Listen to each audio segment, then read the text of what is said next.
Thank you. Thank you to Larry, Monica, and Harley. We really appreciate that. And I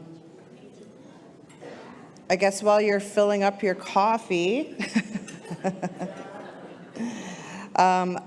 I failed to do the housekeeping items earlier. My apologies for that. I just wanted to let everyone know washrooms are out these doors and to my left, just a little ways past the elevator there.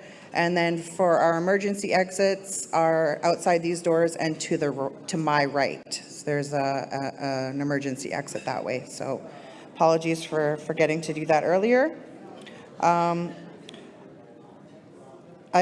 really appreciate us opening up with prayer in that way, in this many different ways that we do. As Indigenous people, we don't just jump in and get started. We need to make sure that the spirit is taken care of. So really appreciate that being done. Next, I'd like to call forward for some welcoming remarks. We've got Cockleton Siam, Chief Gibby Jacob, who's one of our hereditary chiefs of the Squamish-Oklahoma, Squamish Nation, and then followed by Stephanie Scott, the Executive Director for the National Center for Truth and Reconciliation. So first, I'd like to call forward my dear Uncle Gibby.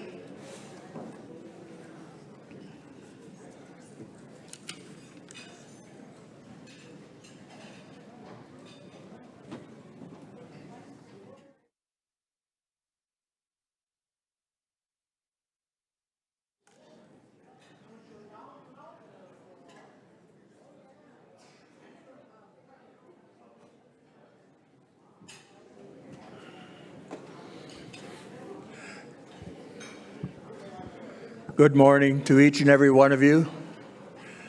I don't normally use a thunder stick.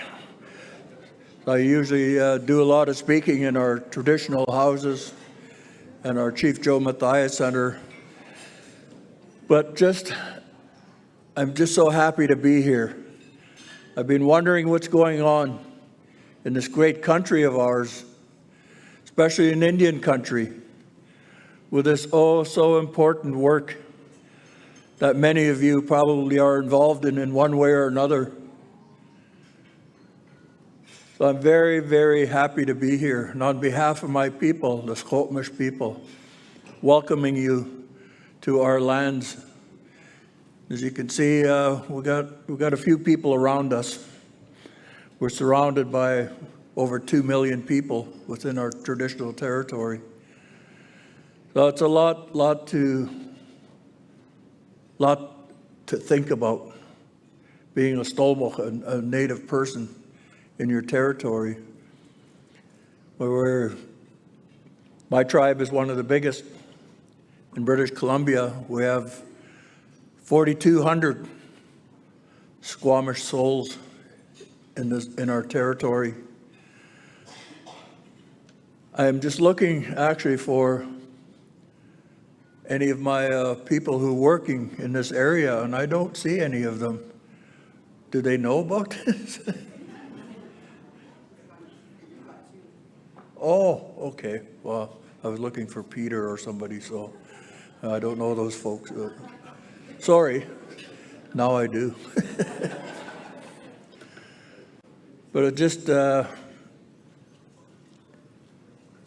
was thinking about, what are you going to say? So I think about the past for all of our peoples. We were very, very strong, culturally wise, language wise, tradition wise. In my father's time, the police and back in the day was a citizenship department who was, I guess, a precursor to Department of Indian Affairs. They came in and snatched all the men of my late father's age. He was 13 going into grade 1. So what they did basically was they broke the circle. They broke the circle of how and what we used to teach ourselves as a Stolmok people, the important things, the values, the traditions, the language. So that's been open. That's been open since those days when all of our ancestors were taken away from their villages and their people, their families. So the work I see that's being done here is to help close that gap, close that circle. It's an important thing that you're doing. And it's also important to listen to the elders of the nations, for it's them that will recollect the history that they still can remember yet. Bringing us to today, your work and the work in your communities, looking for the ones who didn't make it home. It's so important. We had a residential school here, St. Paul's, and they've been doing some work on it. And I haven't heard a report on it. Maybe I missed it. But I think there was over 20 First Nations who sent people to that residential school. So if there are remains that are going to be found, it's going to be awful difficult to try and place those lost souls back to the villages where they came from, which is critical to our people. Everybody knew where they came from. Me and my niece and I live on the same village, Homolsteson. That's one of the villages I come from, and I come from others because of my lineage. But I know, probably just like all the rest of the elders here, know the name of the village where you come from. So I'm ever hopeful that we, as a people of today, can turn the page, get some healing, get beyond the point of being a victim. I think that's important for all of us, and it's more important for the young ones, that you don't continue to victimize them by your being a victim. That is so important. We've got to turn that page. I respectfully say that. For the future, we always say our young people are our future. Let's put them there. Let's put them there in a good way. I pray that our young people will listen to the elders, because it's a thing that's being lost. And I don't know about your community, but my community, our young people aren't getting the teachings. My niece is a Sion longhouse dancer. They get it every time they go to the longhouse. They repetitive over and over and over again. Be told the same thing so that it sinks in here. I always say you hear through your ears, you process it through your mind. And when it becomes your truth, where does it land? Can anybody tell me? In your heart. That's what becomes your truth. That's what you teach your children, your grandchildren, great-grandchildren. Those are the important things. And we all gather truths as we walk through life. I've been very fortunate. My late father was raised by his grandfather, who was born in the mid-1800s. So my late father got the real deal, I call it, the real traditional teachings.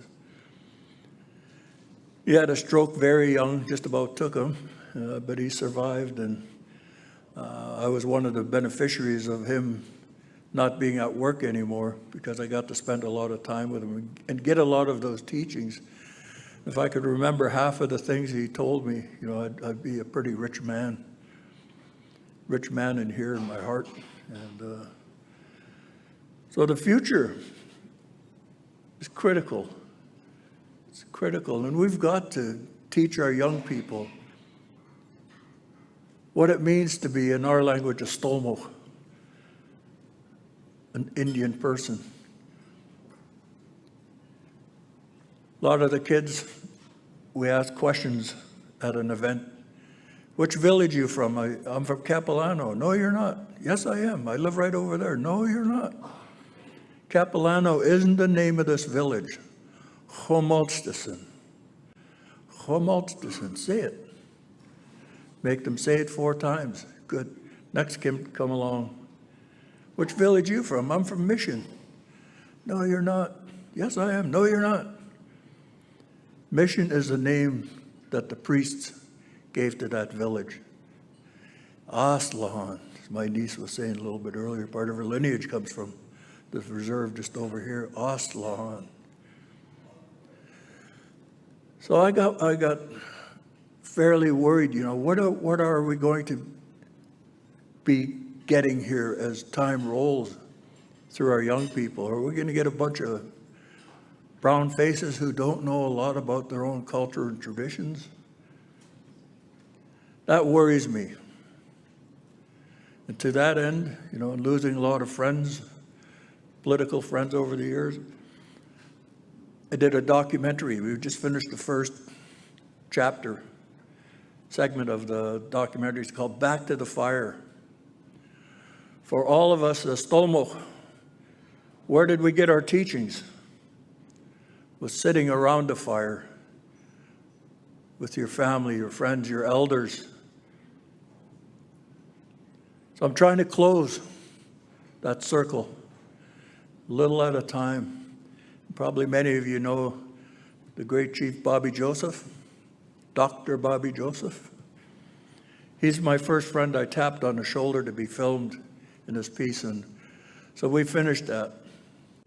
And hopefully that's going to be something that'll lighten up the young people's lives, that, hey, there are people out there who have done great things in their life, started out very, very disturbing life in the beginning, but came to the point of being a great person for all of us.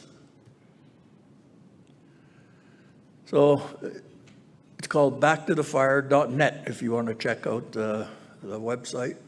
And we're trying to get APTN to provide us with a broadcast license. And my partner is from Toronto. His name is Andy Keane. He's an award-winning documentary filmmaker.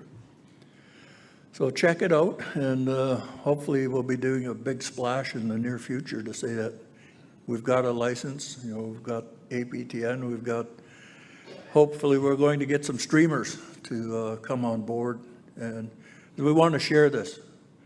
I think it's critical not only for our people and our young people, but people in general. The values and principles that our people live by and have lived by forever are needed, especially today. If you look at that election in the U.S., man, that's scary. That is scary. So I'm sure there's some in Indian country that are scary too. I won't say where, but but I'm just happy to share a little bit of time with you, and I'll be here for the rest of the morning. And I've got a great grandson who I have to pick up from daycare today. And so he's the most important thing in my life right now. So I got to make sure that he's looked after. So thanking all of you. And again, welcome to our traditional territory. Oichka.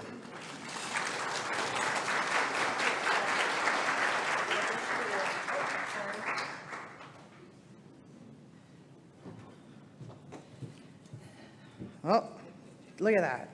Right on time, Uncle. Chinkwan Mantomiap, thank you so much. Kakaltan Siam, dear Uncle Chief Gibby Jacob. I wanted to also make sure that we highlight that we do have some wellness supports in the room here. I know some of the content we're going to be discussing and viewing today is going to be heavy, and so I just wanted to ask that our health supports please raise their hands. They've got the green shirts. And I believe there is a space, a nice quiet wellness space set aside for them as well. So at any time throughout the day for today and tomorrow, please feel free to tap them on the shoulder or go to the wellness space. Does anyone know where the wellness space is? Okay, it's outside and to my left. Okay, thank you so much. Again, thank you so much, Cockleton Siam, one of our hereditary chiefs, and also served on Squamish Council for many, many years. So appreciate you coming and sharing some words on behalf of the people. Next, I wanted to call forward, we've got Stephanie Scott, the Executive Director of the National Center for Truth and Reconciliation.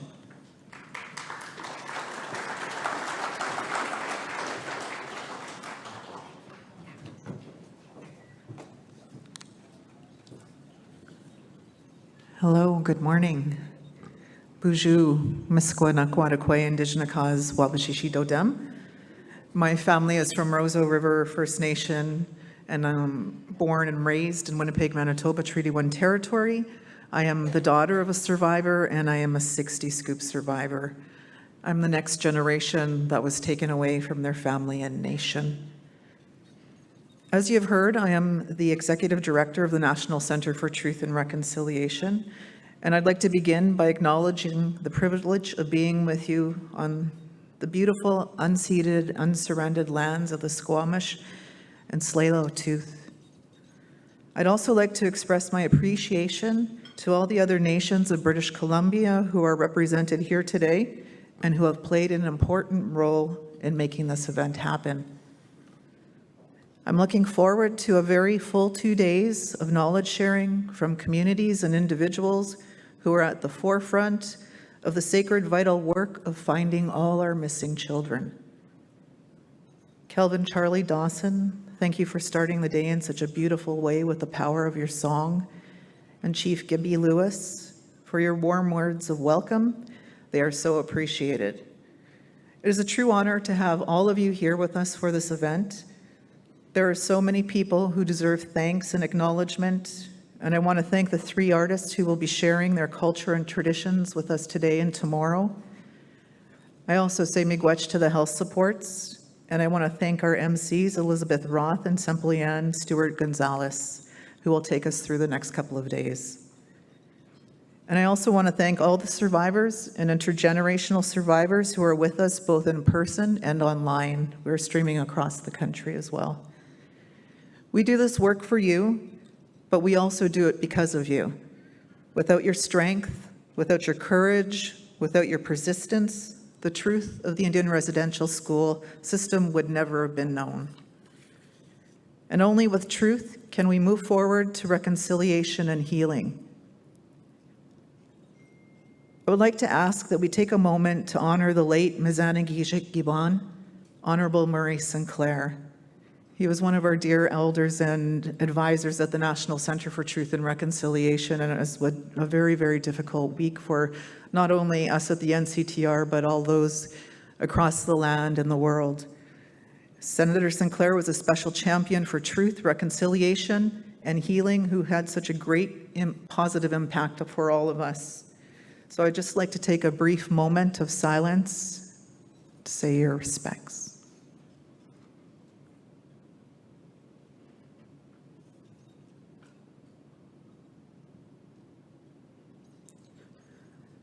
I say miigwech.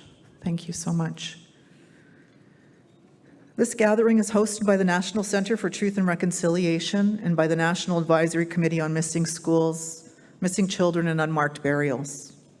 Tomorrow, we will be sharing more information about the center, about our archives, records, and how we can support all of you in your efforts to find and honor our missing children. And this morning, I would like to say a few words about the National Advisory Committee. The committee was joined created by the NCTR and Crown Indigenous Relations and Northern Affairs Canada to help meet a critical need, to ensure that communities and families have access to information and advice they can trust in this very difficult work of searching for their loved ones. Here in British Columbia, there are many Indigenous nations who are already very advanced in their search process. They have built up a lot of expertise, and it's important to provide platforms where that knowledge can be shared. We also know that for every nation that is already engaged in the search process, that there are many more across the country who are at the very beginning of that work. They're trying to figure out where to start and the pitfalls that they need to avoid. And that's why the gathering like today is so important. I'm grateful that the National Advisory Committee includes members who have been very deeply involved in every aspect of the search process, from oral history to ground searches to forensic investigations, and they have been sharing that knowledge through events like this, through webinars, and through a fantastic set of publications and online resources. This includes the guidebook on navigating the search process that we have with us today in English and French. And I'd like to take a moment to introduce and acknowledge all the members of the committee, if you don't mind taking a second to stand up. First, the members of the Circle of Survivors who guide the committee: Larry Aheneque, Jackie Bouvier, Terry Brown, who I believe is with us online, Lillian Elias, and John Morrisseau. Thank you. Thank you. And these 5 people are at the heart of the committee. They make sure that everything that the advisory committee does is survivor-led and trauma-informed. And now I'd like to introduce the members of the expert committee who are with us today: David Aglu-Clark, Crystal Fraser, Harley Crowshoe, Raymond Frogner, Emily Holland, and Monica Atastarjuat. Thank you. You can find the brief bios of all the Circle members on the committee website at nac-cnn.ca. And today and tomorrow, I encourage all of you to introduce yourselves to the Circle and committee members and explore the ways that you might be able to work together. And before I conclude, I want to briefly mention one thing. Last month, the federally appointed independent special interlocutor for missing children and unmarked graves and burial sites associated with Indian residential schools released the final report of her 2-year investigation into the legal dimensions of the search process. There are a lot of important findings in that final report, but I want to emphasize one particular conclusion. The special interlocutor writes that our children didn't go missing, that they were taken from us. In international law, the term is disappeared. And forced disappearance are one of the most serious crimes imaginable. Critically, forced disappearance are an ongoing crime, and because the world recognizes that families and communities continue to suffer so long as the truth is kept from them. And I'd like to draw attention to this finding because it speaks directly to the situation we're in today. Many First Nations have made important starts on the search for the disappeared, but there is so much more work to do, and every day more and more nations are starting their own work and search to find our loved ones. Unfortunately, however, federal support for these efforts is in question, and right now, they say there simply isn't enough money allocated to cover all the costs of this long and complex process. And we have been left wondering whether funding will be renewed or not. And this is unacceptable.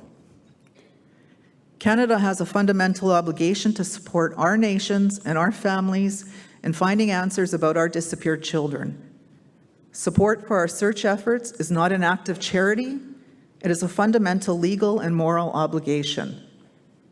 And it is an obligation that engages every level of government.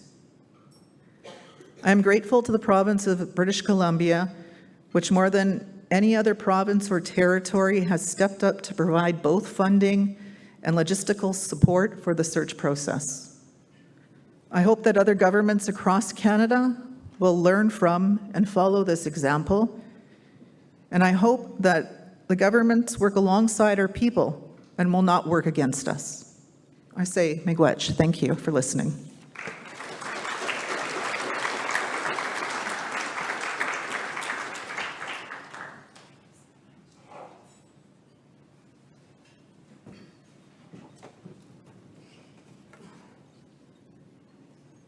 Thank you, Stephanie. And thank you to your team and the Committee of Survivors for bringing us together for this knowledge sharing event.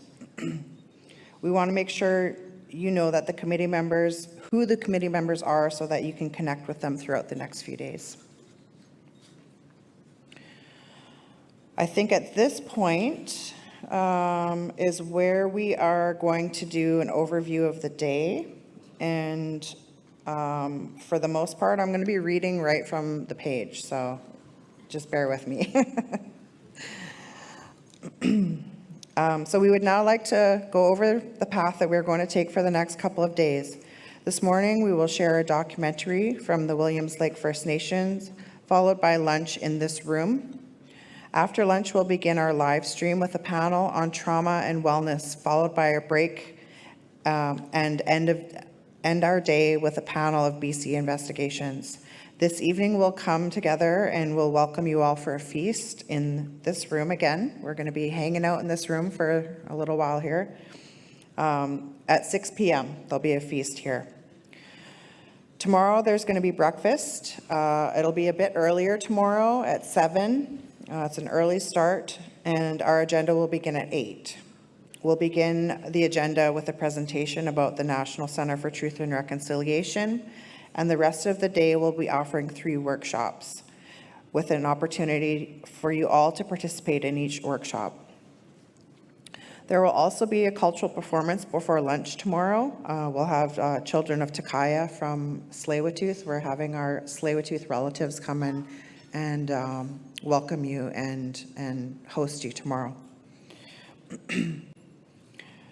On Saturday, we're offering a more in-depth training on the oral history or working with recordings. A reminder that space is limited for the training sessions, so please ensure you register for them. And is registration at the front table there? Does anyone know? For the sessions on Saturday? Charlene, do you happen to know? No? Okay. I'll find out, and then I'll share it with you. So we hope that you'll take the opportunity to connect with each other during the lunch breaks and over the next few days. Outside of the room, there are panels arranged by each of the research processes, and you are encouraged to place any questions you have about that part of the process on that panel or the National Advisory Committee. I think we've got a little bit of time left before Chief Sellers is ready. Maybe what I'll do is I'll go through. So the next portion of our agenda, we're going to have Cookpee, Willie Sellers, Williams Lake First Nations, and Charlene Bellew from the Williams Lake First Nations as well. And I thought I had bios on them. Oh, they're on the table. Just a minute.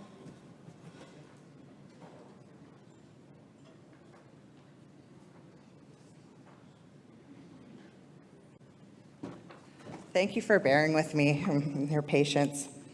So Charlene is, I'm going to read a little bio on Charlene. Charlene has been a strong advocate for the former Indian residential school survivors for over 35 years. With support of BC leadership, Charlene established the Provincial Indian Residential School Project, now known as the BC Indian Residential School Survivor Society. Charlene coordinated the engagement of former St. Joseph's Mission Indian School students in key inquiries on Indian residential schools, including the Royal Commission on Aboriginal Peoples in 1996 as well as community-based Indian residential school inquiry on the impacts of St. Joseph's Mission on Asketmik in 1997. Charlene facilitated the Law Commission of Canada's work on Indian residential schools in 1997 to begin addressing the redress required by Canada for former Indian residential school students. Charlene has served as the local, provincial, and national levels for Indian residential schools. While with the Assembly of First Nations, she was part of the team to negotiate the Indian residential school settlement agreement. Charlene also served 3 years as Cookpay chief of the Asketmik and several years on council. Dealing with Indian residential school trauma has always been and continues to be the cornerstone of Charlene's work to create healthier and safer families and nations. Charlene is a strong matriarch and advocate for Indigenous women and girls, especially murdered and missing Indigenous women and girls, the future of our Indigenous peoples. Charlene is a mother of 3 and a a grandmother to 3 beautiful grandchildren, Easton, Edward, and Stet. I guess we'd like to call you forward now, Charlene. Thank you.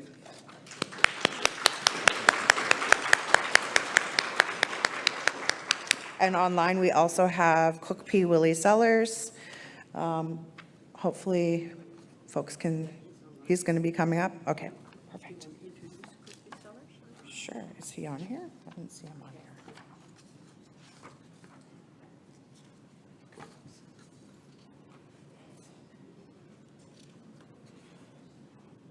I don't have him on here. Here we go. My apologies. Just for your information, Cookpay Sellers, I'm a new person to MCing, so apologies for not doing things in perfect order here. Cookpay Willie Sellers was born and raised in Williams Lake, BC, and is a member of the Williams Lake First Nation of the Secwepemc Nation. Elected onto council at the age of 24, Willie was one of the youngest elected councillors in Williams Lake First Nations history. After serving 10 years on council, he was elected as chief in 2018 and is currently in his first term. In his previous work experience, Willie worked as a wildland firefighter for the Ministry of Forests, Lands, and Natural Resource Operations, before returning to his community to assume the position of the Special Project Coordinator in the Williams Lake First Nation Economic Development Department. During this time, he was responsible for new business initiatives following from the impact benefit agreements, engagement and proponents in the traditional territory and community consultation for major Williams Lake First Nations projects. Willie is also a published author for Dip Knitting with Dad, which won a Moonbeam Children's Book Award, Hockey with Dad. Willie enjoys his family time with his 3 kids playing hockey with the Williams Lake Stampeders, attending community events at Williams Lake First Nations, dip netting, and baseball, fastball playing. Thank you. Nice to see you, Cookpay Sellers.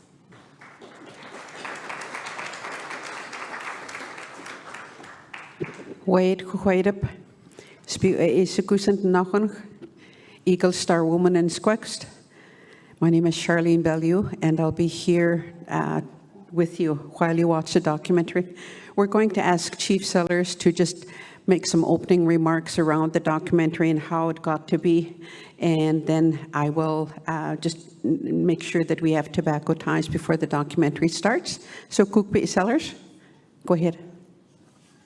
Cooks Gem, Charlene, Waco Huayda, Latis Wentwin, Juhi Nu, Cookpay Willie Sellers, Squext, Dekekol, Essequet Mulu. Hello and good morning.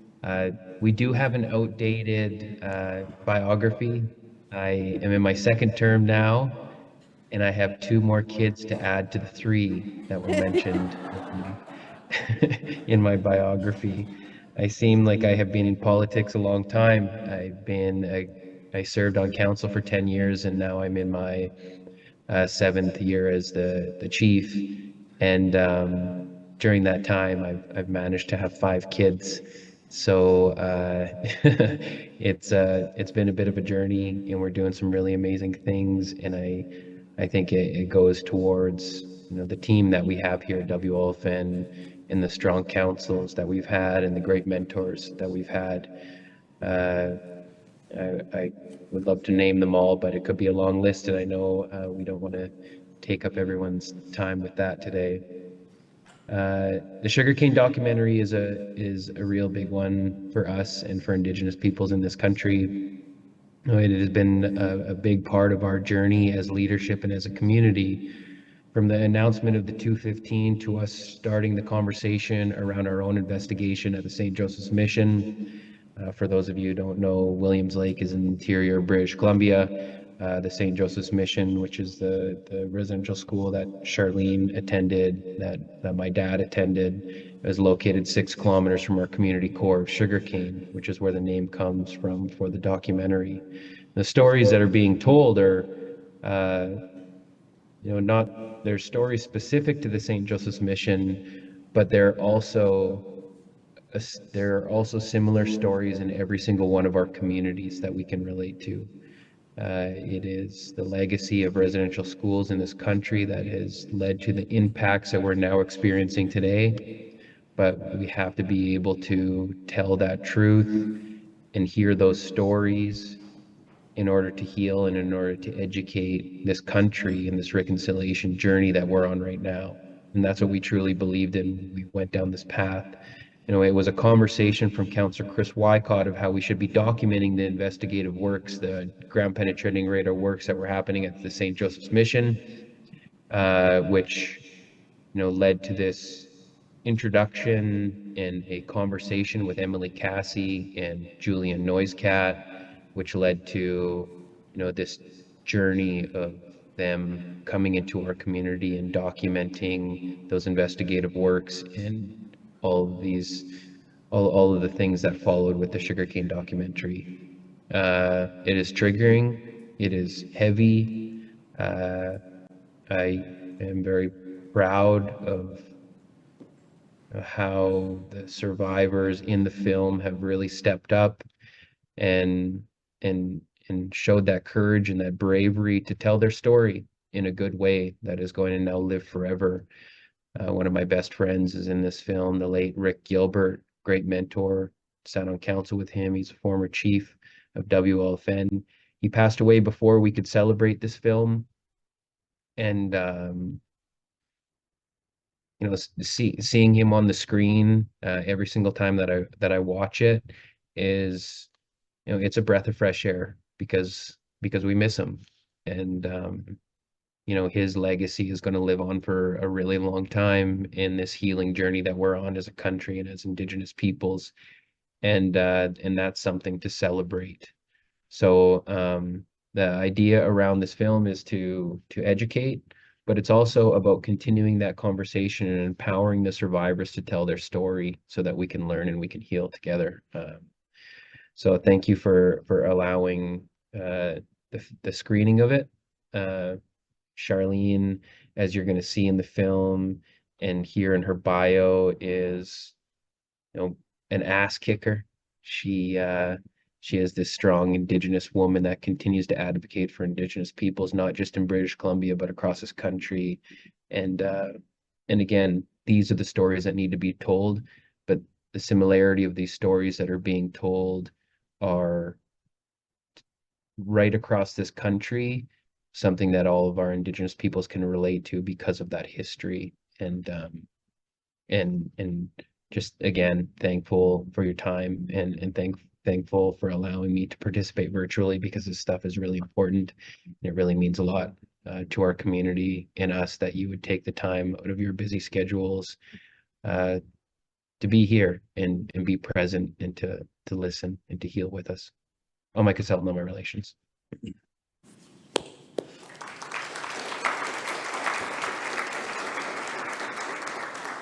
Thank you, Cookbit Sellers. it's important, or we thought it was important to be able to begin this conference with a documentary. And the importance for the documentary is not only for personal healing, family, nation healing, but also to know that the documentary is going to be streamed on Disney Plus and Zulu or Lulu, one of those, streamlined very shortly on December 9th. So the importance of you seeing it, processing your own feelings around what you see, and preparing your community and your nations and the survivors especially to watch it when it goes public is very important for us, that you make sure you have health supports. We placed in front of on your tables tobacco ties. If you could each grab a tobacco tie before the documentary starts, and while you're watching it, just pray. When something you see hits and hurts, that you take time to pray into that tobacco. The tobacco will connect you to the Creator. Listen, hear, and understand your pain, your hurt, but also your prayers. When we're completed the documentary and we have a chance to take questions or comments at the end, we'll gather those tobacco ties and make sure that they're burned in a sacred fire and that your prayers go up to the Creator. So without saying too much more, again, thank you, Gukwe, for being here with us. We'll go ahead and start the documentary, and I think the AV team is ready. I don't know if the lights could be turned down.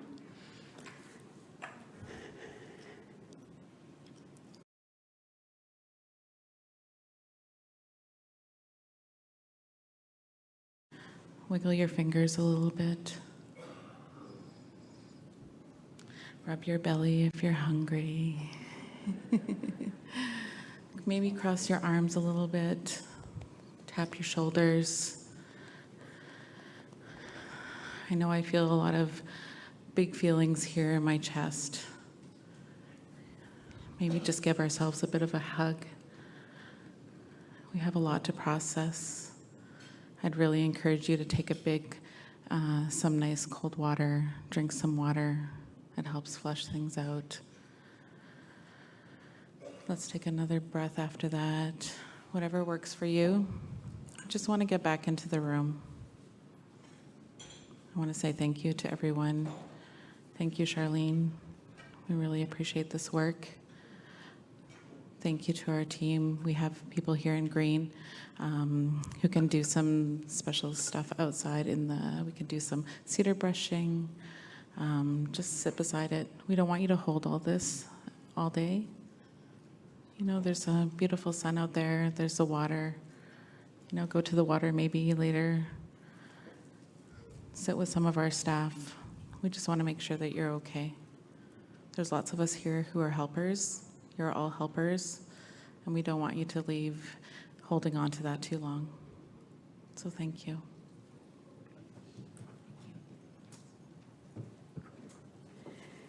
Thank you, Veronica.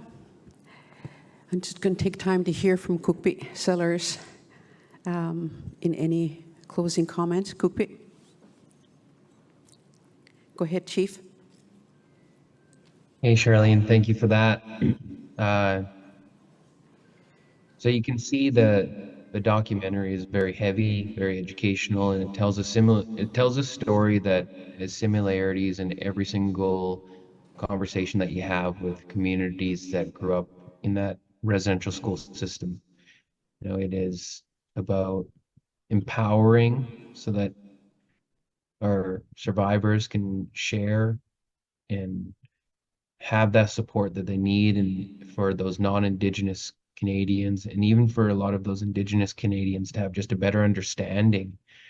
I know, I didn't learn about the residential school growing up.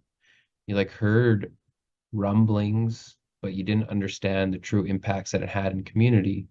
But as you start to understand how the impacts have really contributed to your upbringing as an Indigenous person, you know, it gets you to a place where you're able to forgive my dad for being a bad parent, for example. I mean, my dad is one of my best friends now, but growing up, he was never there. And that was really tough. That was really tough growing up. One of the other things that you take away from the documentary is, you know, a lot of our elders still hold up the Catholic Church and how they participate spiritually in their healing journey, and we can't discourage them from doing that either. The late Rick Gilbert, one of his comments that he made to me when I was asking him about why he goes to church every Sunday was that you have to be able to forgive. And it's so true. I mean, we need to hold up our elders and our survivors and our ancestors for what they believe in and how they want to participate in their faith. We definitely don't want to discourage them and trigger them in that journey. One of the interesting things also, just in my closing comments, is that documentary didn't happen overnight. That crew followed us around for almost 3 years. And then it was another year or two before the documentary was complete. And my kids grew up on that screen, which is kind of crazy. But a lot of change and a lot of healing has happened during the course of this documentary. And as we move into this place of it eventually streaming on Disney Plus in December, the world is going to be able to see this documentary. The goal when we started was to be a part of the curriculum in every school in this country. And it's by sharing it here, by word of mouth, by having the conversation, whether it's this story or the stories that are in our communities, making that happen, it is a big part of the healing journey that we're on as a country. And I truly do believe that. So I'll leave it there and just really hold every single one of you up today. It's always a tough day when we talk about this history and we talk about that past and the legacy of residential schools, but just know that it's a very important one and that our future generations are listening. So Cook's Gem, thank you again.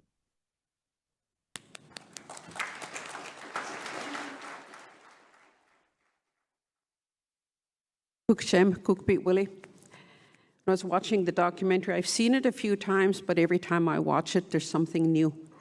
And it's just so powerful. A part of the reason for even asking for you to see it during this time is that you all are frontline workers, you're survivors. You're in contact with survivors across the country. And for you to know that when this hits the public screens and Disney Plus on December 9th that Cookbeat Sellers mentioned, is that everybody will be watching it. So my ask is that when you go home, that you share with your families and with your colleagues that it's going to be released, and that you make sure that the survivors that are still in your communities are gathered someplace where they can watch it together and not in their homes by themselves, because it's difficult. We didn't ask for the screening to be here because we're in it, but because we have a real need to make sure that our survivors are heard, they're understood, they're believed, they're honored for their work. There's not many left in our communities today. I encourage you to reach out to them so that they can tell their stories the way you heard in the documentary about what they saw happen to our children. Their personal stories about what they saw, you'll never find in the archives. So make sure you do what you can to record them as best you can with the information that they have. We are losing too many elders too quickly. Their story is very important to the work that you're doing. So I encourage you to make space as soon as you can for those elders so that we honor and show them the respect that we have for what they will contribute to finding our missing children. Cookby Willie mentioned, this has been a long journey. It's been recognized not only here in Canada, but across the country and been shown in film festivals around the world. Just last weekend, it was at the People's Choice Critic Awards where it won the Best True Crime Documentary and also the Best Political Documentary. I never knew all of these kind of awards exist until we have our own documentary. You know, you're up against people like Christopher Reeves and his story, and that's fine. But we had our time, we had our truth during the People's Critic Awards. It was really cool to watch that unfold. And again, leading up to December the 9th, you know, there are screenings happening still, and there's still an opportunity to show it. You know, if you have a big gathering of frontline workers between here and then, you know, let us know, and we can always work with our team at National Geographic to make sure that you have a screening before then.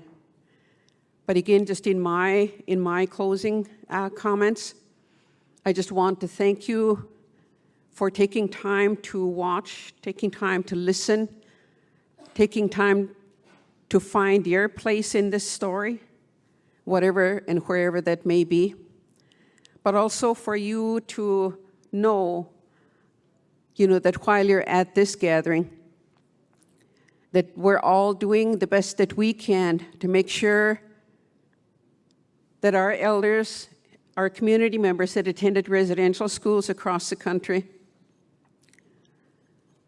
are honored and respected for who they were and what they did and how they survived.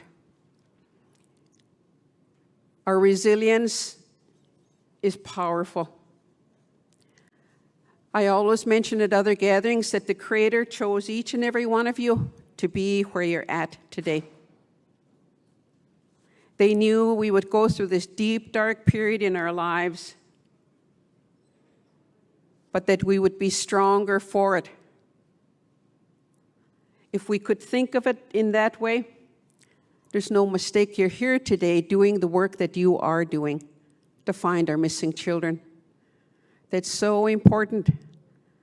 And I cannot say enough about that. The work that needs to happen needs to be done by our people, by our elders, based on our truth, not by anybody else. Because we need that closure, we need that healing, we need the truth, and we need to pay respect to the ones that never came home. And we will get there. So again, I just want to thank you for taking time, and please take care of yourselves throughout the day and throughout the 2 days that you're here. And if there's any questions you have, please take time to see us and take advantage of the health supports that are here. Take time to take care of yourselves. Kukshem, all my relations. Thank you.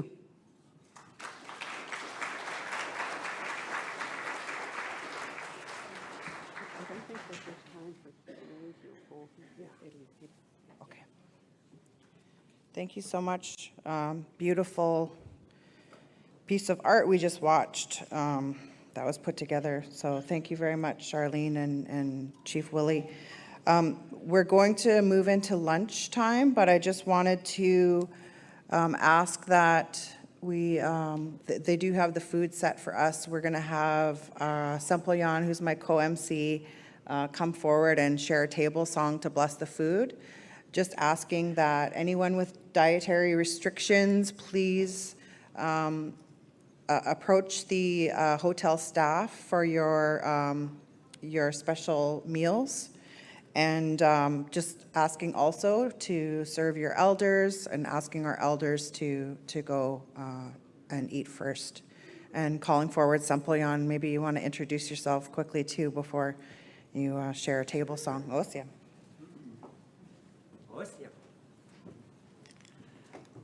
Osia.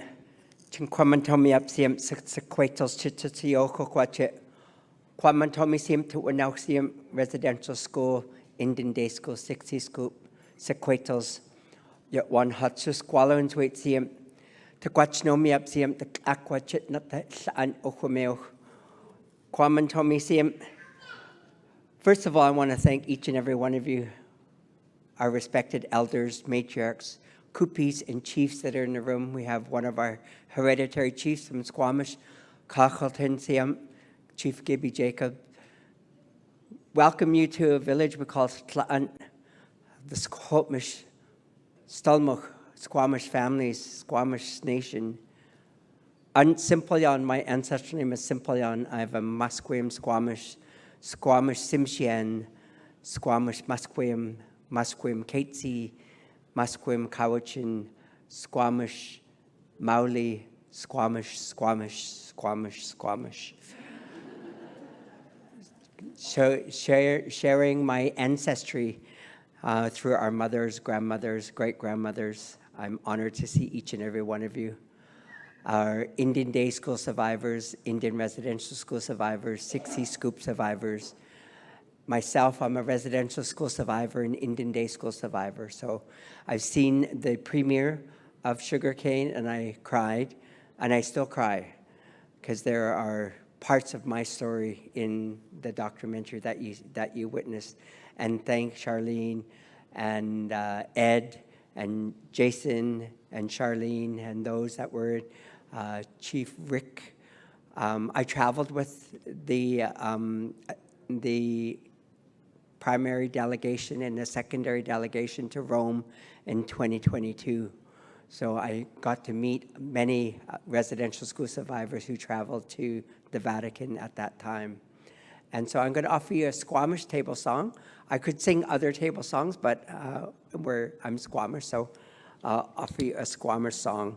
You know, at one time it was against the law for us to speak our languages, to sing our traditional songs. And through policies that Canada, the state, passed. And so here we are today. We're still here. We're still singing. We're still speaking. We're still practicing our ceremonies. And I get to share a song with you. So this is Chinqualia Slom. It's a co-ed song. So I'm going to ask our ladies, when I say ladies, it's your turn to stand up and sing loud and sing proud, because that's who we are. So. Oh, wrong song.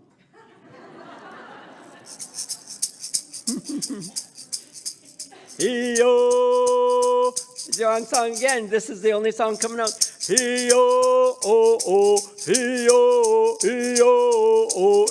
It's not a co-ed song.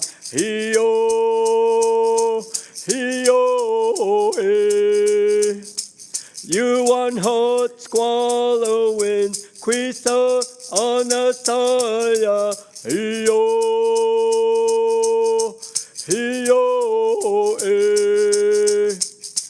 Whiskey Oscla Ocean, T Squire T Seat,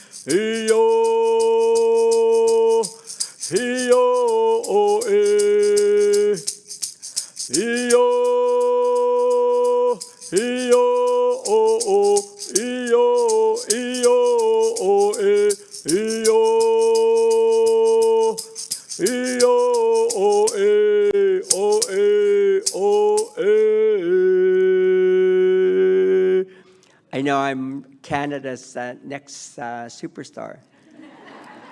So, Ochesiam, Kakahanaswahamchit, Tahach, Tisation, T Squile, asking our Creator and ancestors to put a blessing on the food so we'll heal each and every one of you physically, mentally, spiritually, and emotionally.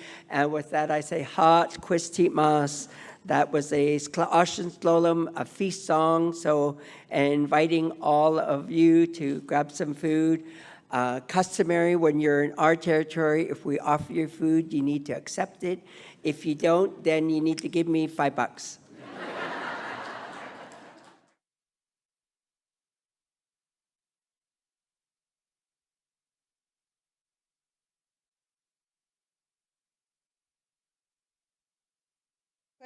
Yeah, sorry. We're going to reconvene at 12:50. I just wanted to throw that in there as well. I almost forgot. Thank you. Can I have the mics? It's on. Check, check, check, check, check, check, check. DB check. Distribution check. That's a Squamish term. Squamish, we have distribution of band revenue shares. So good afternoon, everyone. Touch your face when you hear me. Touch your face when you hear me. Oh, there's some young ladies over here. Touch your face when you hear me. Hello. My name is Simple Yan. I'm one of your co-MCs. I am from Squamish, so welcome to Squamish territory. I hope everyone enjoyed your meal. If you didn't, I hope you have better choices. We want to thank our staff at the Pinnacle, at the Pier for the delicious meal. Yeah, and I'll turn it over to my co-MC. Awesome. Thank you. I'm very happy to have Semplion here with me because he has emceed before and I have not. This is my first time, so thank you again for everyone bearing with me while I stumble my way through. I guess we also need to welcome back individuals that are joining us online. I believe we're reconvening online viewers on the live stream on YouTube. So for those joining us online, this morning we held a ceremony to honor the children and placed some ceremonial objects here to remind us of our purpose. We thank the National Advisory Committee and Circle Survivors members Monica Itusajat, yes, Larry Ahiniku, and Harley Croshoe for bringing us that ceremony. Also, for those of you joining us online, we acknowledge that the topics we're discussing are very difficult. Please note that the Indian Residential School Crisis Support Line is always available to you. The toll-free number is 1-866-925-4419. We'll be putting that number on the screen and in the chat throughout the day, today and tomorrow. So I believe we're going to be, I don't know, maybe also I could introduce a little bit about myself. So I work with the Squamish Nation on their Indian residential school investigation that we call, it's called Yosnatwas. Yosnatwas in our language means taking care of everyone, taking care of everything, all the people. And so our language experts provided us with that name. We also have some of our group members here. We've got Ashley Whitworth, who's going to be presenting a little bit later. And then we've got our manager of archaeology for the Squamish Nation here, Nick Weber, as well. I work for the city of Vancouver. I used to work with the Squamish Nation, and I'm very, very privileged to be able to continue to work on the Yosnatwas project, even though I no longer work for the nation. So, and then Semplion, he is one of our elected councillors, and maybe Semplion, we did get a little intro, but did you want to add anything? Sure. Okay. Thank you, my Siawan daughter. She's my spiritual daughter in our winter ceremonies we call Siawan. Again, my ancestor name is Semplion. My Indian status card says Stuart Gonzalez. I too am an Indian day school and residential school survivor and council appointed lead or appointed person to the Yosnatwas Steering Committee.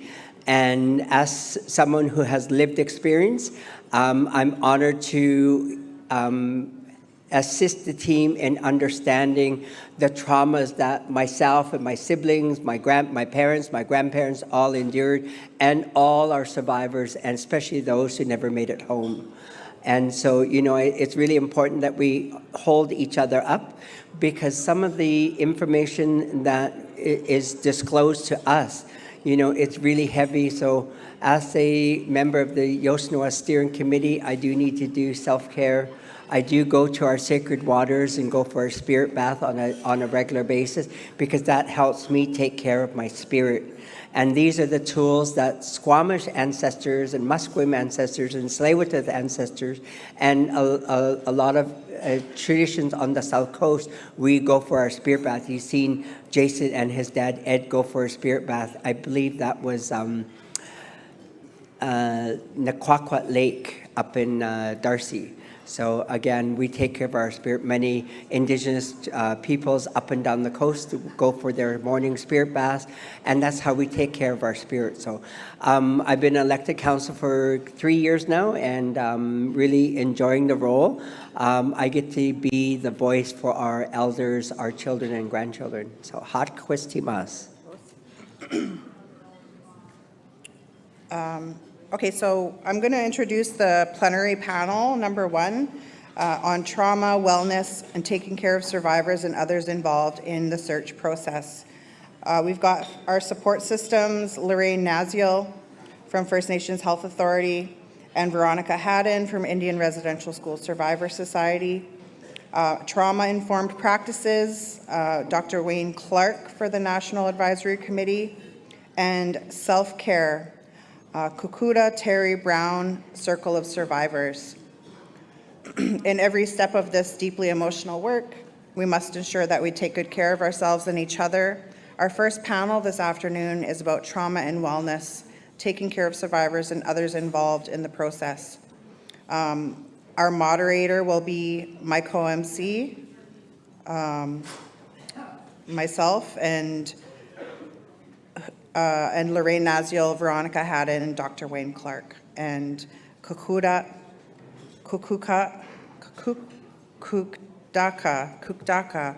oh man, I'm so sorry. That's usually not good to mess people's ancestral names up. Terry Brown. After we hear from each of our panelists, we'll take some time for questions. So our first moderator is going to be Lorraine Naziel. Oh, her bio. I need the bio. Sorry, okay, good, yeah. Sorry, it says a name and then it's someone else's bio written in here, so my apologies. Lorraine Naziel, thank you.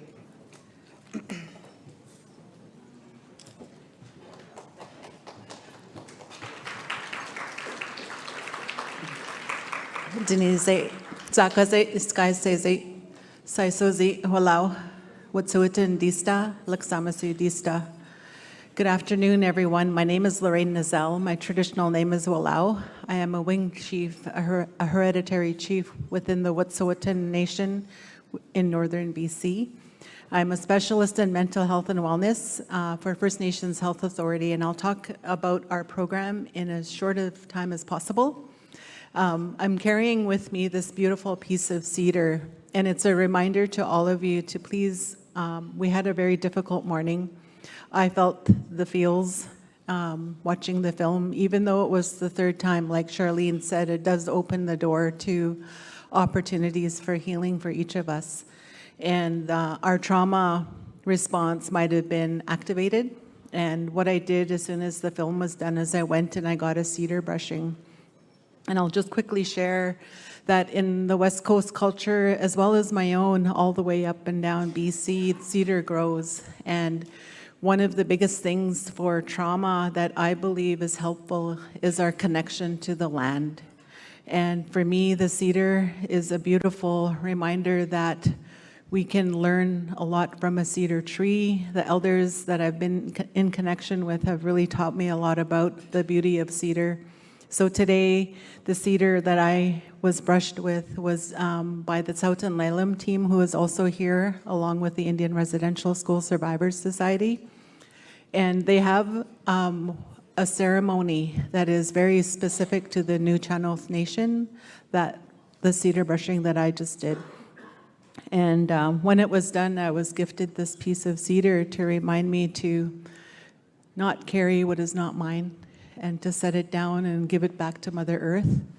and that my ancestors are with me and provide me the opportunity to be strong and courageous and have the conversations that we need to have collectively here, but also with our politicians and with our communities and with our funders to let them know that this work has just only begun. So I'll quickly share what we do here at First Nations Health Authority. I'm the specialist for mental health and wellness.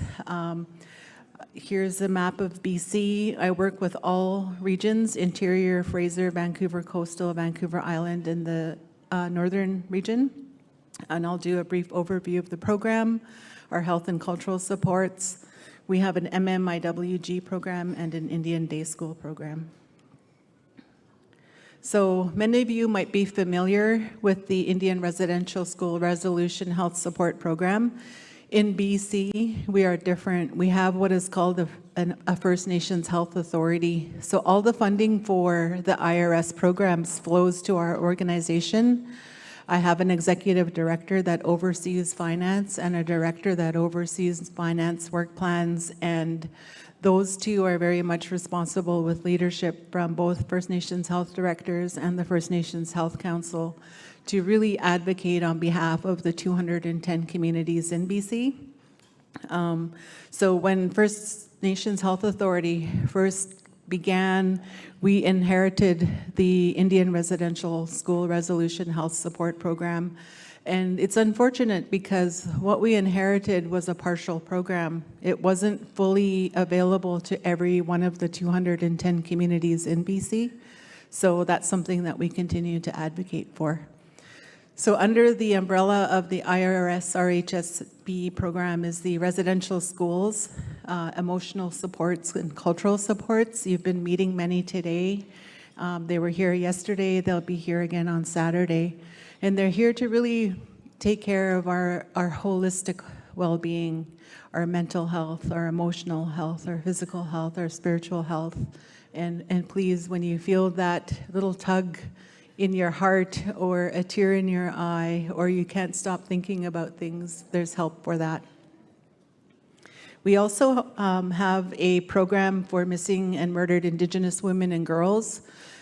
This program is not exclusive to women and girls. We've been working and finding that there is a trend to help and support the men and boys.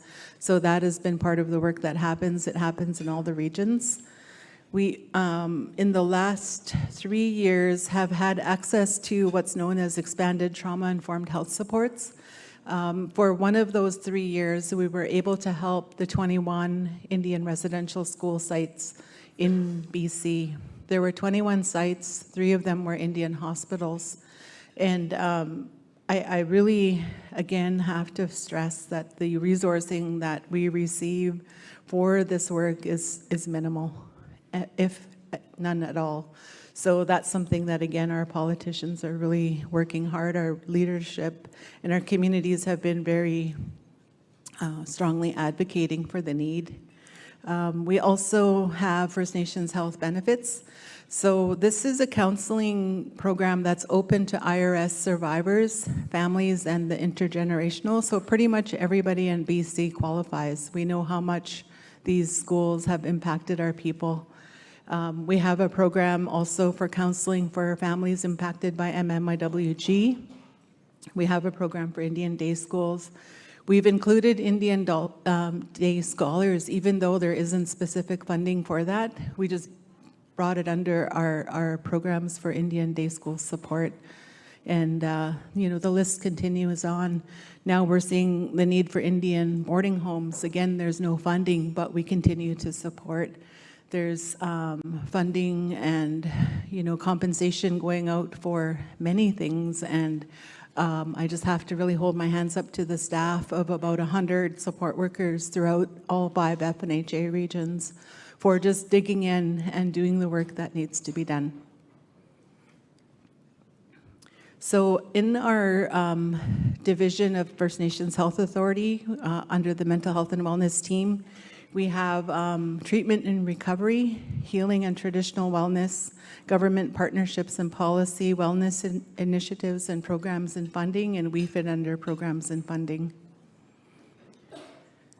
We also in FNHA have made available since Kamloops 215 the Healing Modalities Centers and Lodges program. So far, we've developed an implementation plan. We've supported regions in site selection and planning, and we continue to support regions to build healing lodges specific to their region, specific to the cultures of the region.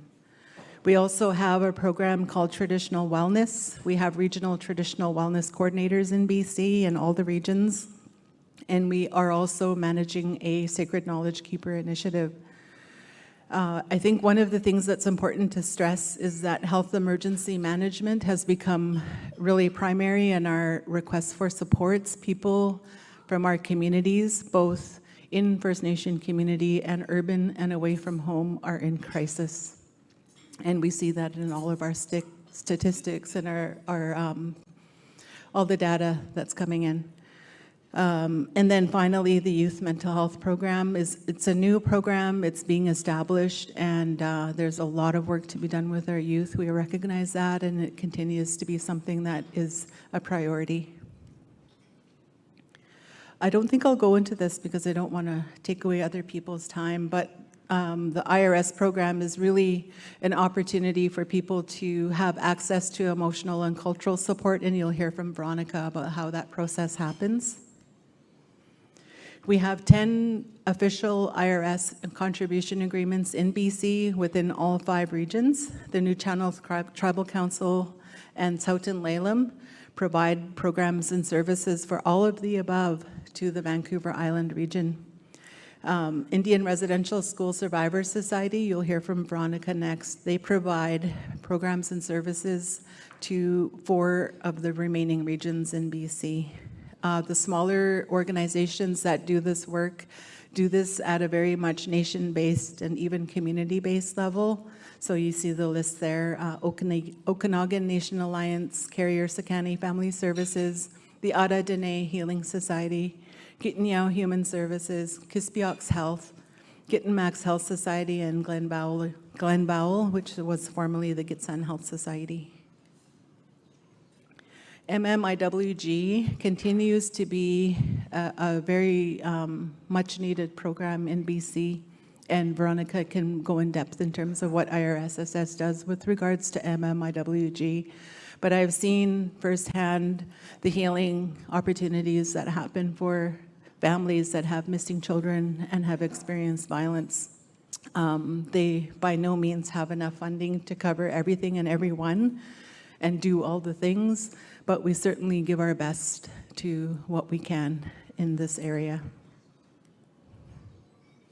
Again, IRSSS covers the north, the interior, Vancouver Coastal, and Fraser Coast Salish. And for MMIWG on Vancouver Island, Southern Lalem covers the families that New Channels Tribal Council doesn't cover. There are 3 major family groups on Vancouver Island, so that's how that's set up. Again, the Indian Day School program set up the same way. All of these are to ensure that our survivors of day school as well as the Day Scholar program are supported. But that's not to say that our workers, our frontline workers, don't cover all of the above. I have to say for every community call out in BC that they basically are coming in as health and cultural supports, not knowing exactly what they will face from person to person that will come and sit with them.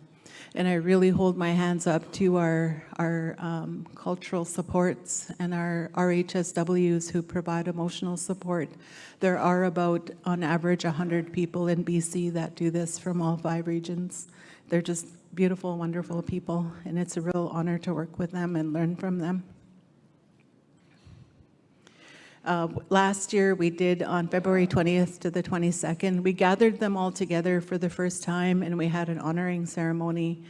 And that was just a really beautiful opportunity because we don't take enough time to celebrate the positive and to lift one another up. We're so busy doing and being and looking forward and working hard. So we took these days, brought them together, did a lot of wellness and self-care with them, had an evening dinner, and they were blanketed by the Squamish people, and it was just the most beautiful thing. So a reminder that in all of this, while it's stressful, that we always need to come together and hold each other up and support one another and honor one another, because this work is heavy lifting. So finally, I just have some contacts for FNHA. We have a 24-hour residential school crisis line that's available. We also have the Indian Residential Schools Information Line at FNHA. We have the IRS email that usually comes to me. The First Nations Mental Health and Wellness Team also receives emails on behalf of IRS. So that said, there's also the national numbers that I've listed here as crisis support telephone lines. And I just want to say the whole focus of this panel is to talk about trauma. And I believe that at FNHA, our leadership has done a really great job of hearing the needs of our communities, urban and away from home included, and finding ways to provide support. More resources are needed, more funding is needed. And just as a quick side note, the counseling program is something that has been an extensively utilized program. And I think that that's a beautiful thing, that a program that we only have $1 million for is costing $16 million. That gives you an idea of the need of the people in BC, the need for services because they've been impacted by colonization. They're in crisis. They've been dealing with all of the above impacts of our history. And with the awakening of the Kamloops 215 and all of the stories that have been shared ever since, we have seen an escalation of need for services and programs. And I really want to just close by holding my hands up to the health and cultural supports that show up and they do this work. And I'm just forever very grateful for them and also very thankful for their teachings. I have the distinct honor of working with them closely and learning from them. And I think that once I retire, I'll become one of them because my heart is there, my spirit is there. I will always be here to help my people. So that's what I wanted to say today. Tabi Masai.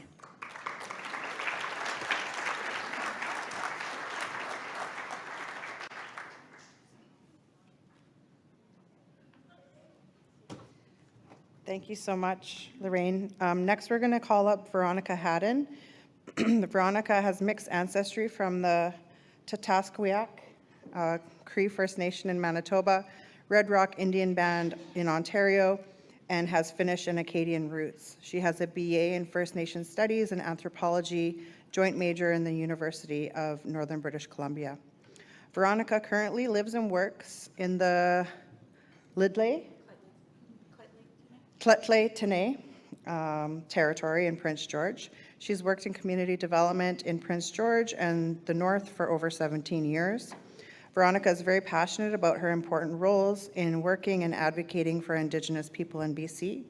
She began her journey with the Indian Residential School Survivor Society as the Indian Day Scholar Coordinator in the Northwest and North Central region. She is currently the Senior Manager of the Indian Residential School Survivor Society. She's an intergenerational survivor. Her maternal grandmother and her siblings attended day school in Ontario. She is a mother of 6 children, 3 daughters and 3 sons, speaks 3 languages, that's pretty impressive, English, Spanish, and French, and is currently learning the Nedotin, the Lake Babine carrier language as well. Veronica shares that she is on a lifelong healing journey and continues to strengthen her emotional, physical, mental, and spiritual well-being through the many traditional teachings and ceremonies she has been taught. She looks forward to the work that is ahead and looks forward to helping where it is needed. Oosiam, thank you.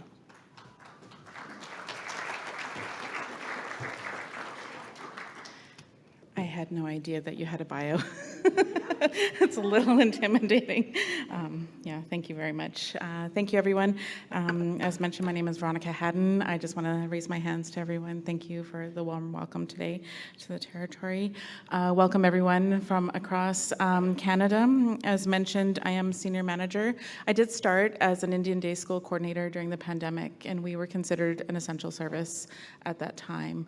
We have one Indian Day School coordinator who is also providing cultural and emotional support today in the very back, who is from Tekla up north as well, Rhiannon. And then we have lots of, we have three cultural support, 2 cultural support and 2 RHSWs, and you'll see them in the green. Yeah, so Indian Residential School Survivor Society, we are coming up on our 30th anniversary. We're actually hosting our first gala next week, just to commemorate that. It's really hard for me to talk about the history because I've only been with the organization just under 4 years, and Charlene was part of the inception of that as Indian Residential School project. So I can't speak to it too much, but I will talk about the work that we've been doing over the last almost 4 years especially. Just a trigger warning, we do have a Lamathit crisis line. I noticed in some of the information, our number and the number for the national crisis line seems to be the same, but it's actually 1-800-721-0066. And we have people on the crisis line. We had a crisis line many years ago, and you know how funding comes and goes. And after the 215, there was definitely another need for crisis line. But we also do work with around gender-based violence, and that's where the funding for this crisis line comes from. All of our staff who are on there are either clinical counselors or have been trained in counseling and crisis response, and are Indigenous and are intergenerational or survivors themselves.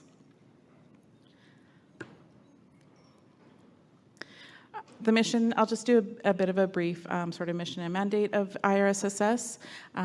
We strive to provide physical, emotional, intellectual, spiritual growth, development, and healing through culturally based values and guiding principles for survivors, families, and communities.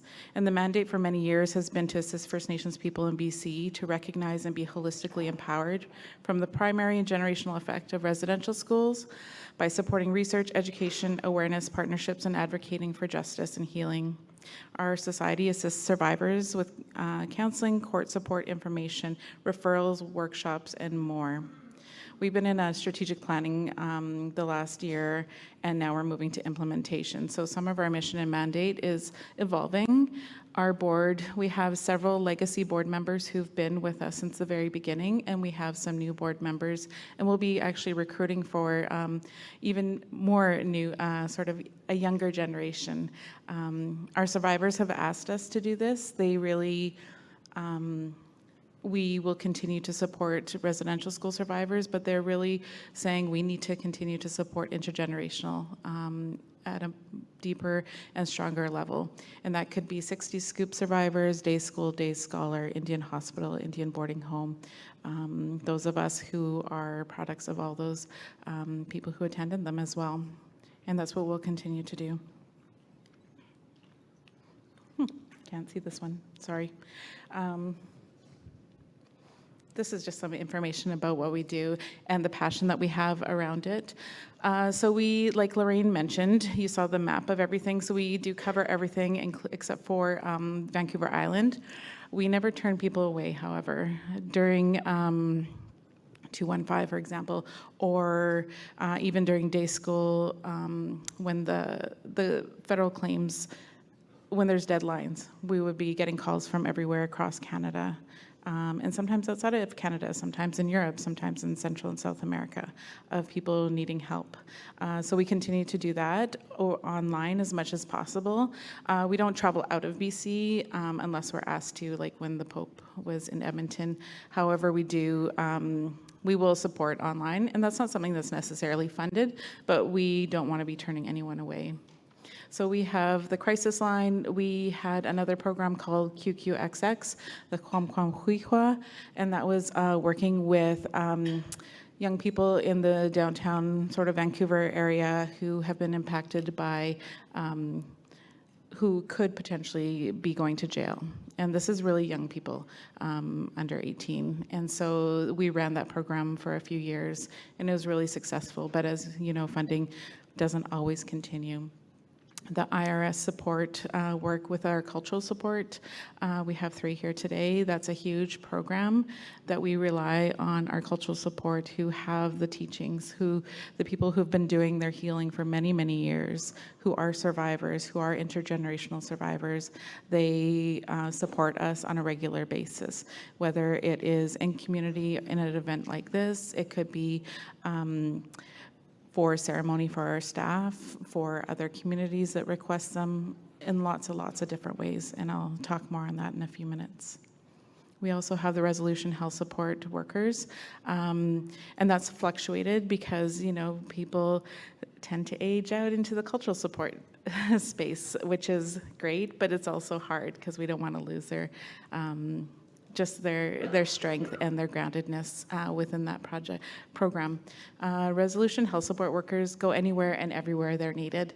It doesn't matter if it's for an event around or supporting families around MMIWG. It doesn't matter if it's an event like this. Just like our cultural support, they are and can attend anything and will be there to help support. Most of them prefer doing the emotional support, but they're all very grounded in ceremony and their cultural teachings. Most of them are younger and would defer to their elders, is what they tell us, but they're very, very, you know, we would call them young elders, I would say.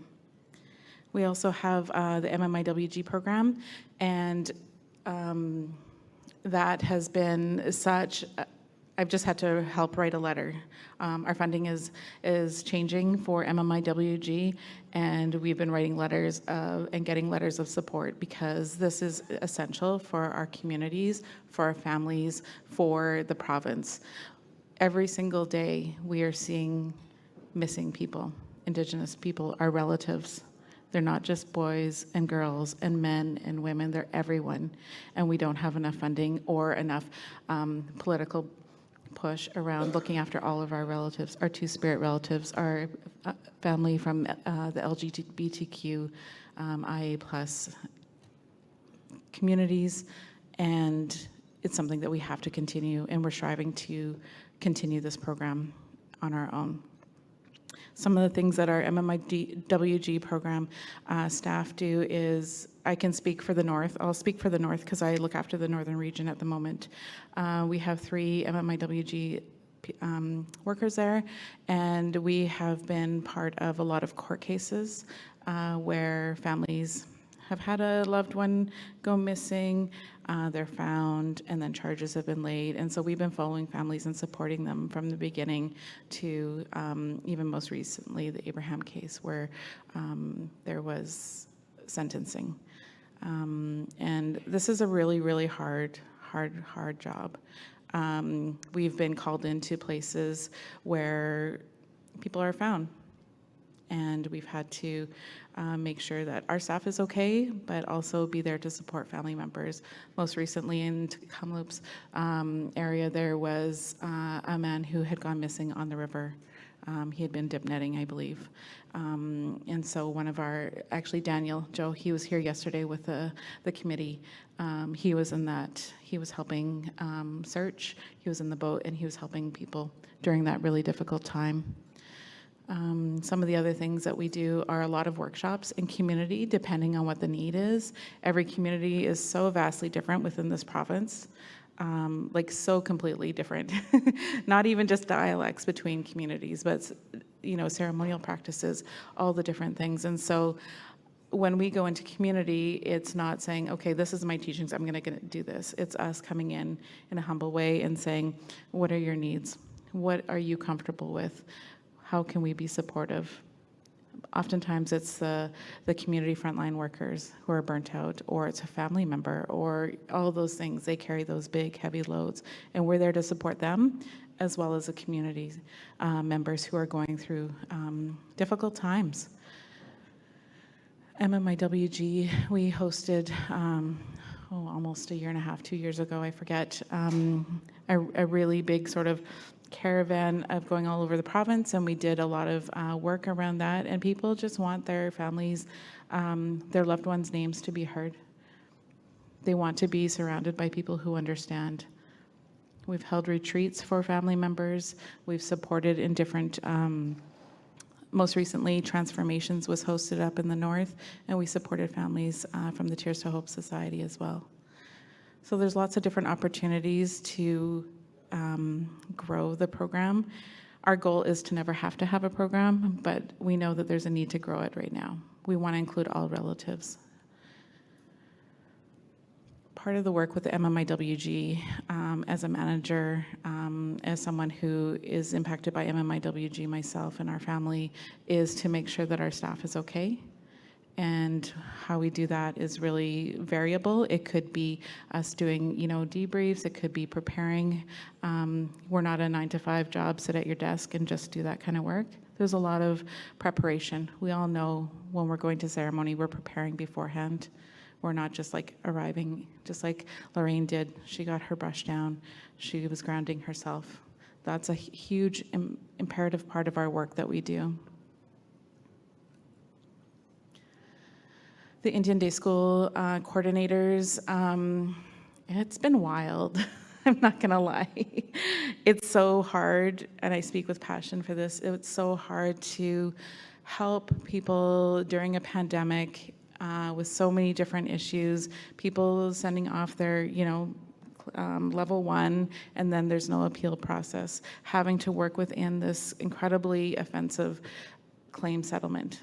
But it's what we had to do. And so we just had to sort of accept that as day school coordinators and do the very best that we could. How do we help people get, if they need an executor to apply on behalf of a loved one during a time where a pandemic is difficult? How can we help people access resources to go to the court and to apply for becoming the executor? How do we get people in remote and rural communities to be able to access counseling? Because if they're applying for a level 4 or level 5, you need to have like some counseling or some letters saying, yes, I know that this to be true. It's so offensive when people have to tell their story over and over and over again, and it's re-traumatizing. When we call the administrator and they're denying, or no, they're saying, well, no, you can't give me, you don't remember your last address, I don't want to talk to you. Those are a lot of things that we've done with our healing in IDS. As well as the Day Scholar, we have supported many people. We're now on the Indian boarding homes. And yes, we don't have funding for that, but it's something we'll continue to support as well. We've been doing this work for 30 years. We won't stop. But it's really, really difficult for our community members to have to bring up those stories and prove again what they have endured. Just going to go to my notes. I have a few stats. I'm not a huge stats person. Thank goodness we have other people who can do that. But I did want to share a few things. The missing, murdered Indigenous women and girls last year for 2023, they had 40,401 interactions throughout the province. And I think I'm trying to remember how many staff we have. I think 8 at the time, or 7, because 1 was on mat leave. For the crisis line, we had more than 4,200 calls. Our resolution health support workers supported 109,956 client interactions. We supported 12,604 claimants for the Indian Day School, Indian Day Scholar, and actually the First Nations drinking water as well. Our cultural support providers supported 20,443 people. We also have a workshop. We're growing a community engagement department, and we had a workshop coordinator. Now we have, 1.5, 2.5, depending on what where they're called to. And they do a lot of workshops for the schools, for both, like anywhere from, elementary to post-secondary, a lot of corporate ones. You know how in September everyone has diversity, equity, and inclusivity money.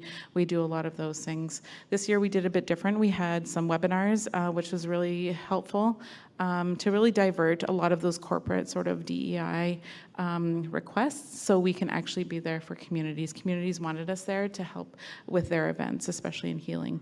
And many of you who are from BC, we've been in your communities. I know WLFN, Lac Willam's, we've been doing lots of different things, even in this territory.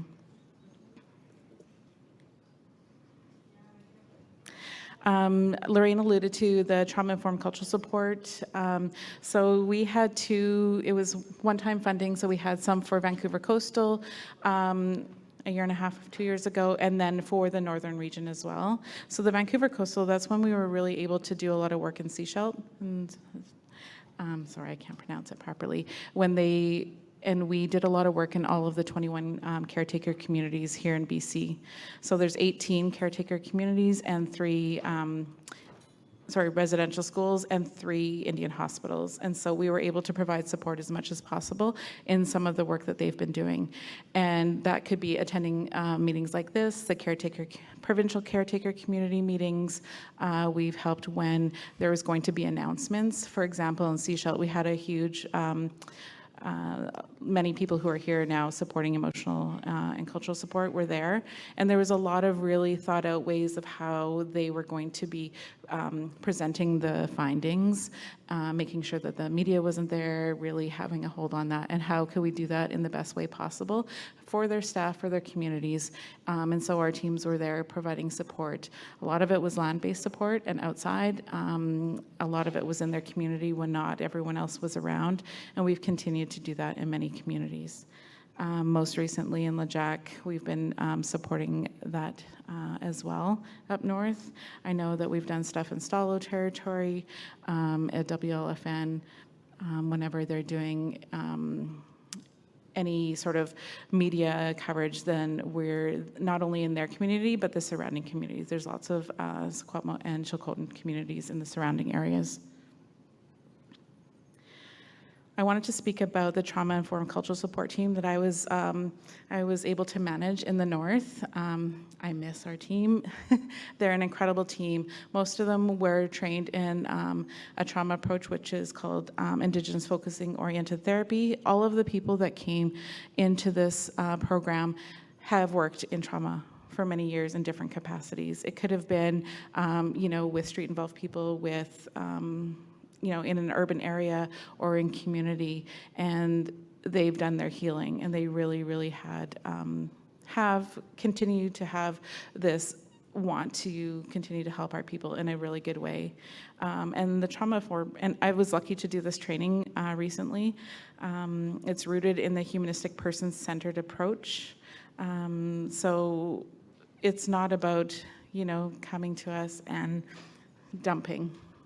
Some people use trauma dumping as a term, or just dumping all of this stuff. We try and really ground in a land-based or water-based or whatever it is way, and we just do slices. We can't heal in a moment. My ceremonial teachers tell me our whole life is a healing journey, and that's what we take. And so we like to sit beside the trauma. We don't hold it, we sit beside it. When we let it go, we give it to the land, we give it to the water, we give it to the air, we give it to the fire, whatever it may be, whatever the medicines that are called to people, that's where we help them. This has really been beneficial for us, in the north especially. Lots of people have been trained in this, and not everyone's able to practice it all the time, and so that's where we come in and help support. There's people in the interior and Vancouver Coastal who are now trained as well.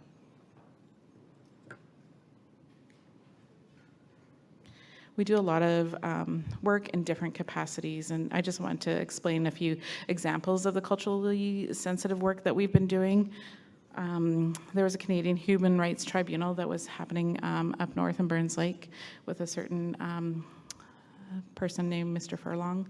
that it wasn't released at the time, but our staff was there to help support. And the way we set up, much like here in South Laylam is here, they have a space. We work with people before things start. We work with people during the time, and then afterwards we do a debrief. For the Canadian Human Rights Tribunal, their staff that was there don't come from a trauma-informed background. They didn't have the support, so we were supporting them as well as the plaintiffs and the RCMP. It's a lot of work to do this. As you know, we have to prepare and make sure that we're in a good space and take the time afterwards. A lot of our outside the office or an event time is on the land, where we're spending more time collecting our own medicines for ourselves. Sometimes when we have a big event, it's hard to have the time, right? We want to collect our medicines for our families and ourselves, but we need to do it for a lot of our big events as well. So we have to rely on people who are bringing large medicines to us. Lejac Indian Residential School guiding team, that's close to where we live. A lot of us live. One of our cultural support people attended that school, so we're very close to that one in particular. I'm almost wrapping up here. So on our webpage, there is a service request form for support, and it's not the best, but it's what we have right now. And so anybody in BC, if they need us to come to their community, you can just go on there and put it down as much information as possible. But even if you want to just get an idea and understand the work that we do for your own communities, you're welcome to fill it out and ask to speak to someone in management as well. One other thing that I wanted to mention before I close off is in the last few years, especially since the pandemic, we've been called upon a lot to provide support in crisis. We've had a lot of wildfires happening in our province. We've had complete towns disappear because of wildfire. We've had flooding. We have crisis, lots of, just like every other place in Canada, you know, suicide, completion, tragic accidents. And those are a lot of the things that we're not funded for either, and we do it because it's important and we're all connected to community. We're not just there, we're connected, that's all I can say. And so we're trying to diversify our funding for IRSSS because we know with the new government, ISK always has different ideas. So we'll continue to be here for many years to come. Hi, thank you.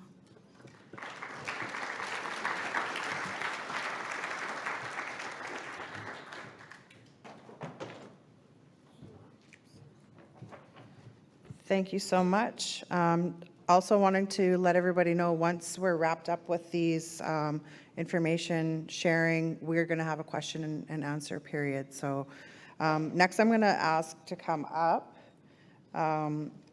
Dr. Wayne Inuglak Clark. He's an assistant professor of psychiatry and the director of Wapanachakos. Yes, Indigenous Health Program at the University of Alberta. Registered Inuk with roots in Whale Cove.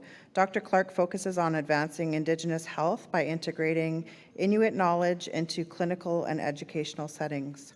His research adapts mental health tools to align with Inuit principles, ensuring culturally safe psychiatric care. He's led collaboration with organizations like, I'm so sorry, I don't know how to pronounce that, Equimavik Society to address mental health and clinical trials. A leader in circumpolar health, Dr. Clark sits on international and national health committees and promotes reconciliation in healthcare. His efforts emphasize community-driven, culturally safe healthcare that fosters meaningful partnerships between academic institutions and Inuit communities. Thank you.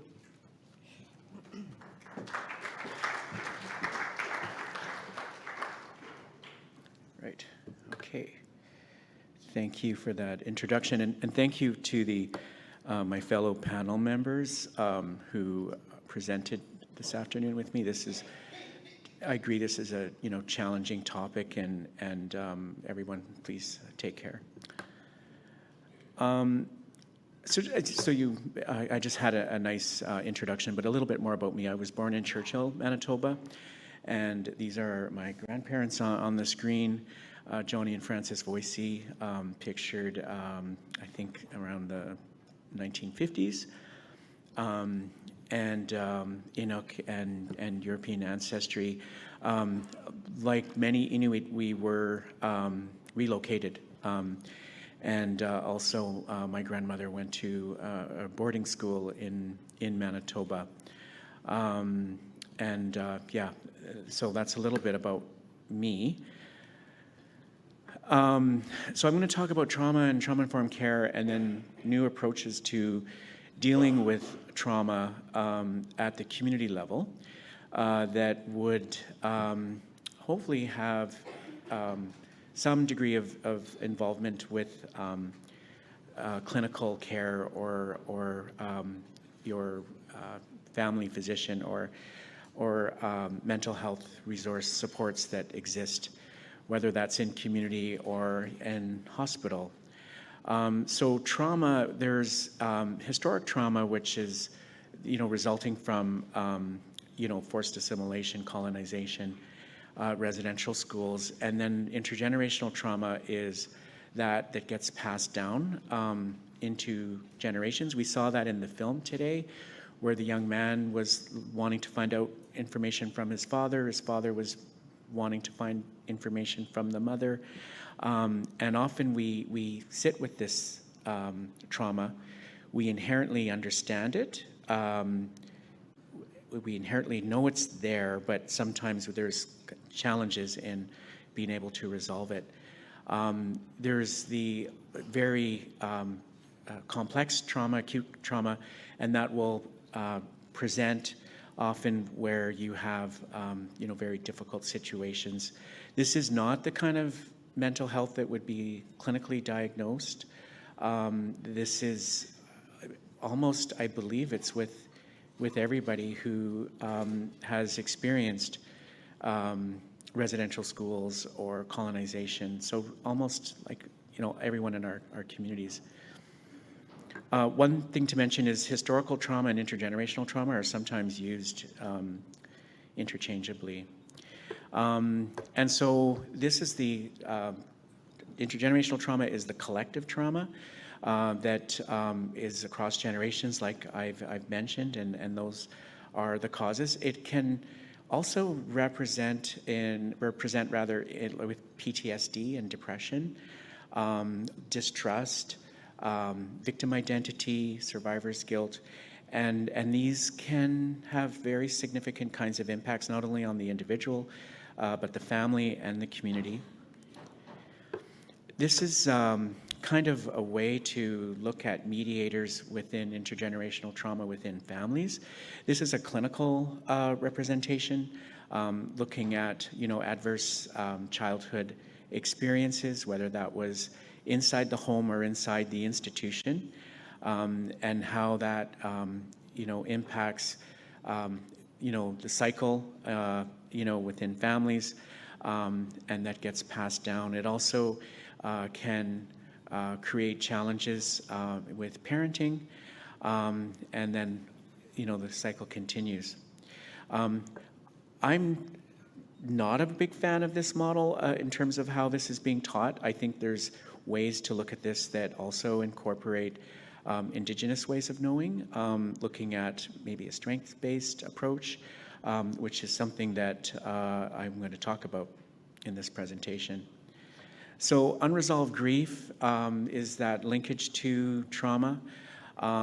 Dr. Amy Bombay, who is a Haudenosaunee scholar, she's at Dalhousie, she did some very interesting work on intergenerational trauma, where she looked at the genes of intergenerational school survivors and compared those to previous generations of ancestors, and saw a change in DNA patterns.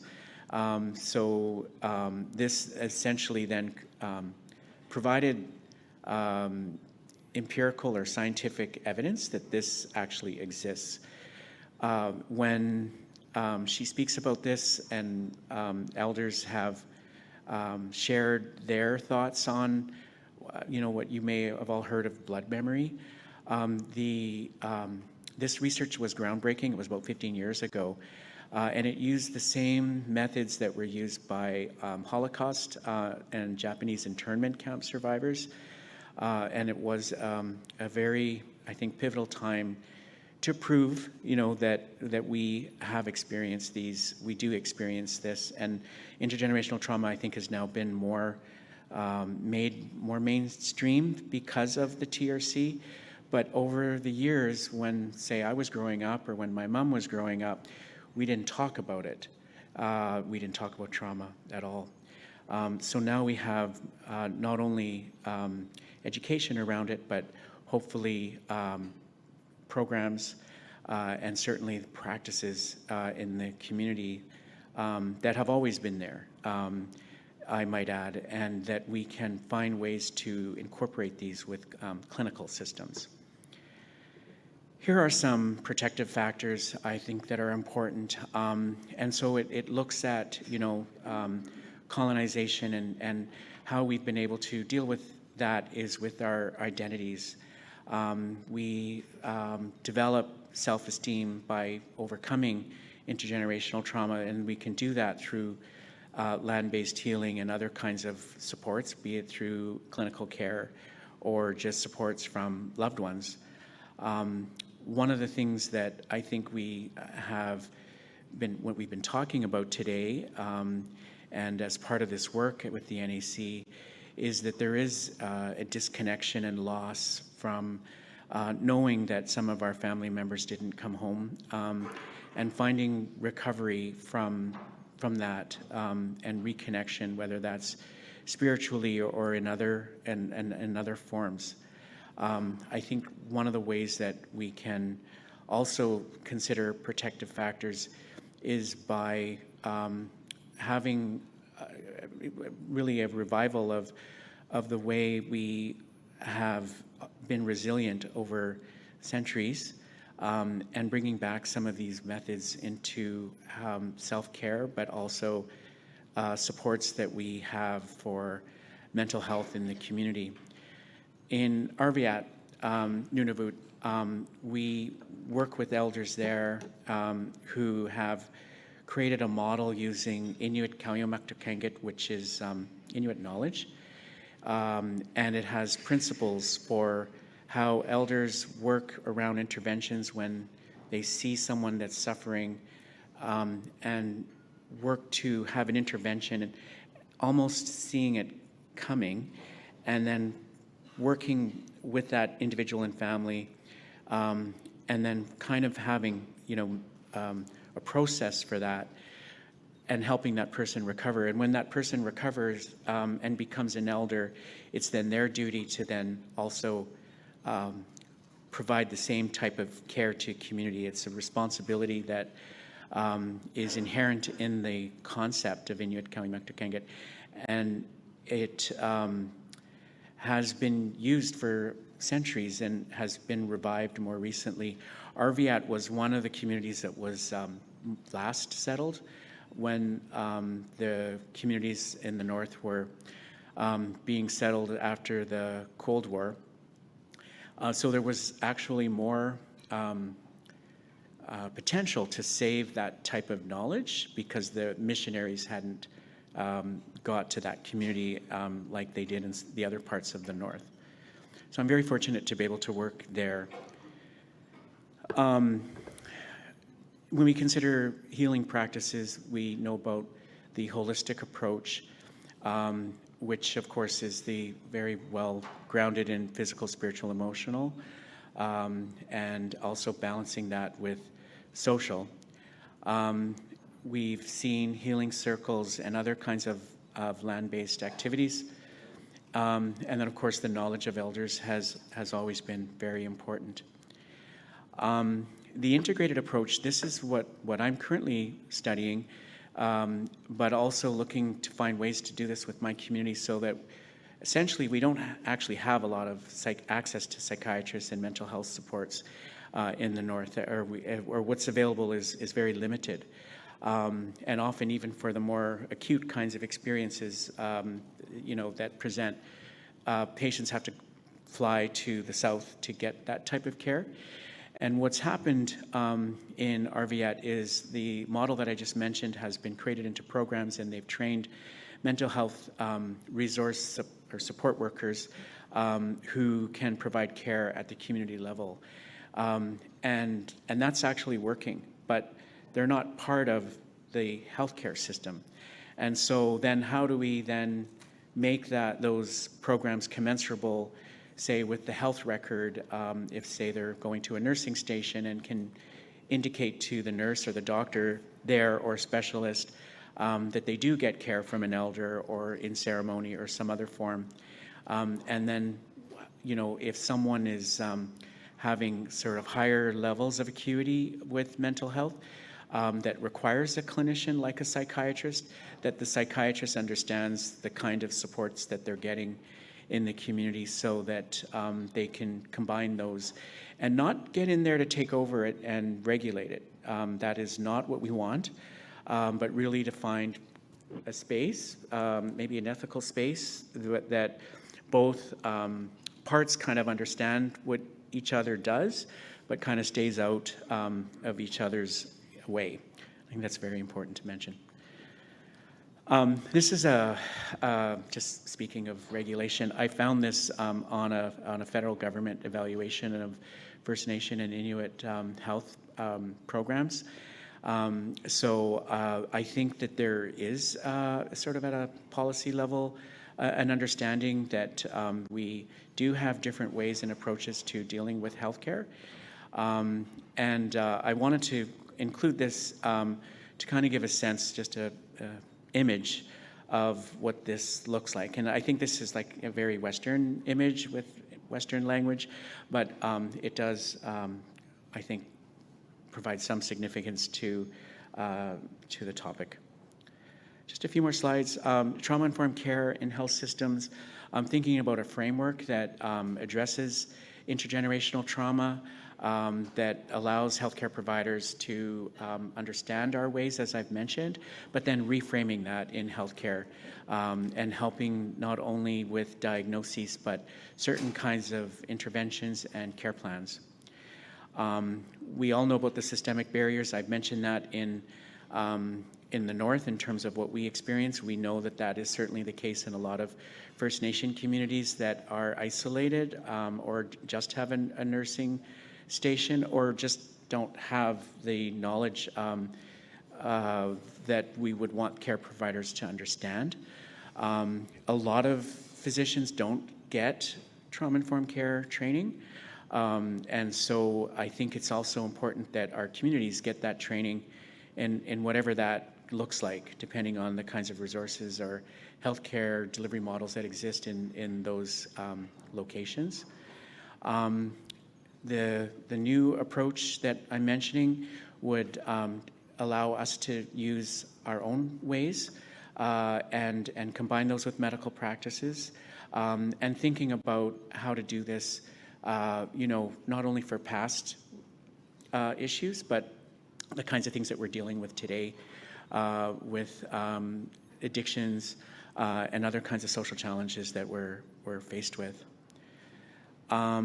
I think forming a collaborative working group will be important for this work to continue, and I'm just conscious of time, so I'll skip through that.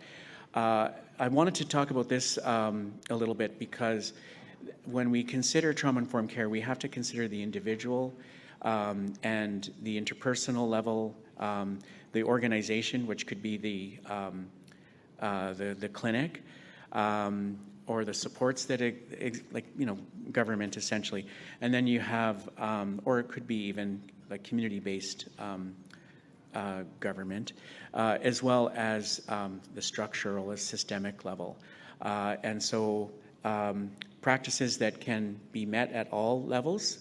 Obviously, the individual is the most important, and that's where trauma-informed care has focused specifically, but we need understanding throughout the healthcare system when we have these kinds of models in place. if communities are looking to do this on their own and having, trauma-informed care, those workers available, and considering how to work with clinical settings, there are mental health providers that do trauma-informed care in the Western sense, but we can also have the same kinds of healing or healers in our community and look at piloting those together in a manner that makes sense, that are commensurable with our worldviews.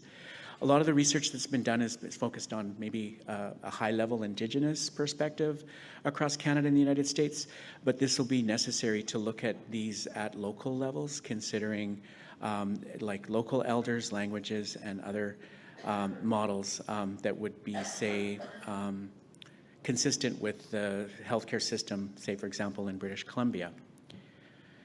And then lastly, evaluating is necessary. So considering what kinds of indicators would be necessary from a cultural perspective, considering, the kinds of patient outcomes and then the long-term impact of these kinds of programs. And then the knowledge translation for ensuring that the community members themselves understand these. There's a bit more there on the slide around how we can also, technicians and those that are working in policy can help to advocate for these kinds of models. And I say this, and why this is important is, like, for example, putting on a sweat. I've learned, like, I've been at the University of Alberta for 4 years, and so I've worked with the Cree community where there's been a sweat put on, and it actually costs a lot of money to put something like that if you consider the elder, the person that's helping with the fire and the rocks, and other helpers that are involved in the feast afterward. And the university or the government might say, well, we pay, a half day for an elder is this much and a full day is this much. Well, that actually doesn't even cover the costs. And so these costs would be like costs for the kinds of holistic supports. We need to determine what those look like, and we need funding support for that. Because a lot of times this is work that's happening in the community that is done, by volunteers, or people are paying out of pocket for this. It's not covered necessarily by health programs. So I'll leave it there. I just want to thank you for your time. I hope that this provides some insight in terms of how you might want to look at addressing trauma-informed care in your communities. Thank you.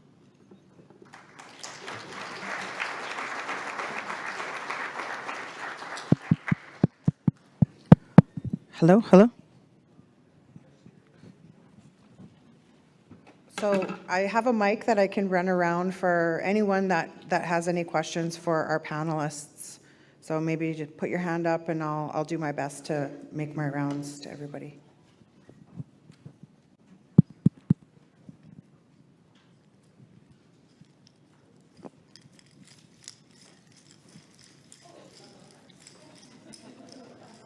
Thank you. Good afternoon. My name is Janet Head from Opaska Cree Nation. I want to thank you for your presentation. I'm an intergenerational residential school survivor, and I really got what you presented. And I really appreciate the other presenters as well. Self-care is so important for all of the workers doing this search for unmarked burials, but also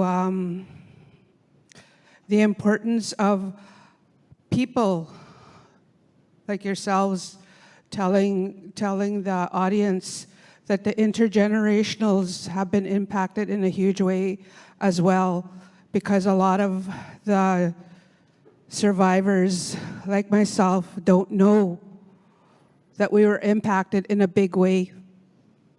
And that's what we're healing from in the community. The programming from the residential school that we were less than. So we're digging our way up slowly, and we're healing across Canada in a big way. But there's still a lot of our intergenerationals who are being left behind. That's why there's so much addictions in our communities, and gang activities and homelessness, and you can name all that, children in care as well. Parenting has been impacted in such a big way. So I just wanted to make a comment and say thank you. I appreciate your presentations.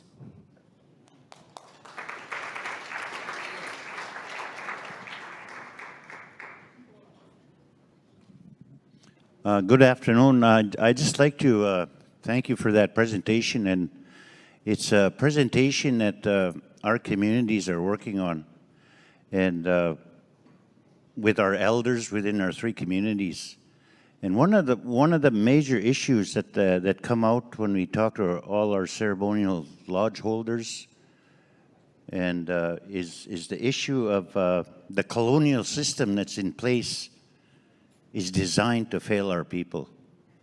And I do believe everybody in this room believes that. And it's an issue I do believe our leadership and our people in this room have to look at that. How do we change the colonial system? You know, we got the Indian Act. Satsan, who is a very strong person in regards to inherent rights. And I'd like to tell you is the doctrine of discovery is well and alive, and it's still in place, even though they made a decision to get rid of it. And the whole issue of genocide is on the record from all our MPs in Canada, and even the Pope has done it. But what's the next steps to that process? And the issue of our ceremonies, like back home, we're building a hospital, and everybody is asking us, how in the hell did you guys pull that off?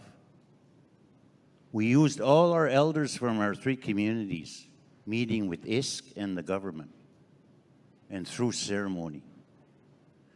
And you know, I'd say 60% of members in each of our 3 communities said it would never happen. But you know, it's reality now. It's happened. And what we suggested to government, we got a hierarchy system with government. Within the system of our negotiations, we flattened that hierarchy system and used our cultures and traditions and our protocols how to get to what we wanted to get. And it's a proven fact, when you go that route, you're guaranteed it works. So with all those bullets you have up there, today it just triggered me in regards to somebody else is thinking like we are, which is good. And I don't know what the distraction is, but we gotta think about the colonial system we're talking about. Like, I attend a lot of these conferences, and one of the things that's not really talked about is our culture, our traditions, and our customs, and our languages. We're so distracted by the government systems that we're in. So I just wanted to present that today, and I really appreciate I'm really glad somebody else is thinking just like us. Thank you very much.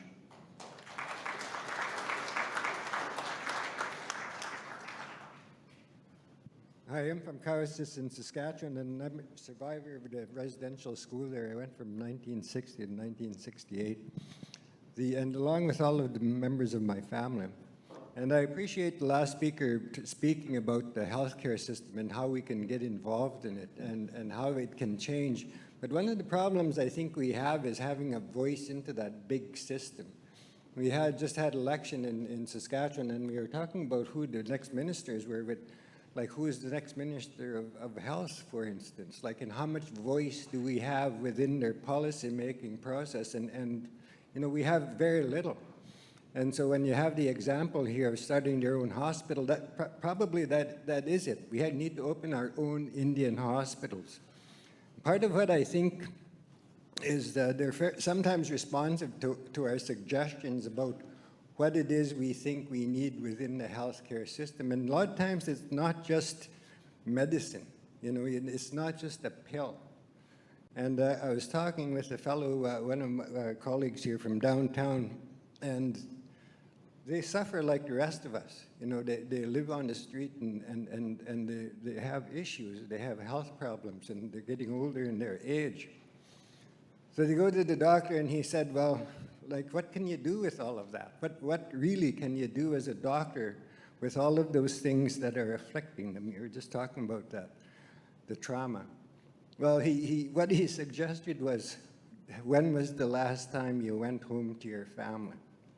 You know, and that's a really big thing. When was the last time you seen your people? When was the last time you went home and lived on the land and been with your people who practice your own culture?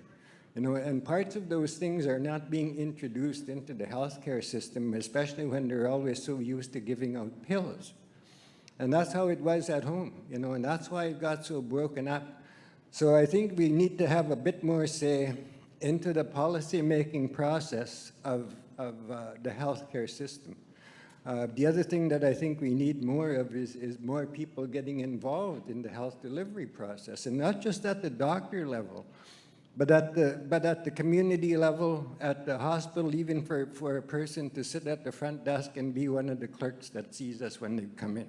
You know, somebody that could at least recognize us and speak to us on a personal level sometimes. That's what makes all the difference when you enter a strange place like that, when he talks about colonial systems. That's how they are. That's how we feel like sometimes when we walk into those institutions. We're not a part of it.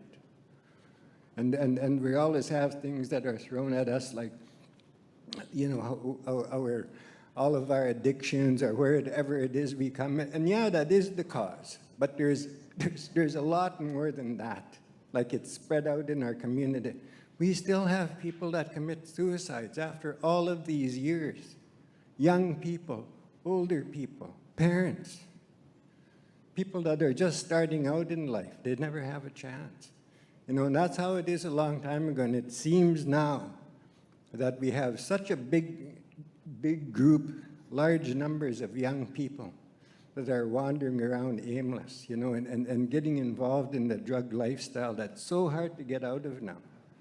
And at one time, it was just a small group, maybe in the 60s and the 70s. Now it proliferated. It's just like how do you say, a vacuum or a vortex. You know, it just sucks everybody in. That lifestyle sucks everybody in. And so it's a hard thing to stop, you know, but it has to be done not just by talk, but by governments making real changes into their systems. Thanks. Thank you. So we hear that there are challenges in our healthcare system. We see the systemic racism, and the elder there, we traveled to Rome together 2022, and we have a young lady here. Oh, okay. Oh, yeah, she's young. Is it okay if I sit down? Stay. Okay. My name is Nellie, and I'm from Grand Rapids, Manitoba, Mr. Stick, and I don't know if this is the right, it will be the right place. You know, we talk about residential school. My mother went, but she never talked about it. We didn't even know what that meant. And we were lucky we didn't go, but still,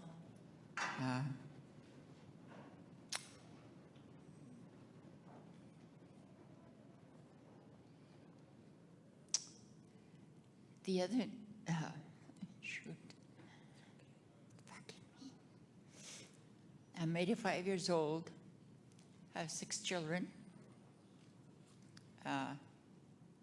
17 grandchildren, 1 passed, and I have 12 great-grandchildren.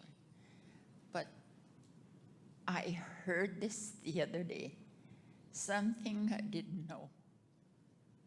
What happened in the school with my kids. I'm not talking residential school, I'm talking the Frontier School Division in Manitoba. And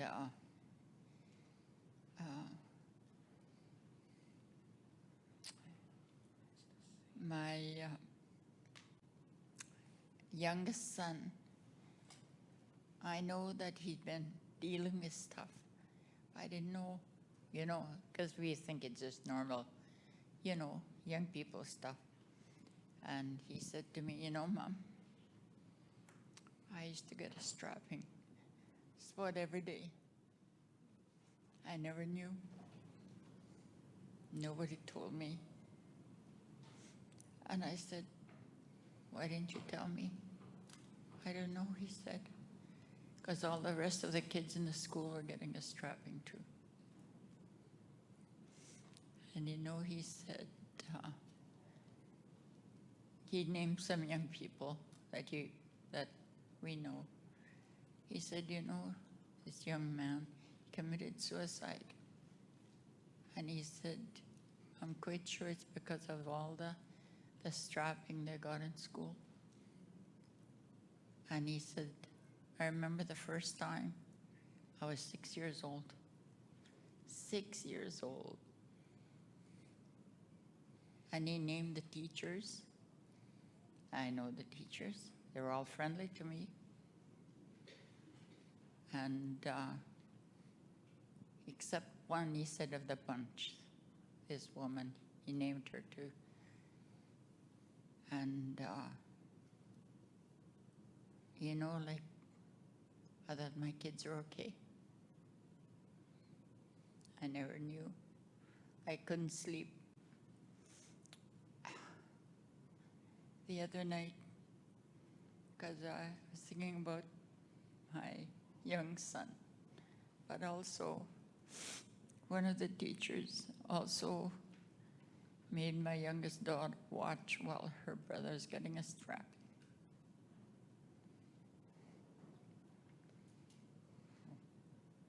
Those people are devils. They tell us you have to go to school. They have to tell people to go to school. It is. You're supposed to go to school, but they're not supposed to abuse the children.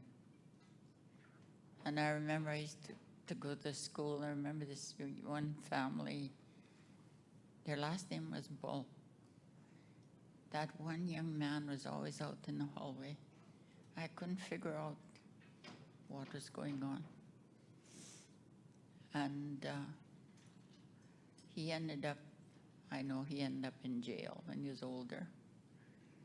And I think it was because of the damage that was done to him. And you think about all the young people that went to school under Frontier School Division, Manitoba. It's all our northern communities. And I wish I knew, because I would have fought for it.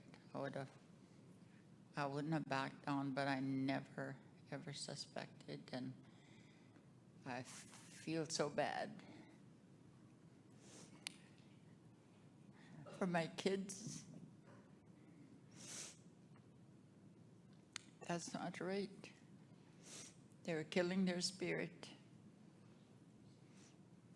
And how do you learn if somebody's killing your spirit?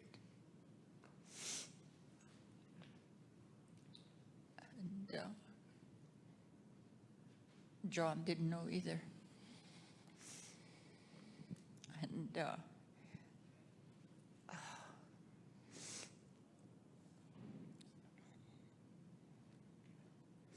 And my son said, Mom, we need to go, we need to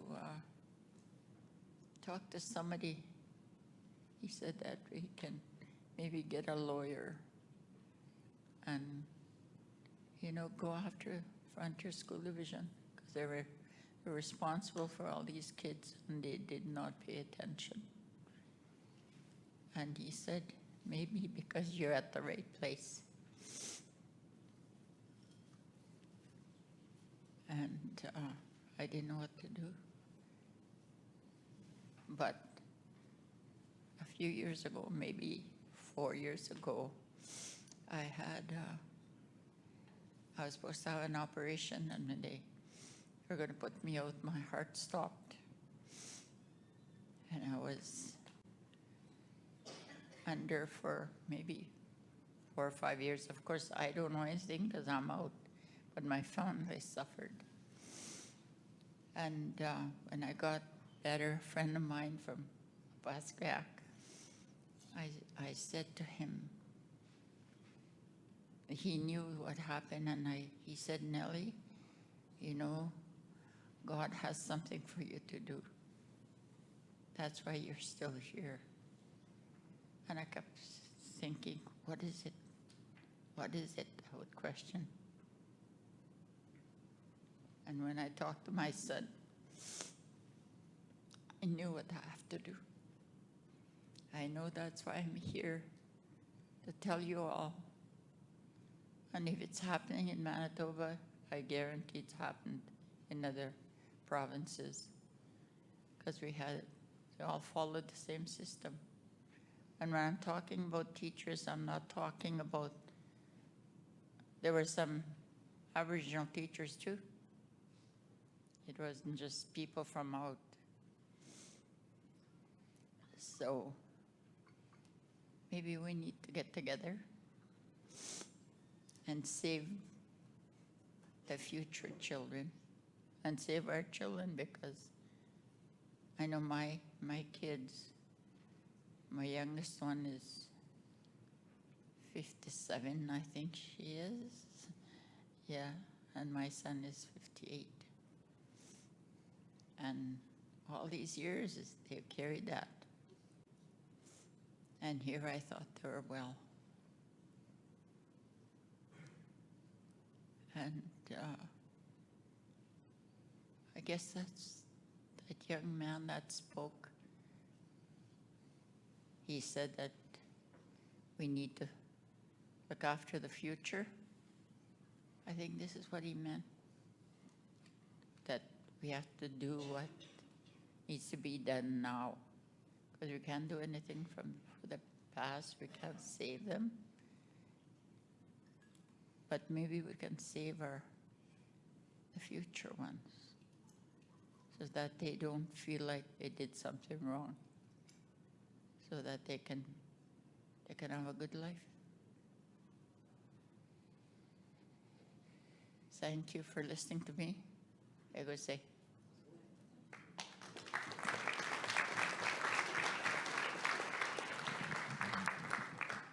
Thank you. I'm sorry that your son went through some physical abuse in school. And we know, as day school and residential school survivors, we care for our children and our grandchildren and our great-grandchildren. So my heart goes to you as a great-grandfather, father, grandfather, and father. Are there any other questions? And so, you know, through life, for our young people are really challenged because they have experiences with the modern day social media. And the social media can be a really detrimental tool that our young people are using. And a lot of young people, in our community, we had a couple of young people that took their lives. And, you know, it was heartbreaking to see our community members hurt, right? Because, you know, we don't know what's happening in our children and grandchildren's social media accounts. Snapchat doesn't have security protocols.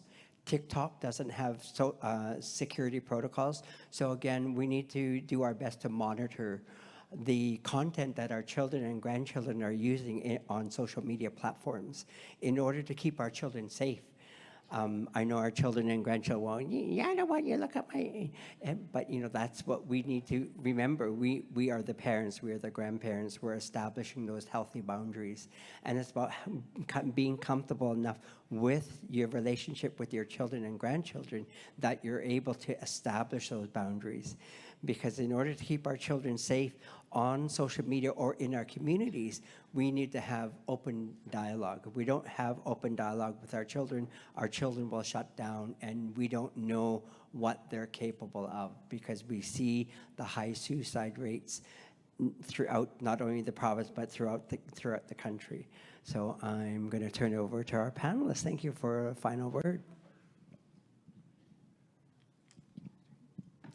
Thank you, everyone. I just wanted to remind you to take care of yourselves this evening, take care of yourself tomorrow, and when you're traveling as well. It's really important. We don't want to carry this with us. Even if you just sing a song to yourself in the shower, it's good medicine. Thank you. Yeah, thank you, everybody. And also for the comments. One of the things that I think is one approach, government often will not take action on a lot of these kinds of interventions, pilots. Sometimes they do, but I encourage you to work with your community leaders to have partnerships with universities where they have access to research funding that is specifically for us, to do research by us and with you. And universities have, academic freedom. We can do things that government can't do, and do, the kinds of interventions that we were talking about that some of you mentioned. And it can be a really good approach, and hopefully provide evidence to government to make some of the changes that that would make sense. Thanks. I just wanted to also make a comment following along what you just said. I'm going to put on my matriarch hat and my Willow hat as a Wet'suwet'en woman, Indigenous woman that has gone from a very, really tough childhood of poverty and Indian day school, and all of the things happened to me. And coming out of that and being where I am today, to me, is just such an amazing journey. And I really want to speak to what I heard one of the speakers ask about was, what do we do? What's the next step? And I just want to share that at my nation level. And I bring this up because we are talking about trauma. One of the things that our nation did is they came together and we decided we need to stop talking about what we don't want. We need to stop talking about our history and just kind of regurgitating in that and just being stuck in one place. They decided to develop a Wet'suwet'en wellness conceptual framework. And I was part of that project for 5 years. And what we did is we interviewed every one of our members that we could find representing all ages of the life cycle. And we did this in conjunction with the university through, I think, Royal Roads. So our lead was Gretchen, and what we came up with was what the Wet'suwet'en wanted. They were telling us what wellness meant to them. And guess what? There was no surprise. Right at the center of our conceptual framework is the land. We are the land, and the land is us. That's where we go to for healing, for wellness. And surrounding the land, we had 13 rocks that represented our 13 house groups and our 5 clans and our leaders. Those were our rocks, those were our people.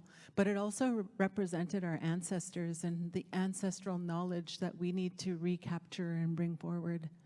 And then we found 5 themes that people really wanted us to prioritize. One was the youth. The youth said, we need to feel seen, we need to be heard. Another area was developing strength. How do we develop strength? Instead of looking at the negative, how do we find strength? What does that look like? And start having those conversations together. Another area was social responsibility. Like I started out saying, I'm a matriarch, and I have social responsibilities within my clan and my house group for everybody. Not only within my clan and my house group, but with all 5 clans. And even in community, and even in the area that I live in, the Bulkley Valley it's called, or even in BC, or even nationally, I have responsibilities that are social. So in order to uphold my responsibilities, I have to be healthy and well as an individual. So I work really hard at that. And I think I just want to end by saying that the other area that people really talked about was sustainable livelihood.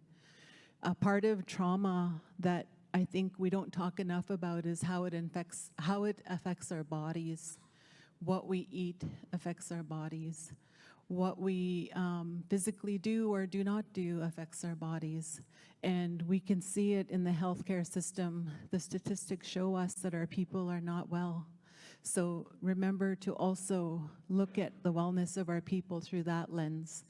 And one thing about trauma that I've learned through the Indigenous Focusing Program that Veronica alluded to, I took the program many years ago, and my nation decided that it was a priority after we developed the Wet'suwet'en framework that everybody needed to understand trauma and everyone needed to work with trauma. So guess what happened? Our chiefs took the training. Our leaders took the training. Our government band council people took the training, but so did our chiefs. It was a two-government process because we both do different kinds of work. And that provided an opportunity for vision, for looking at strength, for looking at wellness. And we're just, I think, really grateful for those opportunities that we can create as a nation to work with MCFD, the Ministry of Children and Families, or with the healthcare system, with FNHA, or with the education system, because our people know what we need and what we want and what it looks like. It's finding those innovative and creative ways to find resources and funding, and it's working. So I just wanted to provide some hope in this conversation, because trauma can be really challenging to talk about and look at. And I think that there's a lot of amazing people doing amazing work, and I'm just really grateful to be a part of that process. So with that, I'll say awitsa.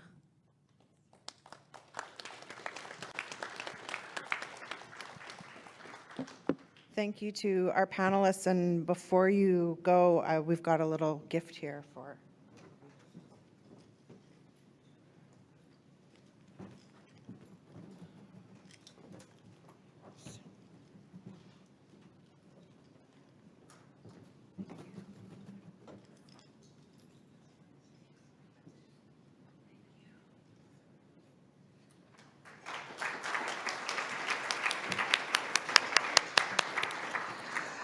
I think we've got a little short afternoon break. I think we come back at 3 o'clock, so you can fill your coffees and teas, a little bio break, and we'll see you back here. Thank you.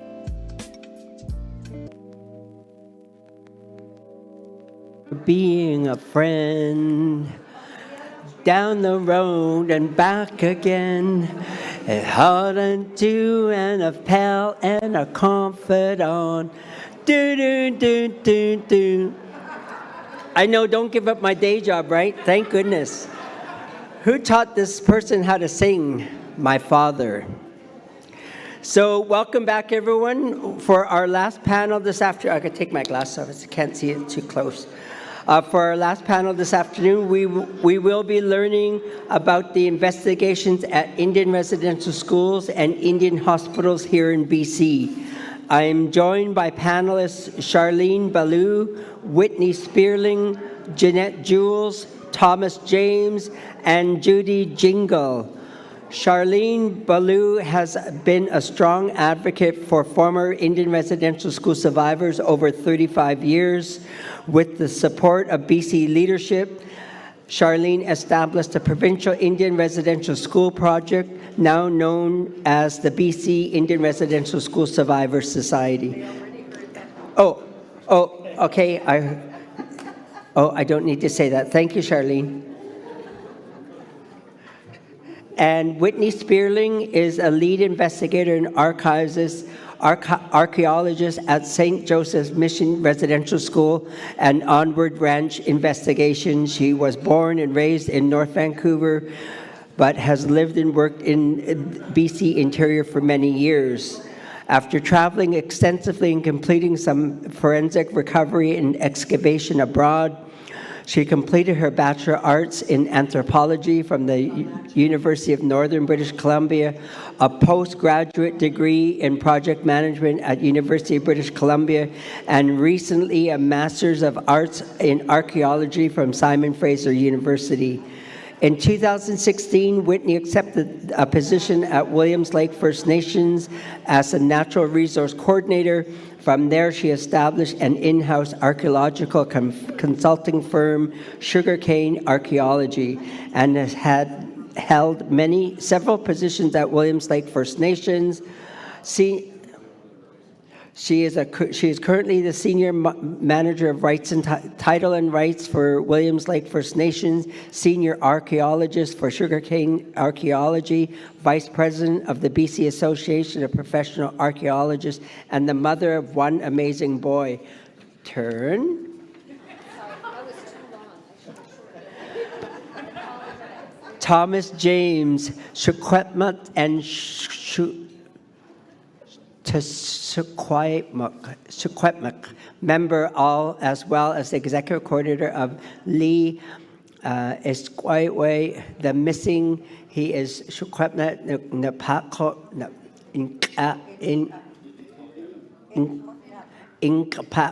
Thank you.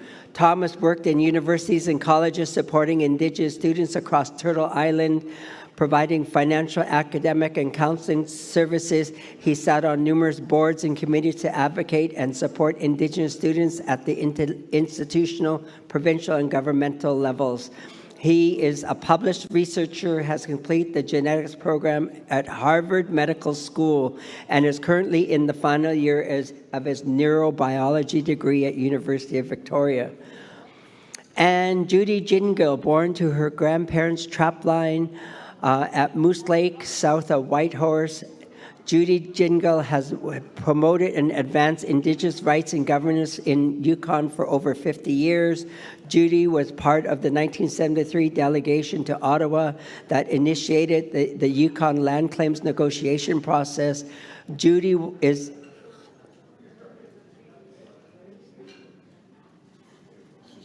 Oh. My sister, can you talk faster? Allegedly. Judy was the founding member of the Yukon Indian Brotherhood in 1969, became the Grand Chief of the Council of Yukon Indians in 1989, is a signatory on the Land Claims and Self-Government Agreements in 1995. As chair of the Council of Yukon First Nations, Judy led the Yukon Chiefs through self-governance and land claim negotiation with the Government of Canada. She served as Yukon's first Aboriginal Commissioner and focused on building bridges between peoples, notably by raising awareness of First Nations culture through the annual Commissioner's Potlatch. As a leader and elder of the Kwanlin Dun First Nation, Judy ensures that First Nation communities are key players in territorial economy. Welcome to you all. We will begin with Charlene to hear about provincial networking and collaboration. Good job. That was longer than the last one last year. Thank you for the introduction. I told them, stop. They heard that this morning already. Thank you. Again, my name is Charlene Bellew. I work with this great team below me here and so many of you that are here from the BC projects. So I'm going to go through a really quick presentation because I want to make sure you have time for Whitney and Jeanette and Judy and Thomas here for this afternoon. So in BC, there are 18 residential schools and 3 Indian hospitals. You see the locations on this map here. Many BC Indian children attended more than one institution, in some cases 3 or 4, and not only in BC, but they crossed the border into Alberta or in the north as well. Some were sent from Indian residential school to Indian hospitals and never came home as well. So the coordination efforts between the Indian residential school and the Indian hospital research is so important. For your information, I'm sure these decks are going to be made available to you, so you don't have to really write quickly, and we'll get the notes to you. Some IRS and Indian hospitals served up to 50 First Nations children, up to 50 First Nations children that came into the school. Like that, I've got it worded wrong here, but there were more than 50 communities that went to one residential school. So these are the Indian hospitals and the residential schools here in the province. BC findings to date, the Kamloops, the Secwepemc released findings in May of 2022, created a national and BC movement to search 18 Indian residential schools and 3 Indian hospitals for our missing children. Ministry of Indigenous Relations and Reconciliation and federal funding supports provincial gatherings to collaborate and to share best practices. Today we've met in the Kamloops. We have been to Stolo, Squamish, Chisat, Notley, and last month we were in Acom in Cranbrook. It's important for us to go to the places that we are working with so that we get firsthand chance to see the building, the facilities, meet some of the survivors that were in those residential schools and Indian hospitals. As of April 2024, there were 8 lead projects that have shared research data and geophysical field survey results, indicating a total of 967 potential unmarked graves in BC. In this work, the Ministry of Indigenous Relations and Reconciliation's role, they support First Nations-led investigations into former Indian hospitals and IRS sites in BC. We work with the federal government to facilitate the coordination of federal, provincial, and Indigenous funding supports, facilitate discussion and reduce barriers with federal and provincial departments, oversee the implementation of BC Residential School Response Fund. So MER provides funding to the project, or one-time funding to the projects in BC. I'm just looking at this picture. Megan must have plugged in here. She didn't tell me this was here, but it's one of the awards that I won for, is it King Charles III Award? I thought, okay, thank you. Thank you. The search for missing children in BC created the BC Residential School Response Fund, or BC created, where they set aside $12 million for mental health and First Nations-led investigations. They appointed myself and Loretta Whitsom, Lydia. Lydia ended up not doing the work, so I am on my own with this project. We've held, again, 6 provincial gatherings. We've held 10 virtual sessions and had a GPR training course to build capacity and support for information sharing. I have found that the virtual sessions very helpful in educating, training, and getting people to learn and know about residential school within the government of BC. And I think specifically of the one that we held with the Ministry of Indigenous, or Ministry of Forest, Lands and Resources, long title. That was capped at 1,000 people to come online to listen about residential school. And it's very simple, 6 or 8 deck history of residential school, what it is, how they can become involved in reconciliation. And any of that is available to you if you ever need it, because these government employees, want to listen and learn about what residential schools were and how can they be more active in reconciliation and the work they do within governments, whether they're federal or provincial. So I found those really helpful. Again, we've had 6 provincial, oh, I got that one. $425,000 for Royal BC Museum to improve access to priority collections that are in the possession of the BC Archives. So a lot of our projects have had access to the Royal BC Museum archives for their specific schools. There's $800,000 for Williams Lake First Nations property purchase of St. Joseph's Mission site. And that was necessary because that was private property. And we worked with the government to have that transferred and bought for Williams Lake First Nation. These are a couple of pictures that we had. On the top picture, When we started our work together as 21 projects working together, all of that was done through ceremony. We made sure that each project had a sacred bundle of a drum, feathers, medicines, sikane stick, and they were gifted that so that they would be able to have that kind of spiritual support while they were going about their work and use it for their teams within their respective areas. So this was that gathering where they were all gifted those sacred medicines to help them because the work is difficult. The one on the right-hand side, I think, is Stolo? Megan? Yes? Yes, a Stolo gathering where we met within the Stolo Nation. At some of these gatherings, we've had government ministers attending that were really helpful. I think at the Stolo gathering, we had Minister Lametti come to speak about the OSI process. So we've had different ministers attend our gatherings as well.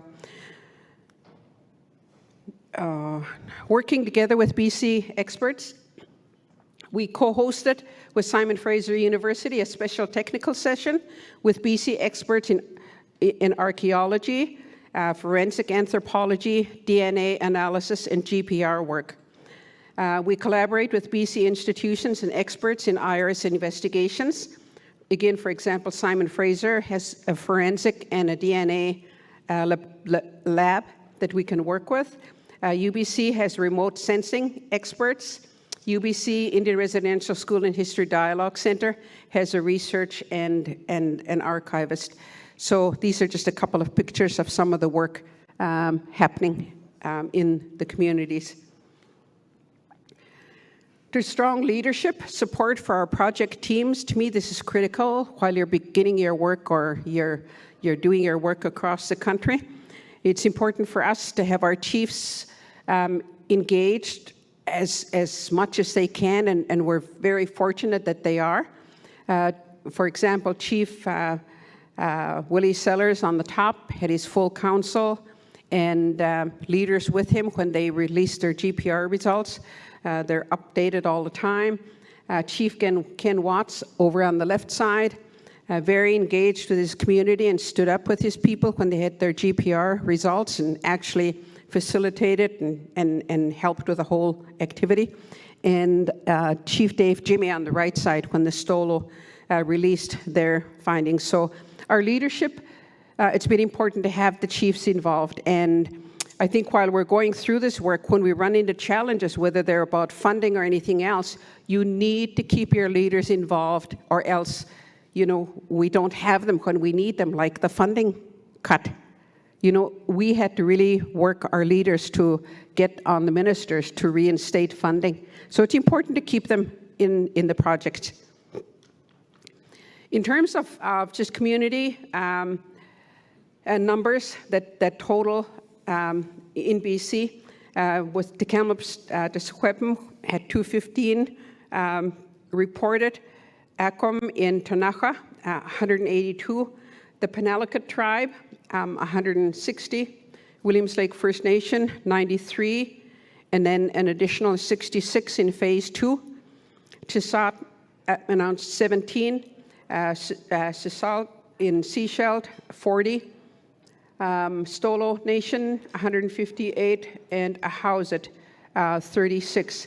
So these are the projects that reported findings in BC to date.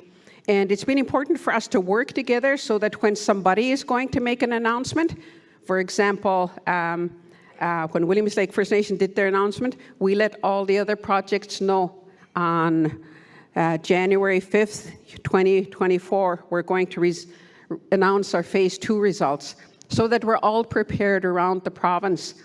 The impact of announcements is on all of our people, not just the survivors that attended your residential school. So it's been important for us to keep each other updated on this is what's going on with our project and to share that information within the province and with our leaders, just so that they're not caught off guard when the media reaches out to them and asks them, well, what do you have to say about these results from Williams Lake First Nation? They are prepared, so it's important for us to keep them up to date on this information. In terms of key priorities that were identified at some of our provincial gatherings, I am having a hard time reading this. Access to church and government records are critical for truth-telling, healing, and accountability. Survivors are sharing their experience and guiding the search for the missing children.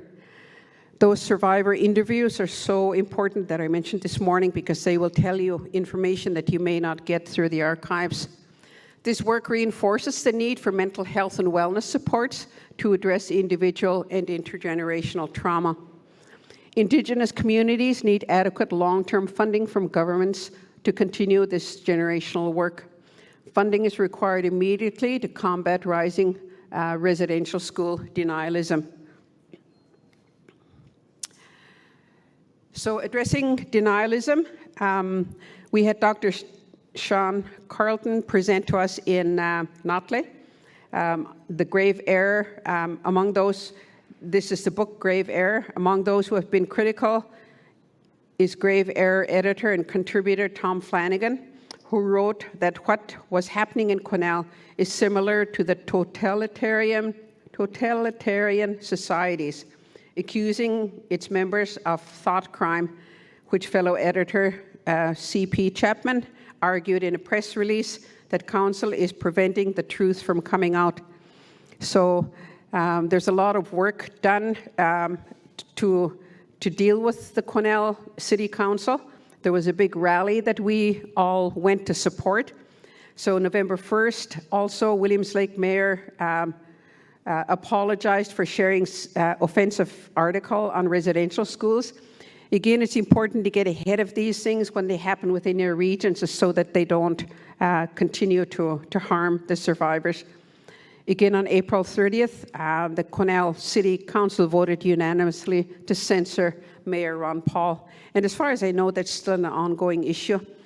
It's been important to have the support of our political leaders, again, in this kind of work. Again, support, the political support I'm talking about. The UBCIC had passed a resolution about denialism, has been writing letters to both federal, provincial governments and anybody else on the denialism. So on April 2nd, this was Don Tom during the Quesnel incident. Other mayors and political leaders who are responsible for championing reconciliation efforts, take this as a reminder that the company you keep matters. We will not permit the distortion of fact, hateful denialism in or near our political institutions, or the future or further harm of our people. So it's been important for our leaders to stand up and be able to support our survivors. That, to me, they're the vulnerable ones when these things are happening. So it's important to keep, again, our political leaders involved, whether it's chiefs at our local level or provincial organizations such as the UBCIC and the Leadership Council. Wow, and that was fast, and that was good. So thank you, and great, thank you. Thank you.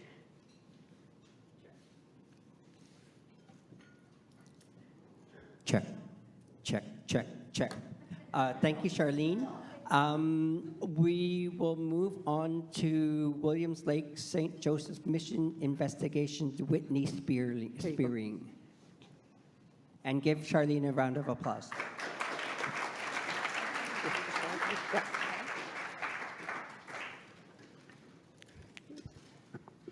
Good afternoon, everyone. I wanted to first thank you for having me here. It's exciting to be in North Vancouver. For those of you who don't know, I grew up in Deep Cove.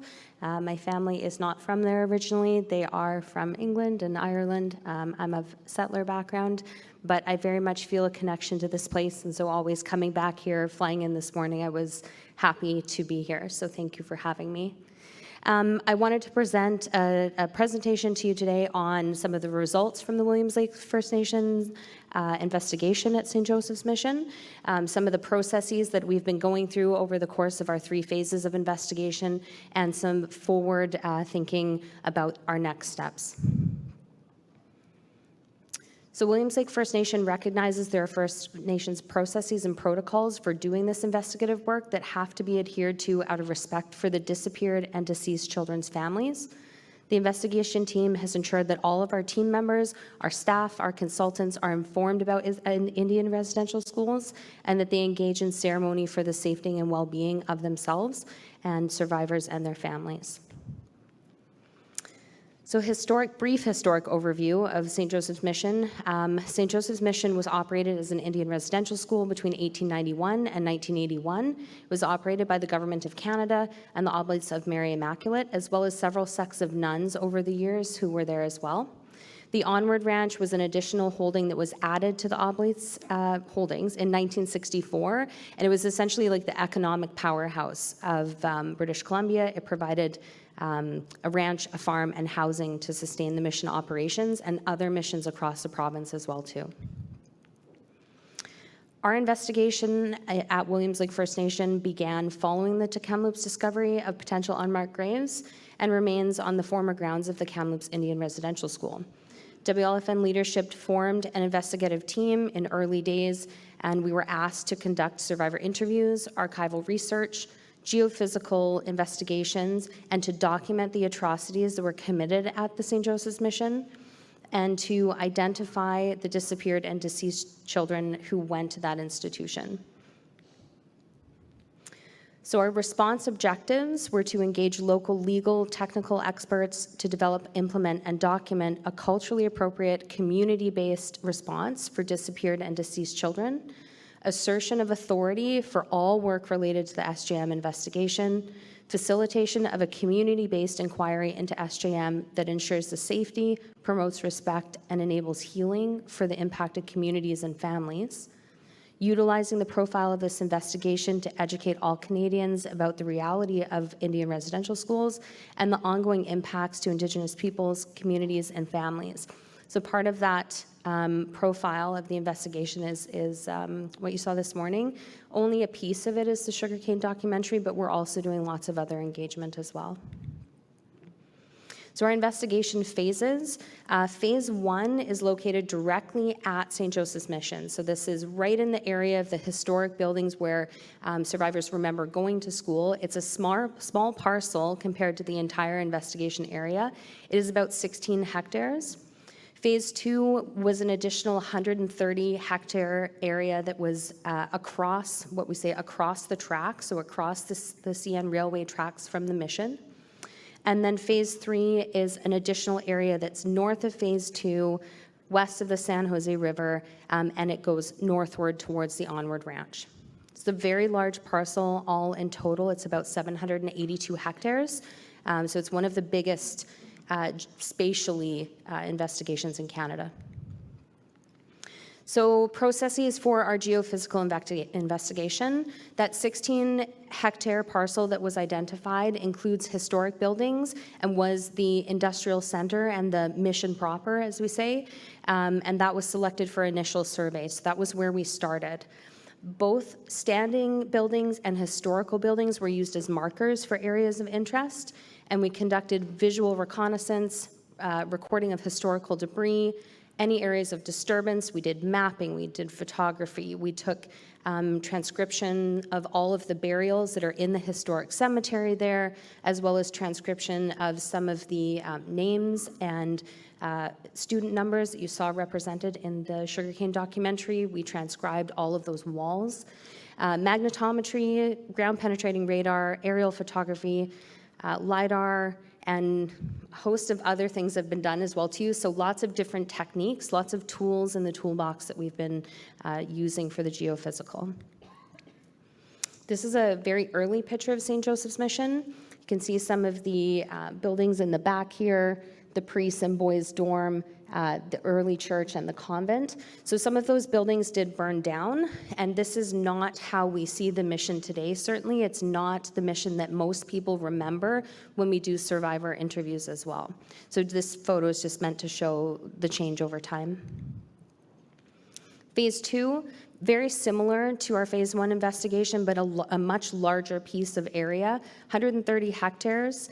And it pertains to structures and cabins related to the mission, as well as a sort of an outpost that the priests had as a retreat that was at a local lake. So there was indication in our survivor interviews that children had been taken away from the school, had been taken to this secondary location, and that atrocities had occurred there as well. So this was added in phase 2. As well as the CNR tracks, historic roads, wagon trails, and Felker Road, which leads over the valley to Chimney Lake.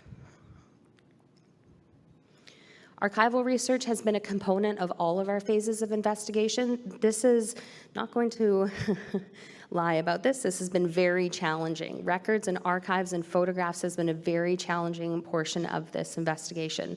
There are scattered records, records in various conditions of physicality, lack of digitization. Some of them are in different languages, like in French, so transcription. So it's really been an ongoing challenge throughout the entire investigation, but we continue even now to get more and more records, more and more photographs. Even just recently attended the University of Northern British Columbia, where we thought that we had one map that we were going to look at. Turns out they have an entire collection of about 100 photos of various institutions, and that connected us back to another 1,000 or so photos at another institution. So it keeps snowballing. The amount and variety is definitely a challenge. To date, we have collected 61,563 archival documents, and they've been used to create what we're calling a death or disappearance dossier. So for every student that we know has either perished, died at the St. Joseph's Mission, or disappeared without any records, we have created a dossier for that student, and we continue to compile records for that student as we get more information. So to date, we have 55 death or disappearance dossiers that have been created, in contrast to the 16 individuals who are on the NCTR memorial list. A third pillar of our ongoing investigation is survivor interviews. Early days, we created sort of a one-stop email where anybody could email in and access the team and request an interview in confidentiality, and be able to come and sit with the team and give whatever information they had for us. We've done interviews in a variety of different ways. We have traveled as a team to people. We've had people travel to us. We have translated, we have had a variety of health supports and different formats. So it's really about meeting people where they're at in their willingness to do an interview with the team. All of our interviews are opened and closed with ceremony, and confidentiality is maintained throughout the process. So although we do prompt people in our interview process with some questions, we have a interview template and guide format questions that we can share as well too. We've been very transparent about our process, so if anybody's looking for that as a resource, we're more than willing to share. We prompt folks with the questions, although we just allow them to tell their story as they see it from the time they entered the mission until the time they left. The interviews normally begin with a personal history, and then we ask them to recall certain incidents about buildings, certain areas on the property, areas where people were told maybe don't go there, any people who had run away from the mission, any human remains, obviously, that were seen or mentioned during the time that they were there. And in the event the interviewees are able to give information about the contents of photographs, we take a digital photograph like the one we saw, and we type out on the photo what that person is talking about in real time. So our engagement strategies. We have 4 main pillars of engagement, so political and leadership, frontline worker engagement, community engagement, and family engagement. WLFN has been working with provincial and federal leadership to advocate for funding, research, and access to archival documents. For First Nations community leadership, whenever there's an information sharing request or a request for a meeting, or there's any sort of release of information that's coming, we've held an all chiefs meeting, which is essentially a leadership meeting prior to that release of information, so that leadership in their respective communities can at least have some advance notice of the information that's about to come out, and they can prepare their frontline workers, their community health supports for that information. That's a picture of Prime Minister Trudeau. We've met with him as well too, although it's sort of a sidebar. Frontline worker engagement. We've consistently engaged with frontline workers in our community and across all health organizations, Interior Health, First Nations Health Authority, and IRSSS. Community engagement. This is a map, and it is a map that comes out of our interim report of findings for SJM. So community engagement is based on communities who sent children had children removed and taken to SJM, to the mission. Currently, we have 38 communities that we've identified where children have come to St. Joseph's Mission, and that number continues to grow. I think about a week ago we added another community, so it's now 39. But this map is meant to show the area across BC. It is a very large area. Early days, we talked about, we suspect, if we had all of the information, that this map would probably cover the entire province, and that every other institution in British Columbia was probably in the same position. So that children were just transferred, and as Charlene said earlier, some attended 2, 3, 4 different institutions. So the most important facet of the family engagement sessions has been being cognizant of every family's individual needs. For instance, a family who has a student on the NCTR Memorial and whose remains were returned home will have different needs than a family whose children never returned home. And this seems very obvious, but it's not. So this is very much like a one size fits all is not necessarily appropriate for the family engagement. Where we know that a student is deceased, but they may not be named in the records, family engagement may not be possible until more research is complete. So this has happened. We do have some Jane and John Does where we have no name, but we have records that a student did die. So we continue to research to attempt to find that family and find that community, but it is challenging given only partial records. So this is our fifth pillar. Charlene touched on this a little bit earlier, and this is really the public engagement piece. So as our investigation has unfolded, it's become apparent that there is a hole in the engagement strategy that WLFN team is using, and that's the need to engage with the public at large. So examples of that are the Sugarcane documentary that you viewed earlier, the SJM interim report, which is out now online and will be available early 2025 in print, and presentations and dialogue surrounding residential school denialism. This presentation was written a couple of weeks ago, and so I would also like to say, given the very recent political shift that we are seeing across the border, this is going to be probably more important that we face the denialism sort of head on and leave no space for that. Our memorandum of understanding. So WLFN now has a memorandum of understanding with the Coroner Service. There's other parties to this as well, and they include this long list here. Ministry of Indigenous Relations and Reconciliation, the RCMP, the Ministry of Public Safety and Solicitor General, the Archaeology Branch, and I think PSSG. Yeah, PSSG is there as well. So this is a unique document in British Columbia. It's the first of its kind, and it essentially agrees on a collaborative framework for working together if there are instances of exhumation, of excavation of human remains, or if there's an unintentional finding of human remains. That could very well happen. So this is our team at the MOU signing. And our last slide here is the interim report. So our interim report details the results of our investigative findings to date, and it is available now online through the WLFN website. It'll be out in early 2025.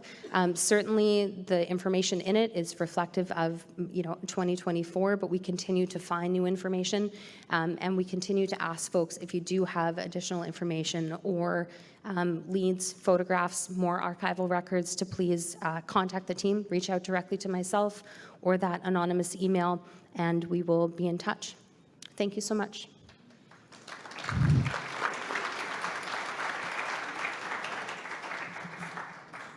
Thank you, Whitney. Now inviting to the podium Kamloops, Chakwetma Kamloops Indian Residential School, La Esqueque, the missing Jeanette Jules and Thomas James. White to Whitem. I've been involved with our La Esqueque, the missing. Our elders wanted us to give them the name the missing because when we went to the residential school, we were given numbers and they didn't want a number, even though we know it's 215, to the missing children. So I was on council. I was on council for 12 years, and before that, I worked for 32 years in all areas of education. And while I was on council, I had our natural resources, title and rights, and legal. So I worked with all the RCMP and all the lawyers and everybody you can think of, and worked directly with the public safety minister in Canada and in British Columbia. And during this time, I also worked with Lamedi and the Minister of Environment, McKenna, because we did our own environmental review for Pipsel, also known as Jocko Lake with KGHM Ajax Abacus, and did a lot of work provincially, nationally, and internationally. So when everything first started, I was on council, but I am also a traditional knowledge keeper, pipe carrier. I've been a pipe carrier for 47 years and was raised with my traditions and culture and spirituality despite residential schools. My grandparents, my mom's parents, and my dad's parents instilled in us that knowing who we are and knowing our traditions and culture and spirituality, our history, all of that was what we also needed to know, not just the white man's education. So making sure that we did that and move forward with it. So I'm going to give a quick overview of our covenant that we signed off with the Roman Catholic Archdiocese of Vancouver and Kamloops, and then do an update on our DNA law that we are working on. So our process, move your head. Thomas, move your head a little bit. I can't read it. Let's great process to date. So we did our initial ground penetrating radar in April, started our process in April. We did ceremony, pipe carriers, and we had children with us because we've always been taught that you need to have children with you so that they witness, and when they grow up, and they're in their old age, they can say, I was there, this is who was there, this is what we did. So our traditional ways have always been followed. So with the oval shape, we're still doing our archival and documentary investigation. We are still doing our Wanakshchinam, our truth-telling. That's what how you say that in Secwepemcin.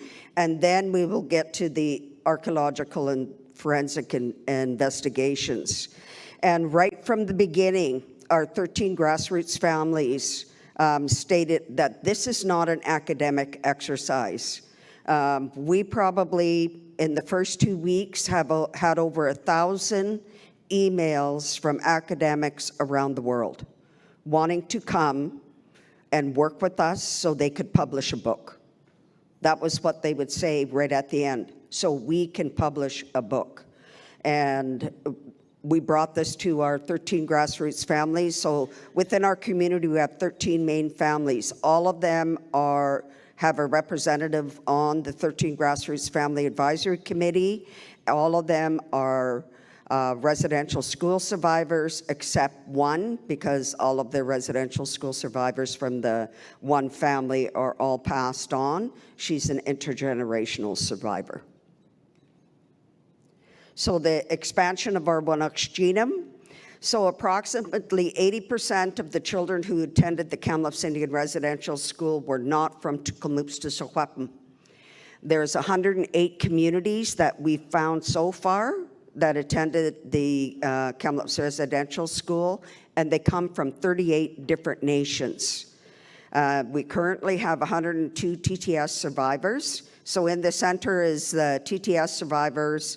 The two is the Secwepemc and the Intlakepemc, the Stetlium, and the Seal, the four main communities that came to KRRS.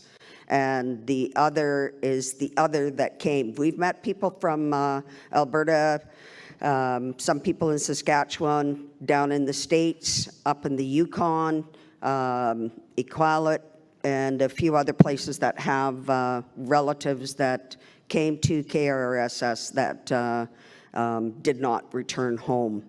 So when you go and you look at Kamloops was the largest residential school in Canada. At its peak, we had 538 students attending. When you would go into the dorms, because I know those dorms, you would have we had triple bunks. We didn't have double bunks, we had triple bunks. And kids were stuffed all over the place. So that is, and we have counted 6,500 students that attended, but we have a 15-year period where we can't find the records because they've been destroyed, lost, misplaced, whatever the government tells us with those records. So the Sacred Covenant. So the church records can help supplement missing records for certain school years.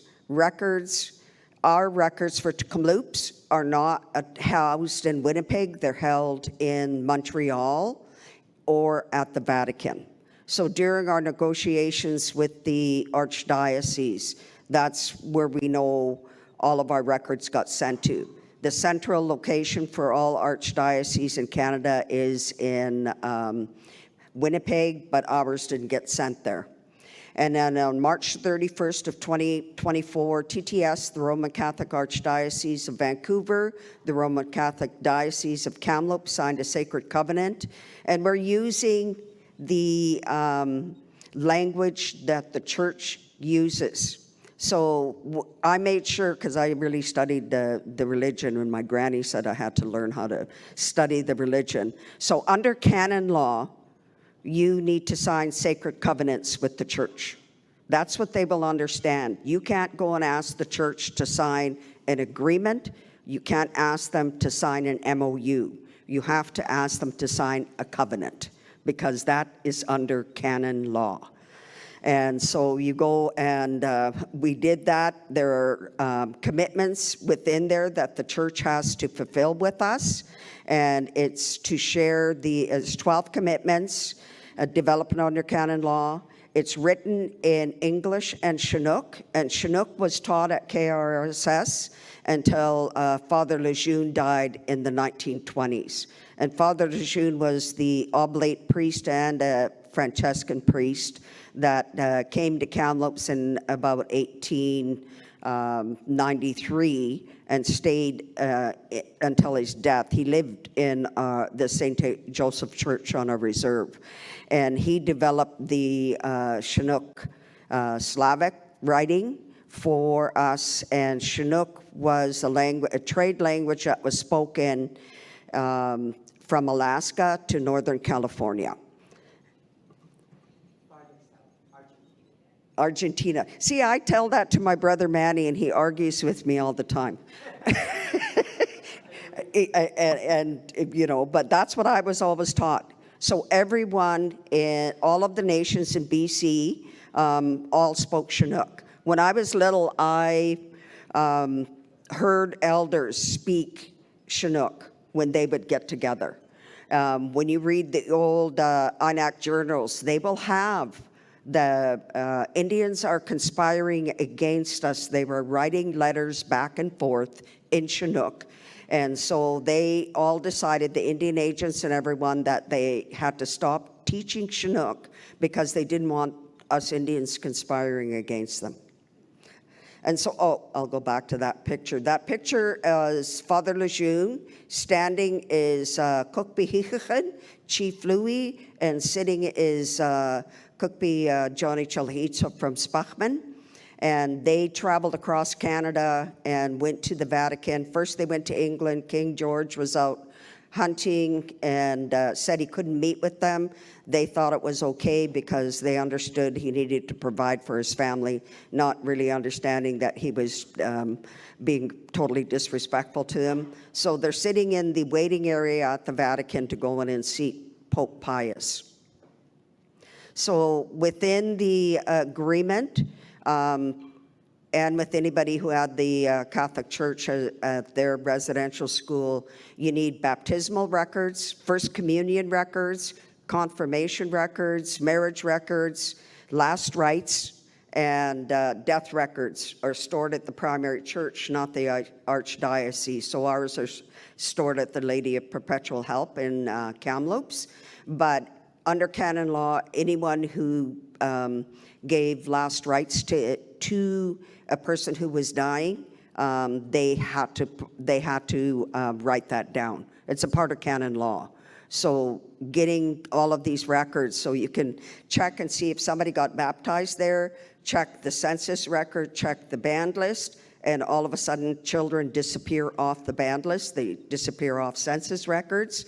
They're shown that they go to a residential school, but they don't show that they return home. So the signing of the Sacred Covenant between Kamloops and the Roman Catholic Archdiocese of Vancouver and the Roman Catholic Archdiocese of Kamloops. We did a big ceremony. We've done a video on that. And I gave history, and then my brother Manny gave history, and he did a vestment sash that the priests use, but within there, they need to understand really what the whole piece is, because it talks about when the church first came into Secwepemc and all of the commitments that were given by the church to the Secwepemc people and ensuring that they uphold it.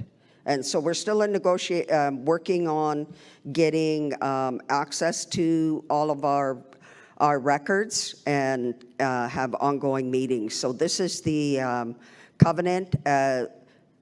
In the black is English, and in the red is Chinook. And it could be utilized by anybody who had a Catholic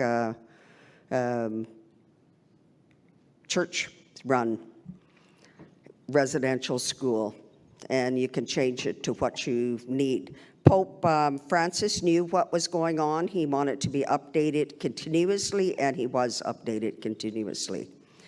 And so an overview of what you need to consider: the need for an ancestral remains and DNA law, previous DNA consultations and repatriation work, progress to date on the DNA law, Secwepemc law, and then that's what everyone else needs to do, is take a look at your own laws, your own inherent right, all of your own laws that you have through your Spectaclas and your Stetlaham, the oral history and your legends knowledge that your people carry, is to bring out the laws that are within each of those, and international and domestic law considerations and next steps.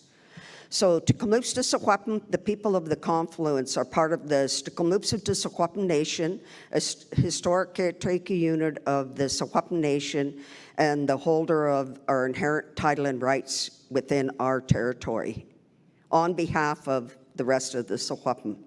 Honoring the past while protecting our future, our ancestral remains and DNA law is about bringing our loved ones home, reclaiming our identity, preserving our heritage, and ensuring our ancestors' stories are told on our own terms.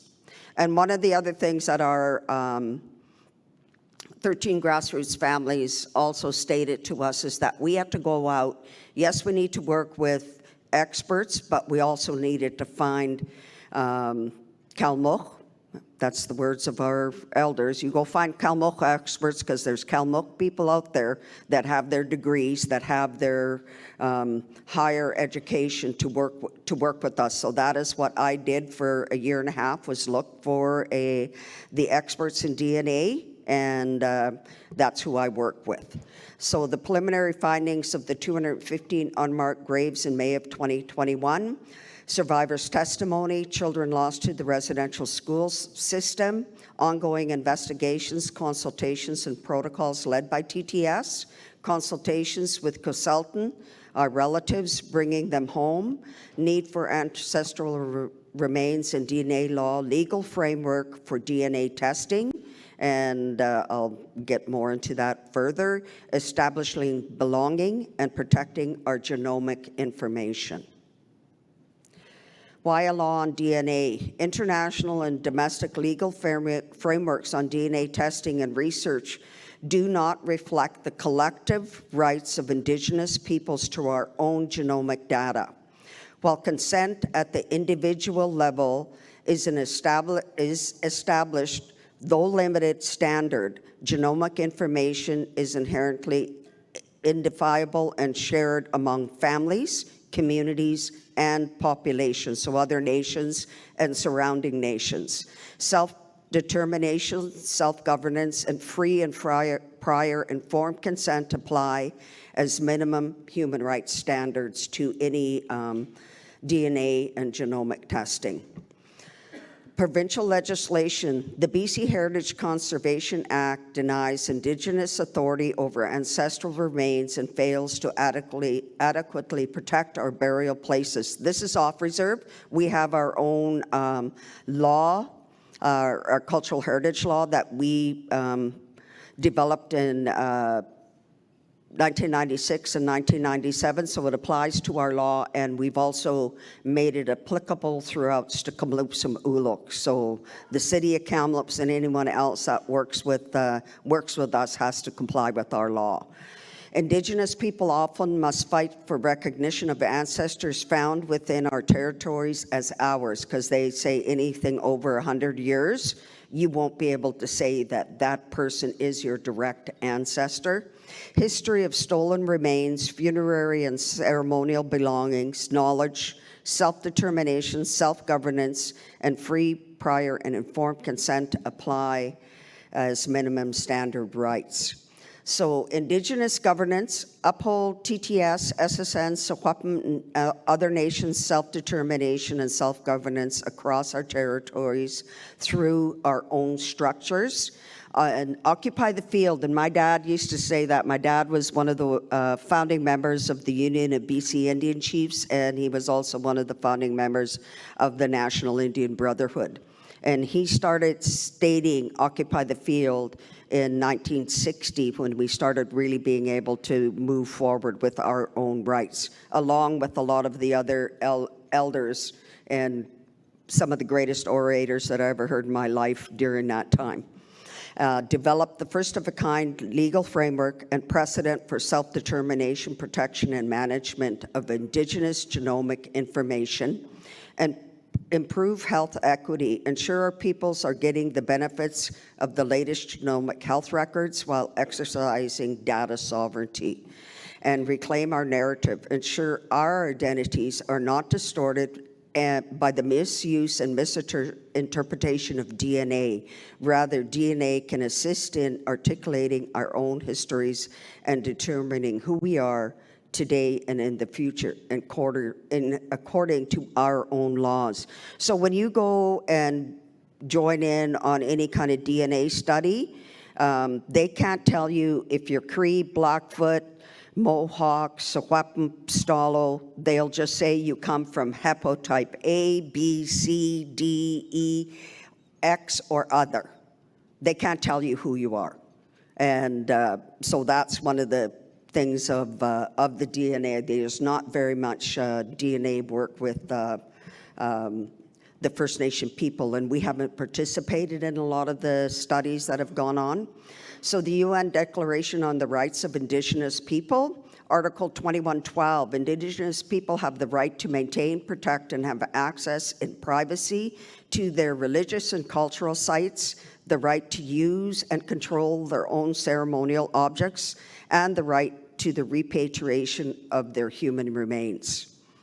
And that's something that I've stated right from the beginning. If a family does know that they do have a family member and they come to your residential school site and state, I need to find my ancestor and I want to bring their remains home, under that and under case law at the Supreme Court, we have to allow that. Article 31.1, Indigenous peoples have the right to maintain, control, protect, and develop their cultural heritage, traditional knowledge, and traditional cultural expressions, including human and genetic resources. They also have the right to maintain, control, protect, and develop their intellectual property over such cultural heritage, traditional knowledge, and traditional cultural expressions. The DNA law purpose and objectives affirm Tecumseh Secwepemc jurisdiction and governance over La'Esqueque, enable living relatives of La'Esqueque to safely identify and bring them home, affirm jurisdiction for genomic testing on ancestral remains in Secwepemc Uluk, provide a legal framework for repatriation of ancestral remains, affirm and implement Indigenous data sovereignty over genomic information, uphold the standard of free, prior, informed consent for the use of genomic data, uphold Secwepemc legal orders and international human rights standards. And then whom will the DNA law apply to? La'Esqueque protect genetic samples data sent by Queselton wherever they may reside, as well as samples taken from the remains for identification. Secwepemc Uluk governance of DNA testing and ancestral care of remains found within Secwepemc territory in consultation with the other caretaker units. Cross-border established legal framework for repatriation of remains belongings held in other jurisdictions. Research established standards for researchers seeking to use genomic data. And Secwepemc law considerations, legal orders.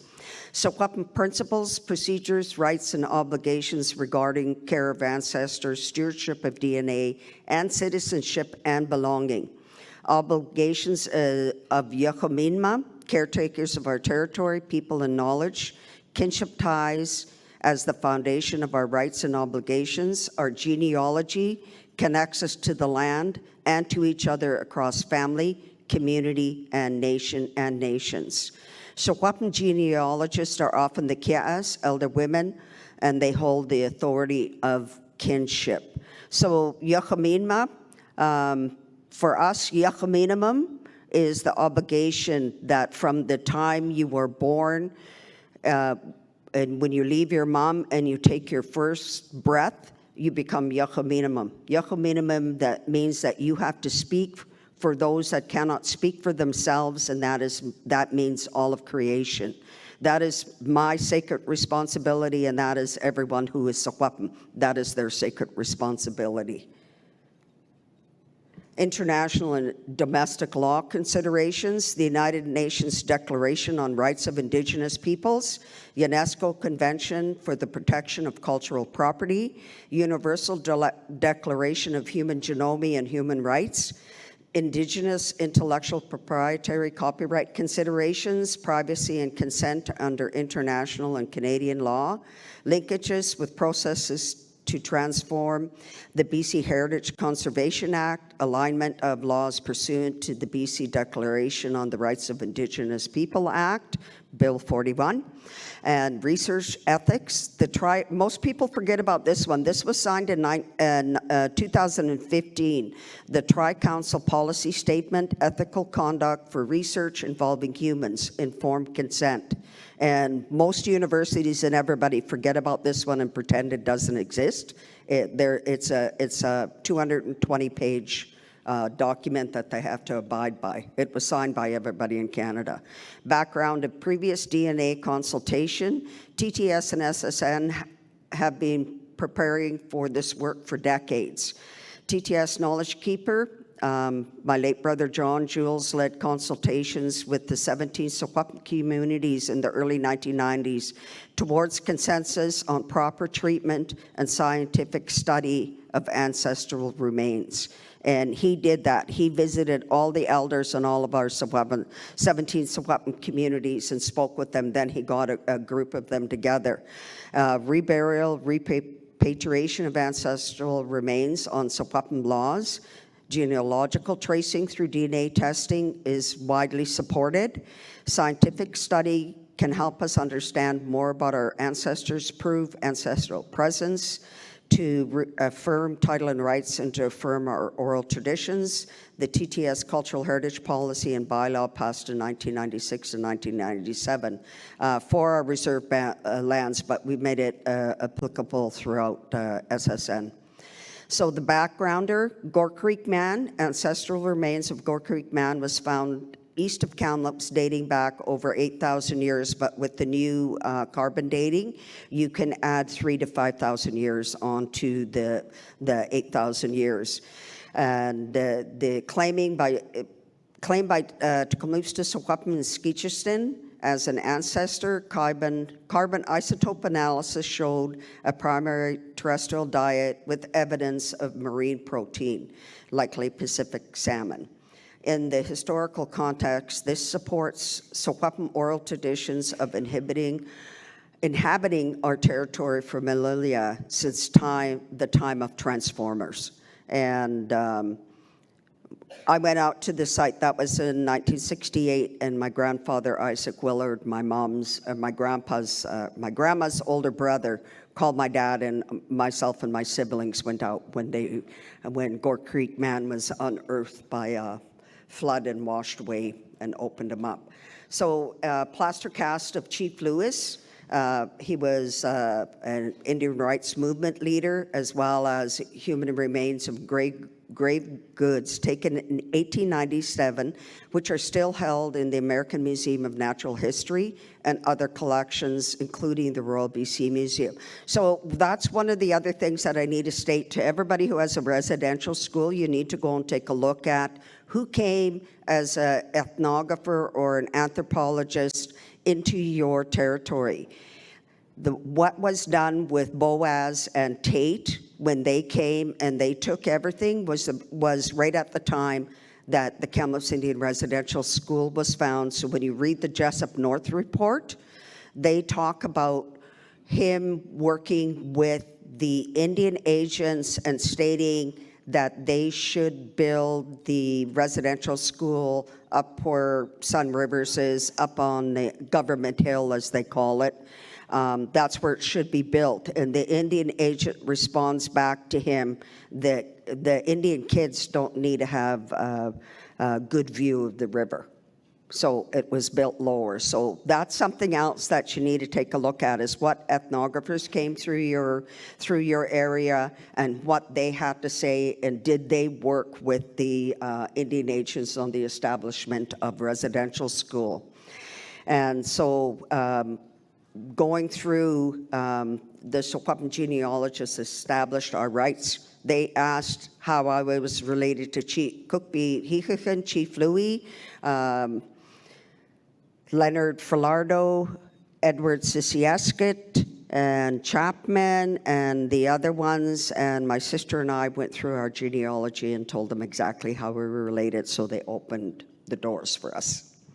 And collaborating with AMNH to repatriate our ancestors back home. There are 18 complete sets and 6 incomplete sets of our ancestors that they took in 1897. And bringing all of that and talking about our ancestors. So the background, SSN Declaration on Safeguarding of Indigenous Ancestral Burial Grounds as Sacred Sites and Cultural Landscapes. Ancestral burial grounds are a tangible and intangible cultural heritage of Indigenous communities. Human remains should receive the equal treatment under law. BC heritage legislation that demands scientific evidence without considering Indigenous oral histories violates Indigenous and cultural rights under Canadian and international law. Oral histories are essential primary source of evidence. Urgency for federal and provincial and local authorities to protect ancestral burial grounds. Indigenous caretaker communities must be the decision makers for cultural heritage and ancestral burial grounds. So when we did the PIPSL, there are 50 burial mounds. That's why we did the declaration on protecting the ancestral burial grounds and sacred sites. So the ancestral remains and DNA law scientific advisory team composed of leading Indigenous genomic scientists, including Dr. Kim Tallbear, advising on science-related policy issues, consultation with the 13 grassroots families affected nations and communities, testing protocols, specific DNA testing protocol established for La Esquesque, genetic material and data storage, discussions underway with the labs and data storage facilities of handling sensitive material and information, and law drafting. Our legal counsel is engaged in research and initial drafting for DNA law. And our legal team from Miller Tetterly have searched throughout the world, not just North America and South America, but throughout the world. There is no DNA law anywhere. So we're forging the path ahead to get a DNA law done. And with the genetic material and data storage, we had a meeting a couple of weeks ago with our DNA specialist. So each nation needs to realize that however many students you have, and you need to have the data storage system, that you're going to need at least 10 to 14 terabytes of storage to hold all of the information, the raw data, everything that is needed within each area. We have 4 terabytes of data storage for all of the research that we have, and our band has 4 terabytes. We have the same amount of storage, but when you're doing the DNA, you need to have 10 to 14 terabytes. So just letting you know that, so that you can start looking. It's not going to be cheap. And then making sure that you have all of these things in place. And once we're complete, we will share our DNA law with everyone, just like we will share the covenant with everyone. And so the community engagement, consultation with members, 13 grassroots families, knowledge keepers, consultation with caretaker units, nations with kinship ties, law co-design process with knowledge keepers and scientific advisors. Weapon legal research, Canadian and international legal research and drafting, ratification by TTS Chief and Council, and then we'll have a ceremony, the implementation, and then the data management protocols, agreements, legal enforcement mechanisms. Those are all the things that we're going to have. So when Whitney had the thing of the watersheds, sometimes you won't be able to find out who a person is, but you will through our watersheds, because in 2012 to 2015, Canada was doing the Water Sustainability Act. And BC, I don't know about any of the other provinces, but British Columbia did the isotopes for all of our watersheds. So we will be able to pinpoint where someone comes from, and then we can start doing the research on which family they belong to. But we have the isotope. The isotope of the water goes into your bone. Kukshacham.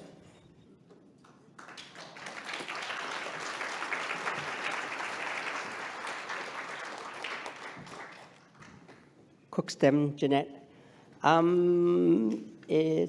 Thomas, are you coming up here? Covered it all. Okay, very good. So we have Judy Jingo. Give her a hand.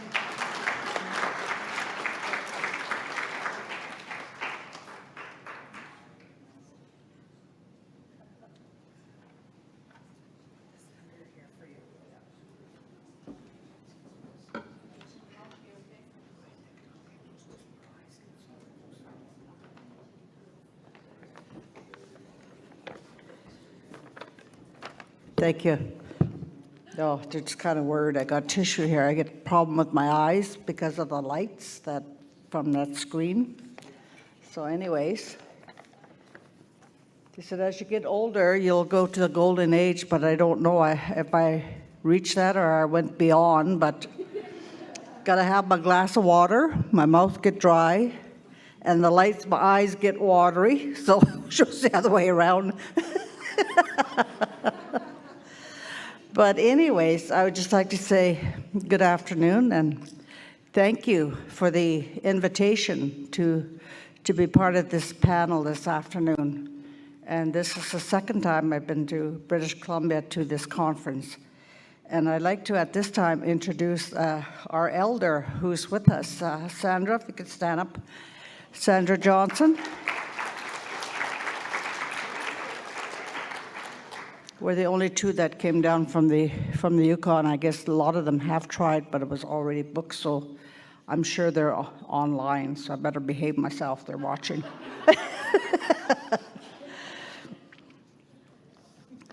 Oh, I'm supposed to operate this too, right? I don't know about this setup. I have slides.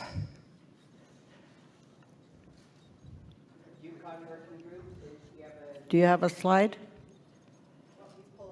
Okay, you have to let me know how to use this. I don't know.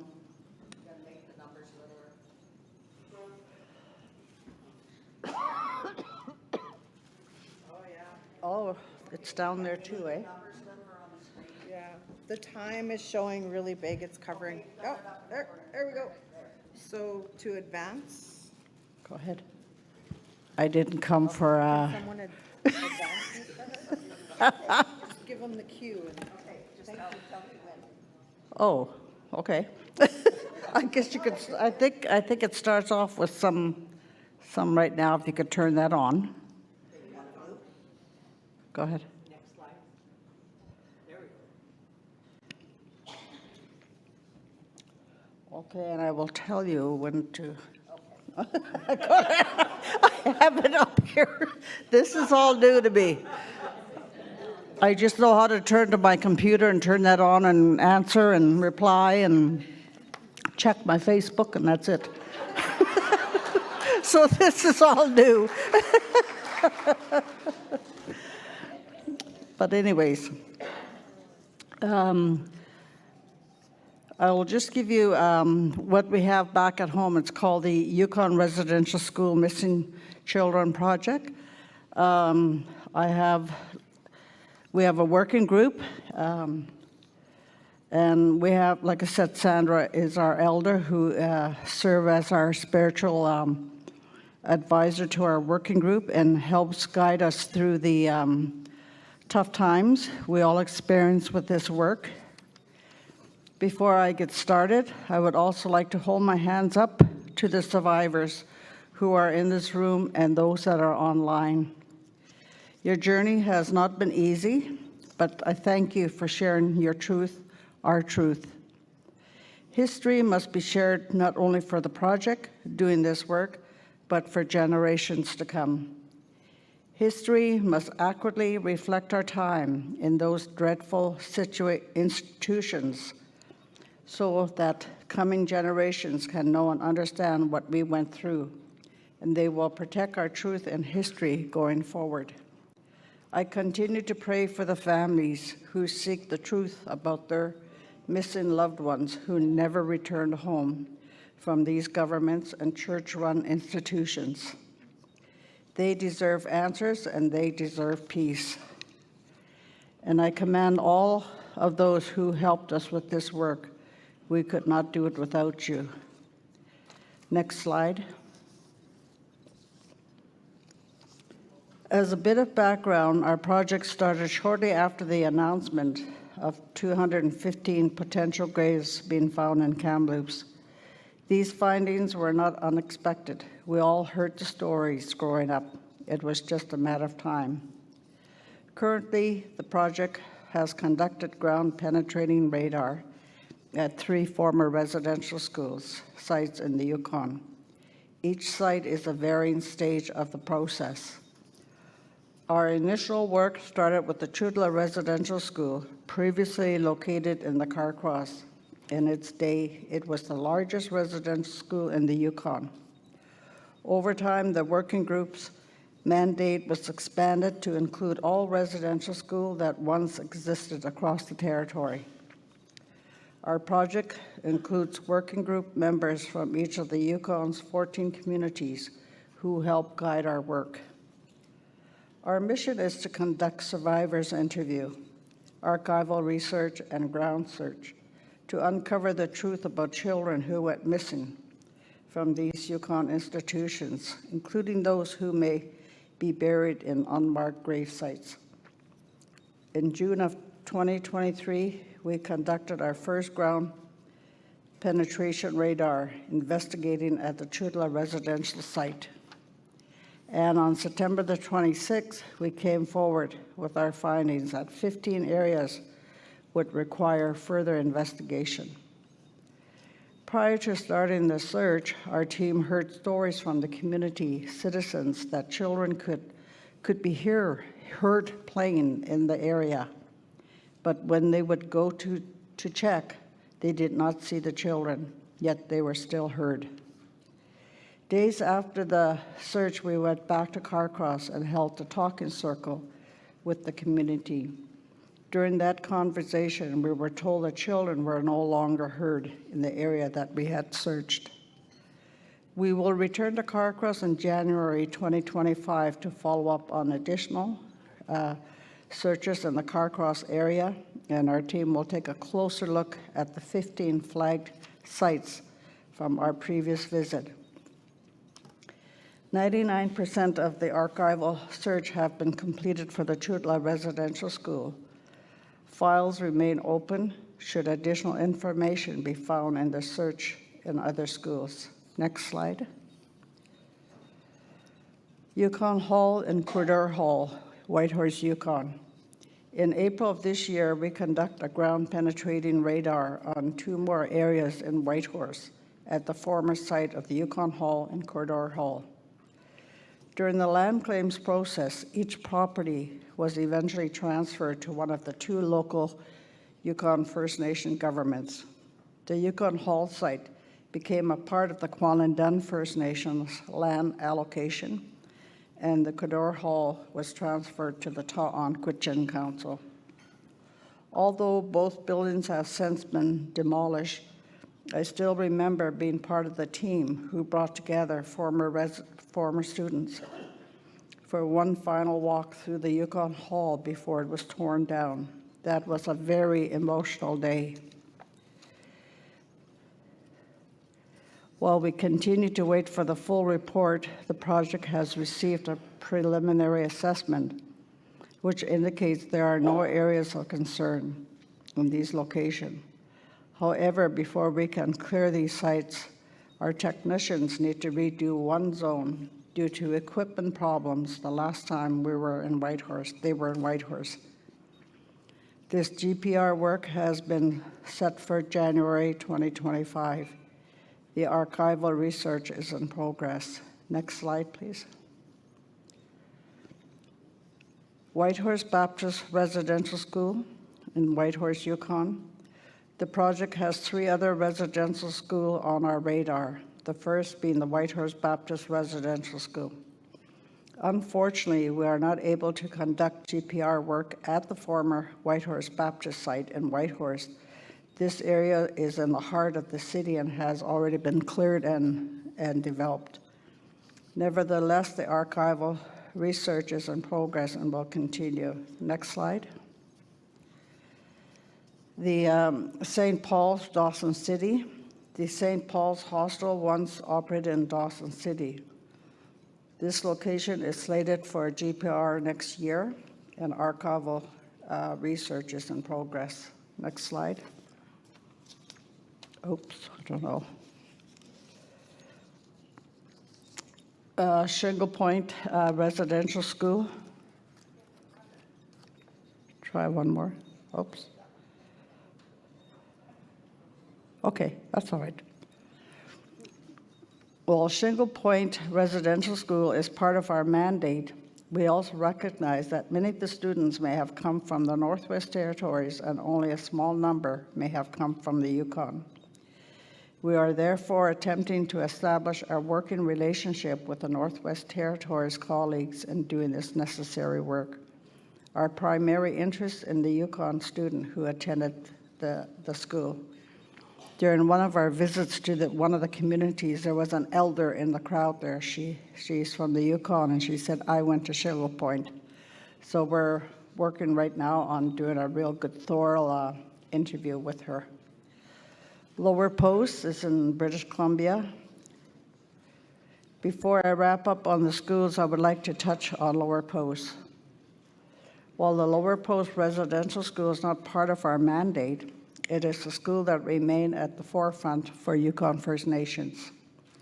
Although the school was in northern British Columbia, many Yukon students attended that school, and some of those students are members of our working group. For that reason, we have been working with the local First Nation to establish a working relationship with their team so we can learn more about Yukon students who attended. We also received information from a lot of students that were even in Fort Nelson, had went to the Lower Post or the Chutla Residential School. I've also met some family from Telegraph that their children never came back from these residential schools. Is there another slide, or is that all finished?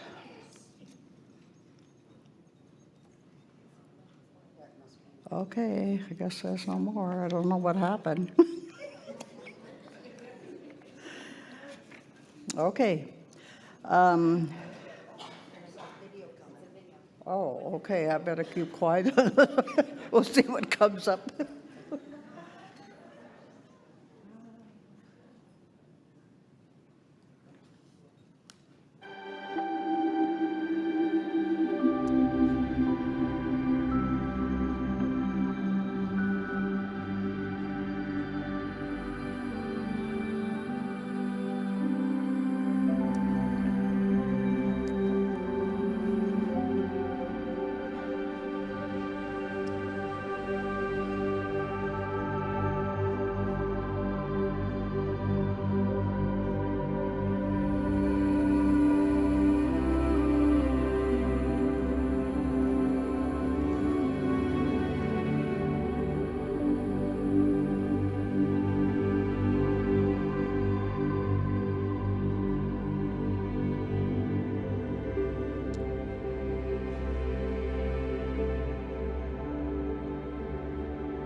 Park Cross, as you know, is the site of 15 potential grave sites. And I want to plant some tobacco and cloth. I just want to explain a little bit about this. The red is for unity and bringing the communities together. The yellows is for the infants and the children. The blue is for the parents, the caregiver, providers. The white is for the grandparents, the elders, and the wisdom keepers. The tobacco is for calling our people home and to protect our people.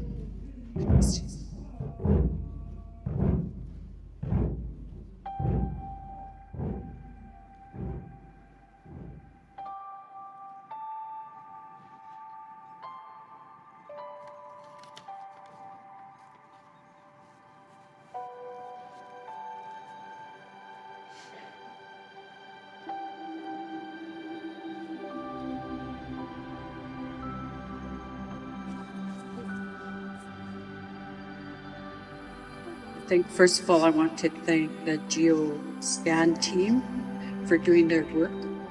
I want to thank Judy and Doris and all of their team that did their work. You know, the whisperings that we hear in the community about spirits and spirit peoples, and that it's not a surprise. It's a confirmation that we knew what was out there, and that it's going to take all of us, Native and non-Native, to move past this history of residential school and racism. You know, we have a lot of work to do. We need to continue building our stories of our people. How come they never came back, or what happened with it? We could build this by storytelling and keeping records and updating what we know today.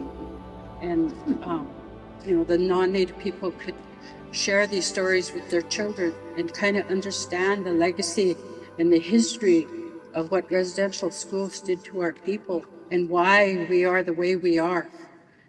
I'm grateful for this. I'm grateful for the walkers. I'm grateful to my elders who have taught us to love no matter what's happening, to have patience and understanding.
I'm not sure if there's another slide coming up, if you want to, if there is.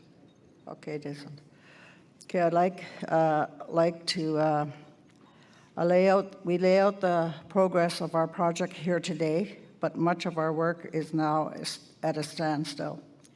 Many of you may have already heard severe funding cuts have been imposed on residential school projects like ours across the country. Many of us are still waiting to hear if our funding has been confirmed, and as we look forward to March 2025 is quickly approaching.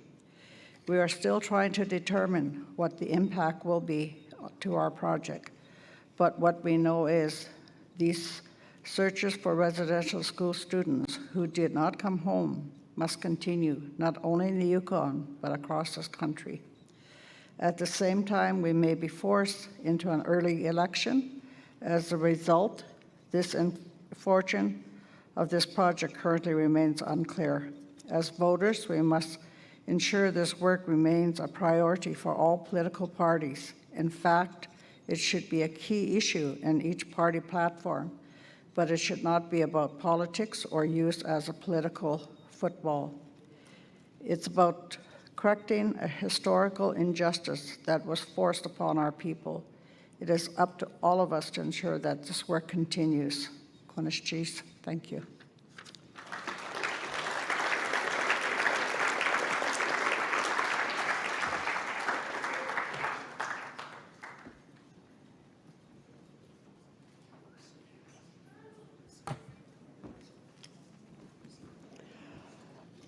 Thank you, Charlene. Thank you, Whitney. Thank you, Jeanette, Thomas, and Judy.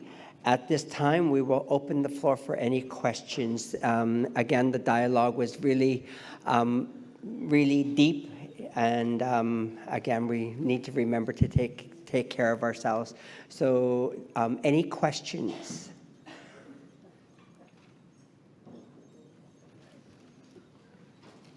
Yes, Hudson.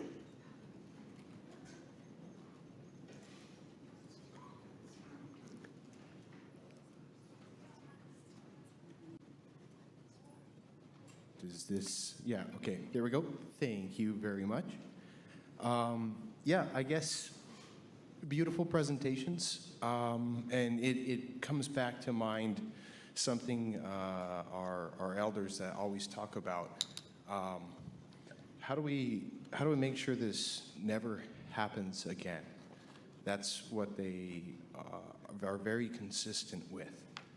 And one of the key, avenues that they've highlighted is through education. I guess everybody who presented is already beginning this.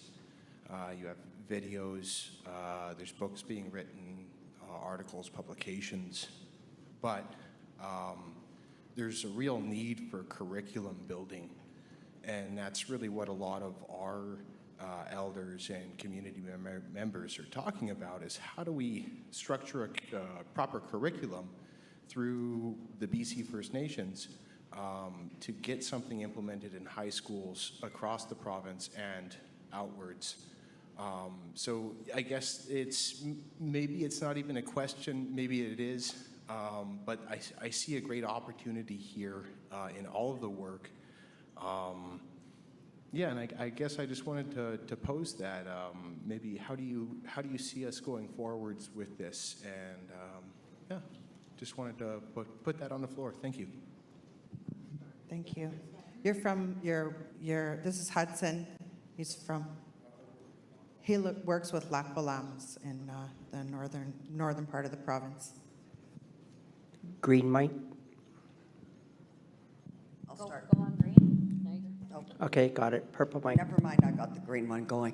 I think what each of the provinces need to do is engage with their First Nations schools. With us in BC, we have the First Nations Education Steering Committee, and the First Nations Schools Association is engaging with them to get a committee to start working with the communities that have the residential schools, and the 8 of us that are further ahead than everyone else, to gather the information on what has happened and to start developing, because they do have a curriculum development committee.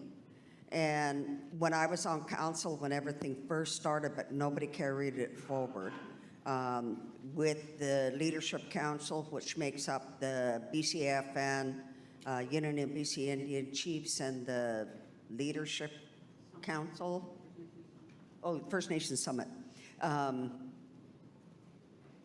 We were talking with the AFN, but I was speaking with the Canadian Curriculum Developers Association of Canada, and that's the one that helps guide all of the other provinces and territories. But nobody picked that up. They said that education portfolio for the AFN would pick that up and work with all of the provinces, but nobody's done it. So for BC, I think that's what we need to do. The other provinces need to go and start working with their First Nation education groups to start pushing it and talking to the political people, but it's us that have to push it, talk to the other associations that we need to move it forward, to get the curriculum taught in the schools, because that's how you're going to change the way the deniers are. Some of them are old, set in their ways, and they're going to stay that way. Doesn't matter what we do. They're going to deny everything. They deny the Holocaust. They deny there's even a war, and all of the other places that we have. So it's educating the young people. Thank you, Jeanette. Couple of comments. Charlene's whispering in my ear here. So we're talking about the, she's telling me things. She's always telling me things, and I always take them to heart, Charlene. So we're talking about the documentary. Chief Willie Sellers has said, you know, this particular film should become part of the high school curriculum. I know National Geographic is working towards that. But it's not really in conjunction with our team. It's taken on its own sort of life, and if it gets into curriculum, that's great. I think also too, like from my perspective, getting the youth out there, when Jeanette was talking about having the youth attend the GPR and the work that's happening in community, I think she's dead on. It starts closer to home. I have a teenager at home, and he's been involved as much as me in this investigation and these processes like for the last couple of years. So he comes with me. He, you know, will come to conferences. He'll come out to site. He's seen some of the things that are happening, and he will also remember, you know, this happened and these people were there, and these are the things that happened around residential school work. So that's important, getting them when they're young, for sure. I know growing up here in Vancouver, growing up on the North Shore, we were never taught. We were never taught about residential schools. It was not in the curriculum. And I think that that's a key thing that is shifting now. They are talking about it in high schools, even in rural high schools, like in Williams Lake. They are having those conversations. And I have sort of made it a point for myself to insert myself. You know, he's a teenager, so guess what? I'm coming to the high school and doing a presentation, or I'm bringing someone with me, or I'm having that conversation with the teacher when they're doing a, you know, quote, residential school unit on things that are appropriate. So lots of things to consider, I think, in terms of real curriculum, but also that closer to home piece as well. Thank you, Whitney. And just to give you some information, Hudson, is I sit at the BC School Trustees Association, and the province of BC has been mandated to provide Indigenous graduation requirements. 4 years it was implemented, 2 years is now legislation. So every student in the province needs to adhere to and receive Indigenous history education for their grade 10, 11, and 12. If they don't meet those requirements, then they're not eligible to graduate from high school. So the province is doing a lot of work. Last year when I was at the academy, the BC School Trustees Academy, there were still a percentage of the province that wasn't, they didn't know how to reach out to their respective communities. And so when I stood up in front of, you know, the entire province, I said, well, they asked me, well, how do you reach out to people? I said, well, you speak English. You should be able to go into your communities and talk to the elders in your communities. Well, what do? Well, you need to ask those elders what their respective protocols are. I can't tell you how to do Squamish protocols in someone else's territory. That's disrespectful. And so I'm very bold when I'm talking with the BC School Trustees because, again, we need to change the narrative. Will something like this happen through residential schools, Indian day schools? We heard our elder today, her son experienced physical abuse. So we do know there are still some challenges in the school system. We need to make sure that we teach our children to tell us what happens, to be honest, because again, if we don't hold the schools, the principals, the school districts, the province accountable, we will see the continued abuse, and that's just not acceptable. We have an elder here. Thank you. Thank you. Sandra Johnson. I worked for several years as a resolution health support worker. And we used to meet quite a bit. That's where I met Ted. Anyway, we did talk about education of the people in Canada. And I know when we went back to the Yukon, we got our leaders to talk to the government officials there. And we had meetings and established a curriculum for the schools. And each of us as resolution health support workers used to go visit the schools and talk about the residential school. And the Yukon government also made a policy to invite people to come to new employees of the government to talk about residential school. There was lots of them. I know I spoke at the Correctional Institute and also other government offices, and people were amazed because they did not know about this, as well as a lot of the students in school did not know. And a lot of our own children do not know. We have to learn to encourage our people to speak out, because healing begins with yourself. Before the Creator, you are responsible to look after yourself. So you have to take on the responsibility of healing yourself. Nobody can heal you. You're the only one that's responsible for what you take in. And you do that with the help of the Creator. Don't forget that part as human beings that we neglect. And that's our spirituality. That's what's wrong with the world. That's what's wrong with our people now, is because we're too materialistic. We're too ruled too much by that God Almighty dollar. We feel sorry for ourselves because we feel we've been really beaten up, and we just get too engrossed in our depression and helpless. When are you going to get tired of it?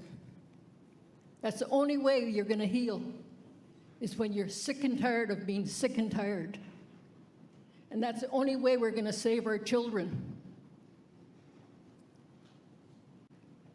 I would like my great-grandchildren to live in a far better world than what I grew up in. But it starts with the self. That's why we have to. I am so happy to be invited here. I'm honored, because it warms my heart when I hear you speaking out. I'm proud of Judy. I'm proud of your name. Charlene. Charlene. I first met her in the 70s, and I just thought, what a powerful woman that woman is. I've been following what you do, and she has been a leader in this country, and we can do it. Young women, young people, it's time to step up, because before you know it, you're going to have gray hair like me. I never thought I would live to this age, because in residential school, I always thought I was going to die. I never expected to live long. But here I am now. I'm looking at my 80s soon. And I know you can do it too. So I encourage you all, please, speak out. Use your tools, your knowledge. Don't be afraid to speak. We can bring solutions to this world. As First Nations people, we have a responsibility to Mother Earth and to the world. We're strong, strong people. Always remember that. Anyway, I love you all. God bless you.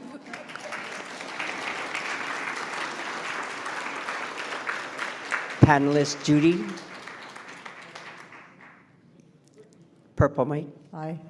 I'd just like to bring forward this information. We have Yukon First Nation Education Directorate in the Yukon. And right now, they are working on curriculums for the school. So definitely, they'll be part of the, we'll be inviting them to be part of this group here so that we have that information they would get right firsthand and be able to put that in the curriculum in their school. Thank you, Judy. Purple mic, Charlene. Testing. Thank you for the question about how do we make sure this doesn't happen again. And my comments are more personal because I do work with Williams Lake First Nation, plus I do work with the Ministry of Indigenous with MER. And I'm always trying to think outside the box for us to get where we need to go. And not only today, but tomorrow and 20 years from now. That our children, our grandchildren will be better off than we ever were. That's what we want as grandpas and grandmas and jazz and baz. But that means us being bold, really thinking about where we're currently at. And when you say, how do we make sure this doesn't happen again? For myself, I personally think of some things that we really need to think about. You know, is it already happening in some small ways where, and sometimes I say things that people may not want to hear. At the same time, that's how we move ahead, in my mind, is being able to challenge and do things differently so that we get better results. But could we be, I admire our leaders across the country that are looking at taking over child and family services. And in my mind, are we ready? You know, not saying we're not ready, but to me, creating that healthy family and those healthy nations requires that what we did, what we experienced in residential school, out of residential school into our own homes, where we've now perpetuated that violence and that abuse within our own homes, that's the tough work. It is playing itself out in murdered and missing women, on the streets, downtown. It's playing itself out in our people that are overrepresented and incarcerated. It's playing itself out in our children that are apprehended. It's like it's still happening. It's just in a different way. But also, to me, the challenge is we're asking for those responsibilities. First Nations Health Authority in BC, we've taken over health, but with the same policies, the same procedures that the federal government has. That doesn't help us a lot when we need to deal with this tough stuff, because nobody wants to look at that right now. So while we look at taking over those responsibilities and taking over child and family services, taking over justice and everything that we want, so do the responsibilities. And that's where I think that we have an opportunity. But that means exactly what you said, where it means resolving our own stuff. As individuals, as frontline workers, within our own families, within our own communities. That's tough.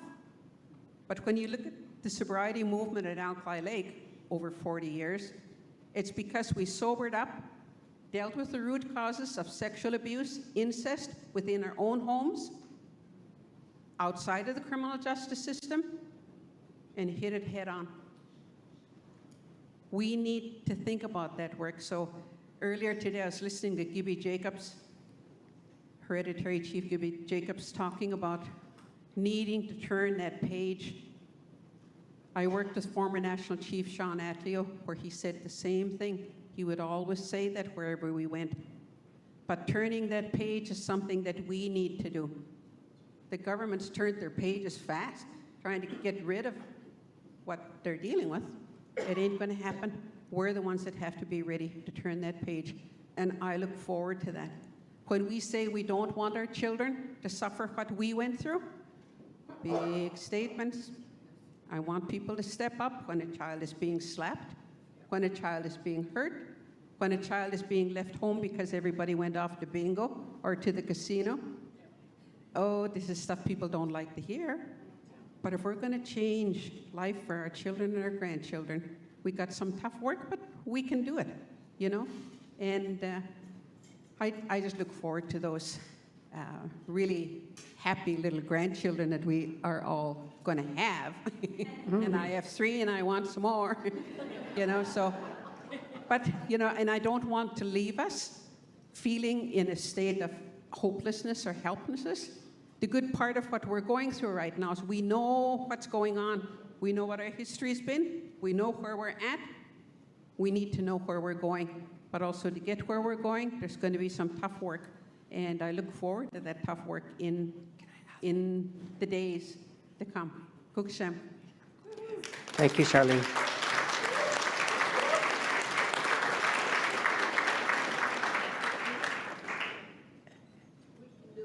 And just to, you know, let our elders and residential school survivors and service providers know, when I share my residential school and Indian Day schools experience with different organizations and schools, you know, I ask, you know, the non-Indigenous people in the room, how many of you had graveyards at your schools?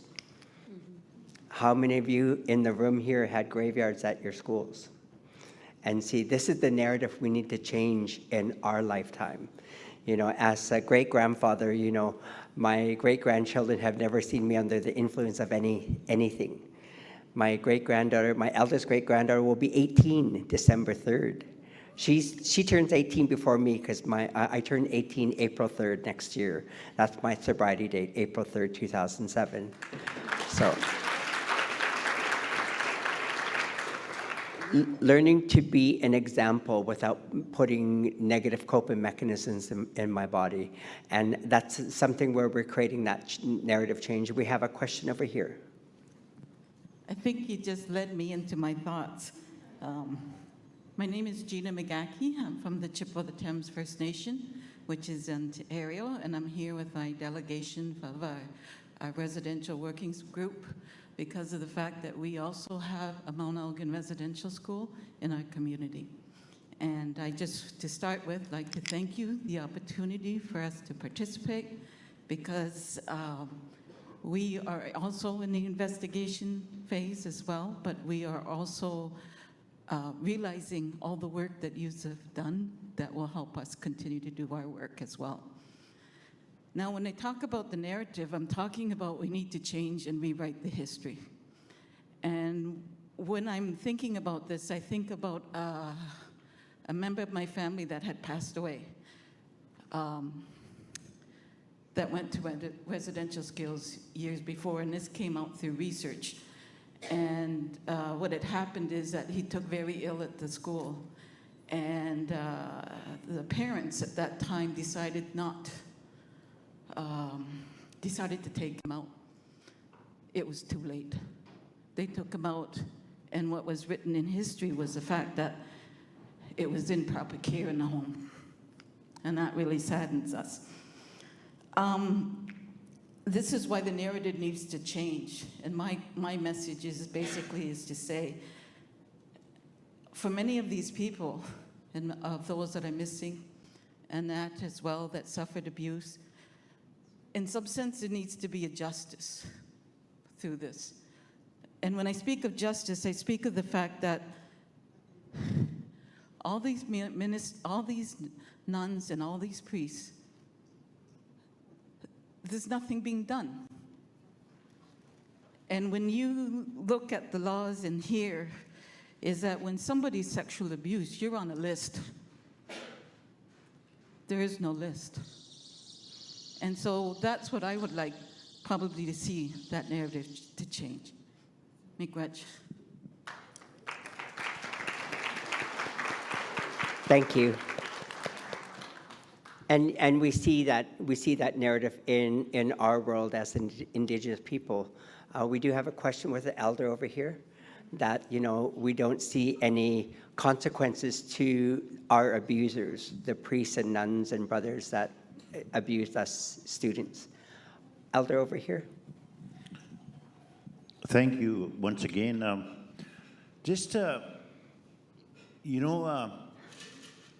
Everywhere you go, or even in your own community, within your own family, everybody talks about the problems.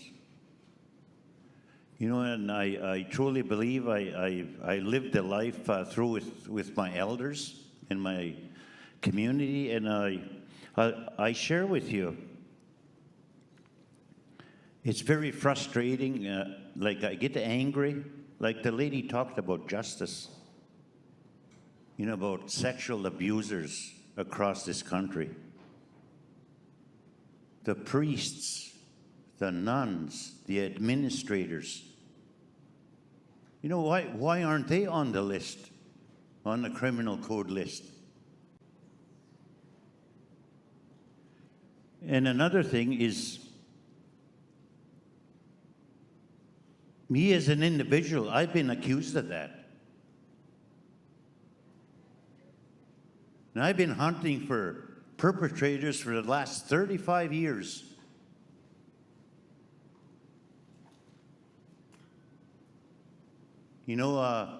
People convict you before the court case happens.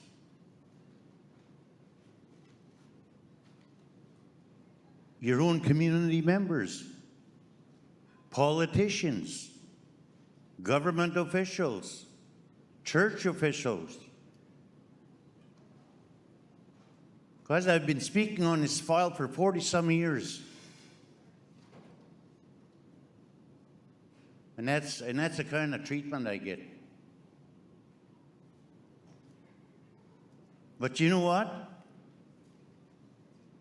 I got a family, 15 grandchildren, and my 8th great-grandchild will be born in a couple weeks, and a lovely wife.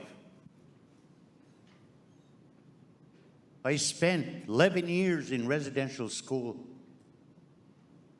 just like many of you around this room, sexually abused by a nun. And you know what? You'll never forget that experience. You'll never forget it. Try and forget it. I'm 71 years old. And there's not a day that I go without thinking about what that woman done. And I share that with my grandchildren today. But that's the shame and pain that our people go through. I'm very outspoken. I'm criticized for that. I sat on national boards. I don't sit there anymore because of my voice.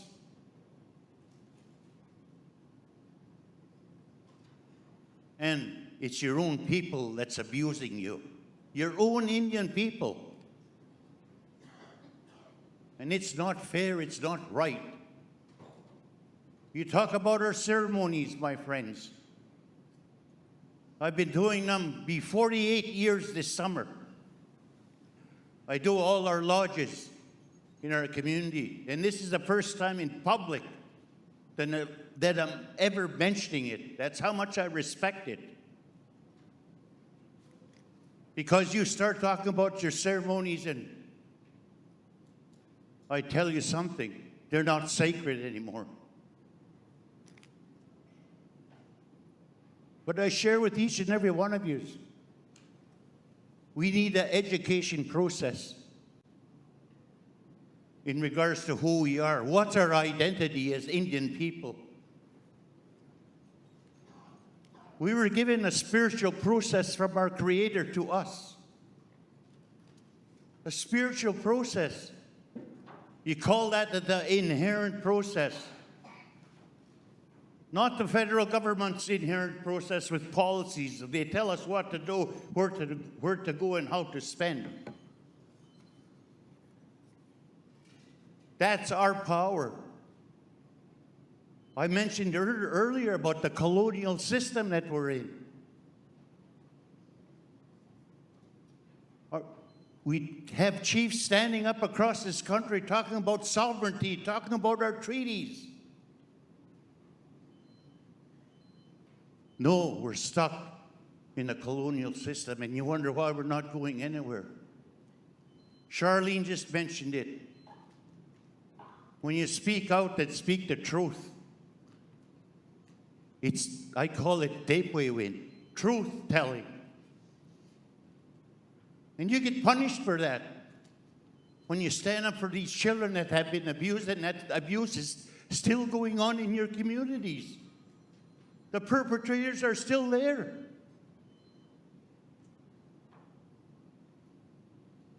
Now that's the hurt I live in my own community.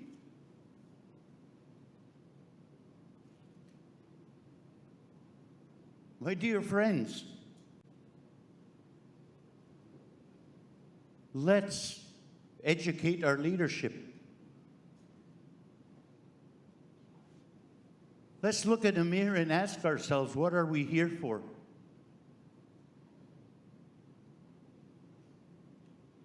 Number one is your children, your grandchildren, your great-grandchildren, and your community. We got to give back to our communities. It's giving back. My friends, let's move forward in a positive manner and show this country what we're all about. Survivors, we changed this country. It's never, ever mentioned anywhere how survivors across this country has changed the country. So with that, I thank you very much. Thank you. First of all, I want to offer our gratitude to Charlene, Whitney, Jeanette, Thomas, and Judy. We do have gifts for you. Again, let's give them a great big round of applause.